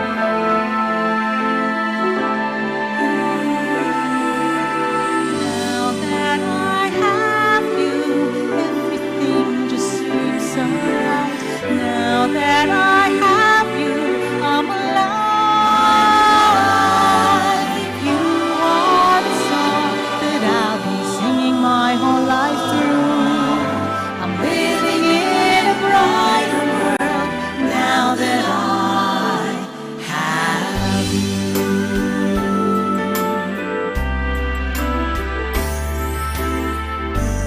Looking ahead, I see the two of us together. I'll never let you go, 'cause you're so dear to me, and it isn't any wonder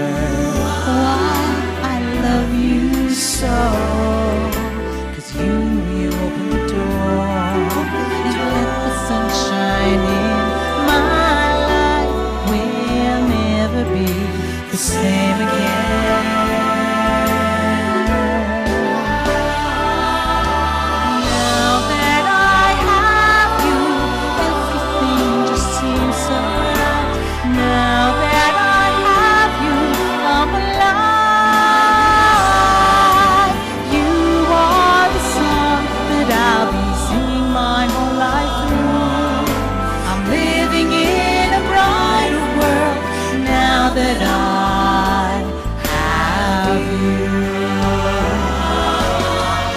I feel this love is real. I see it in your eyes. You take my hand and I understand you are mine.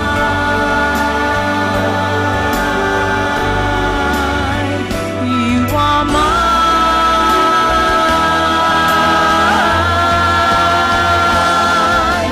Now that I have you, everything just seems so right. Now that I have you, I'm alive. You are the song that I'll be singing my whole life through. I'm living in a brighter world now that I have you. Everything just seems so right. I'm living in a brighter world now that I have you. Now that I have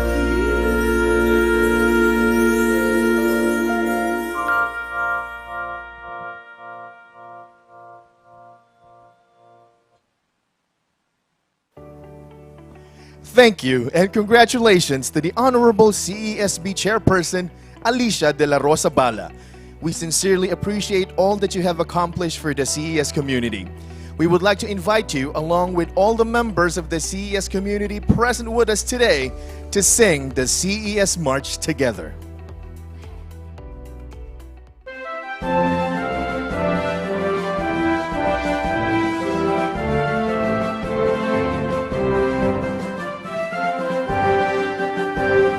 Standing tall among the many, bound in loyalty preserve.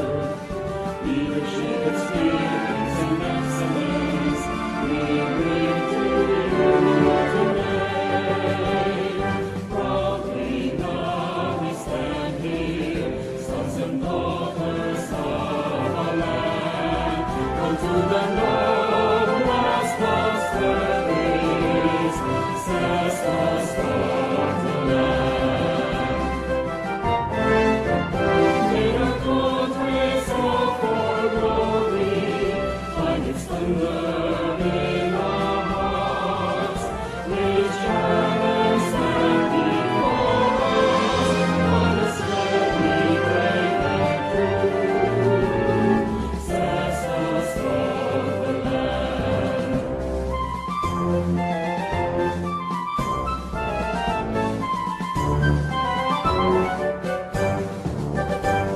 Compassion, truth, and justice be the bread we share at home. May we honor every task with our noblest and our best. May we stand in humble service, do the part and be our man, and the best we can to give, be of service to our land, says the star of the land. But I find we are proud, we are service of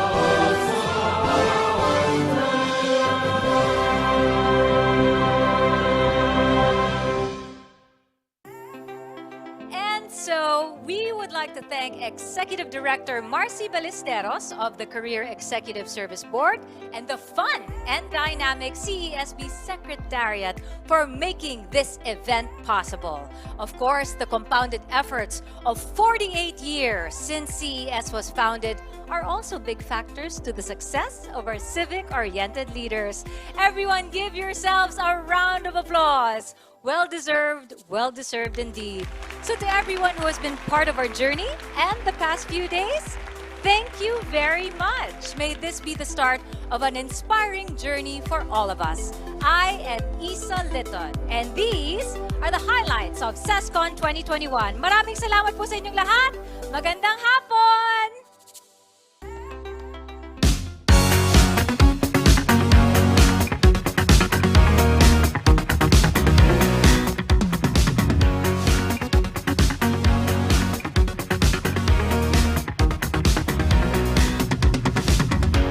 Year's Lifelong Learning for Leadership Congress and to the 48th anniversary celebration of the Career Executive Service. Now, you have to do the steering through the adversity with lots of courage. This is where courageous leadership, courageous perseverance comes to play.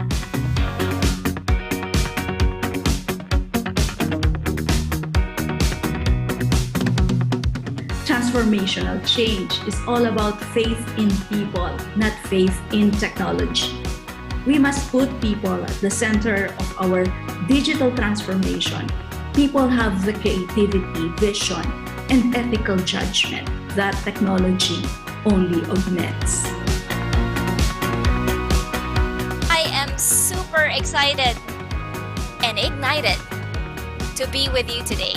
I'm just looking back at all the blessings that we have had for almost 2 years in the pandemic.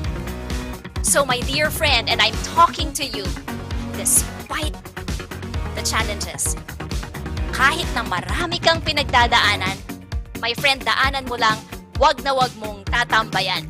Kapit lang, kaya natin to! Hello and a wonderful morning, ladies and gentlemen. I hope you enjoyed the past few days of learning with us. But as they say, good things have to come to an end.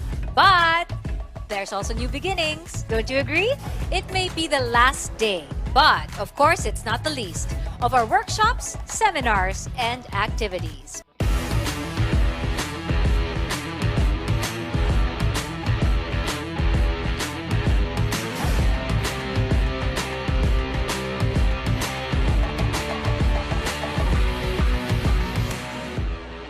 Our hope is that the digital transformation will ultimately deliver solutions that address the challenges our country and humanity face. Perfection is the enemy of progress, Churchill said. So let us not allow ourselves to be dissuaded by failure. The potential good we can do will outweigh them in the end. My biggest advice to someone, just start. Just do. You can start anywhere.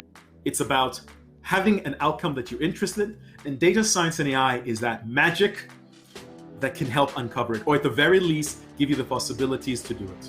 Sharing means they find it, the content good enough for them to share it with other people. And that's really the power of social media. So that's how you know if you are creating relevant content to your audience. The first thing we need to do is to establish a structure. Where does work and where does my home life begin? We are what we repeatedly do in our lives.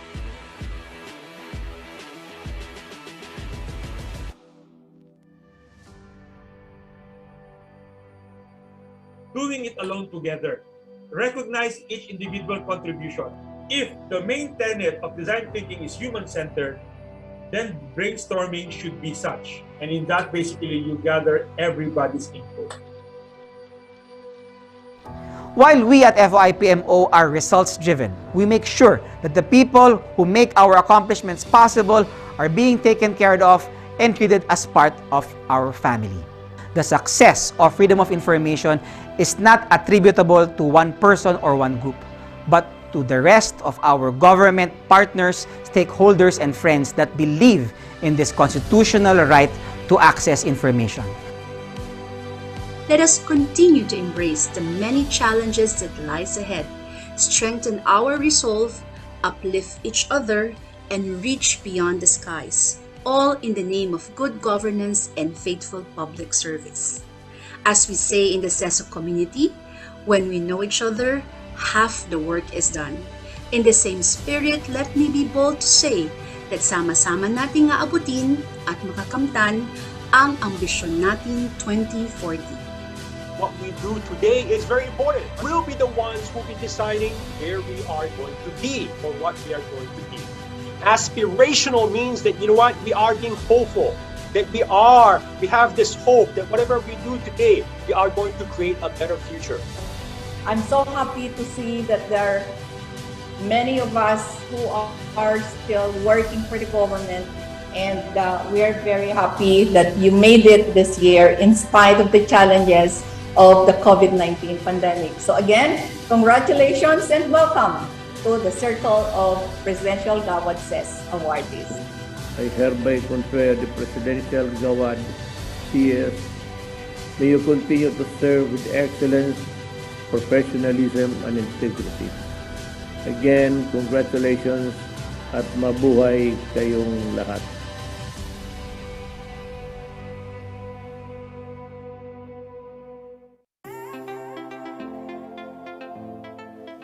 Thank you to all our speakers, moderators, participants, and to all men and women who made this event possible.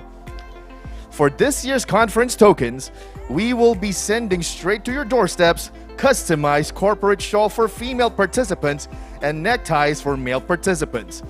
The tokens are locally made products as expression of support for the national media campaign to buy local, go local, and maging bayani. The customized corporate shawl are loom weaved from Abra, produced by the Lod tribe of Namarabar, a village located in the municipality of Peñarubia, Abra, home to the Tingians and Itnigs, who have perfected the age-old art of loom weaving.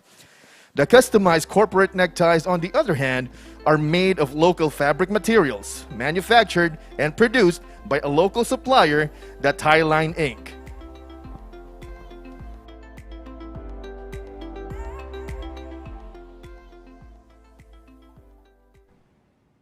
Cause I'm in the stars tonight. So watch me bring the fire, set the night light.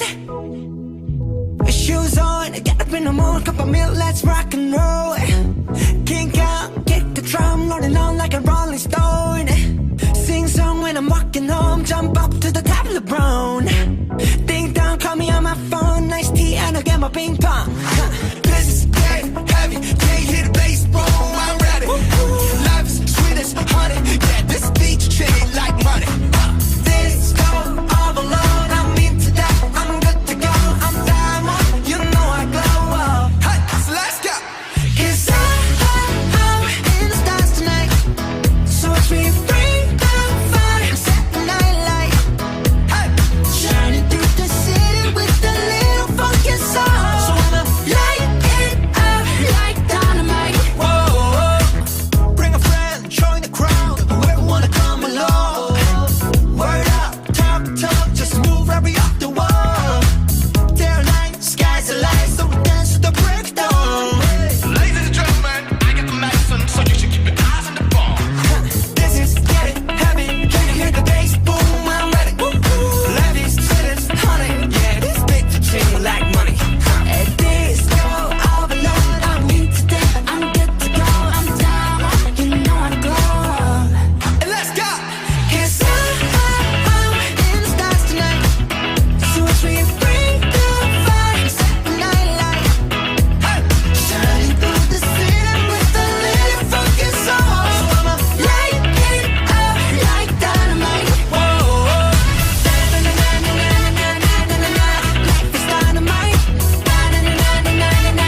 When your heart's just like a drum, beating louder with nowhere to guard it. When it all seems like it's wrong, sing along to Elton John, and to that feeling we're just getting started. When the nights get colder and the rhythm's got you falling behind, just dream about that moment when you look yourself right in the eye. Then you say, I wanna dance, the music's got me going, and nothing that can stop how we move. Yeah, let's make a place and live just like we're golden and rolling like we're dancing fools. We don't need to worry, 'cause when we fall we know how to land. Don't need to talk the talk, just walk the walk tonight.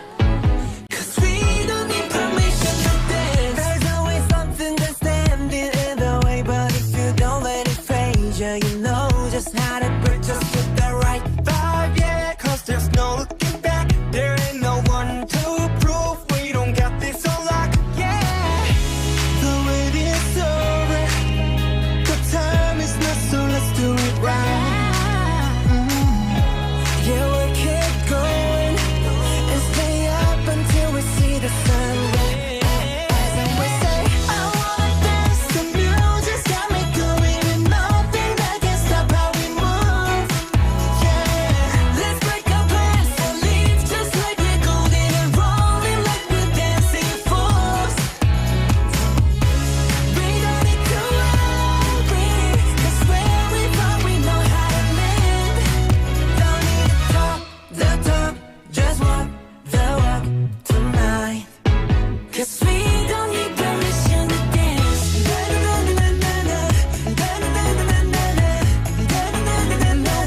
don't need permission to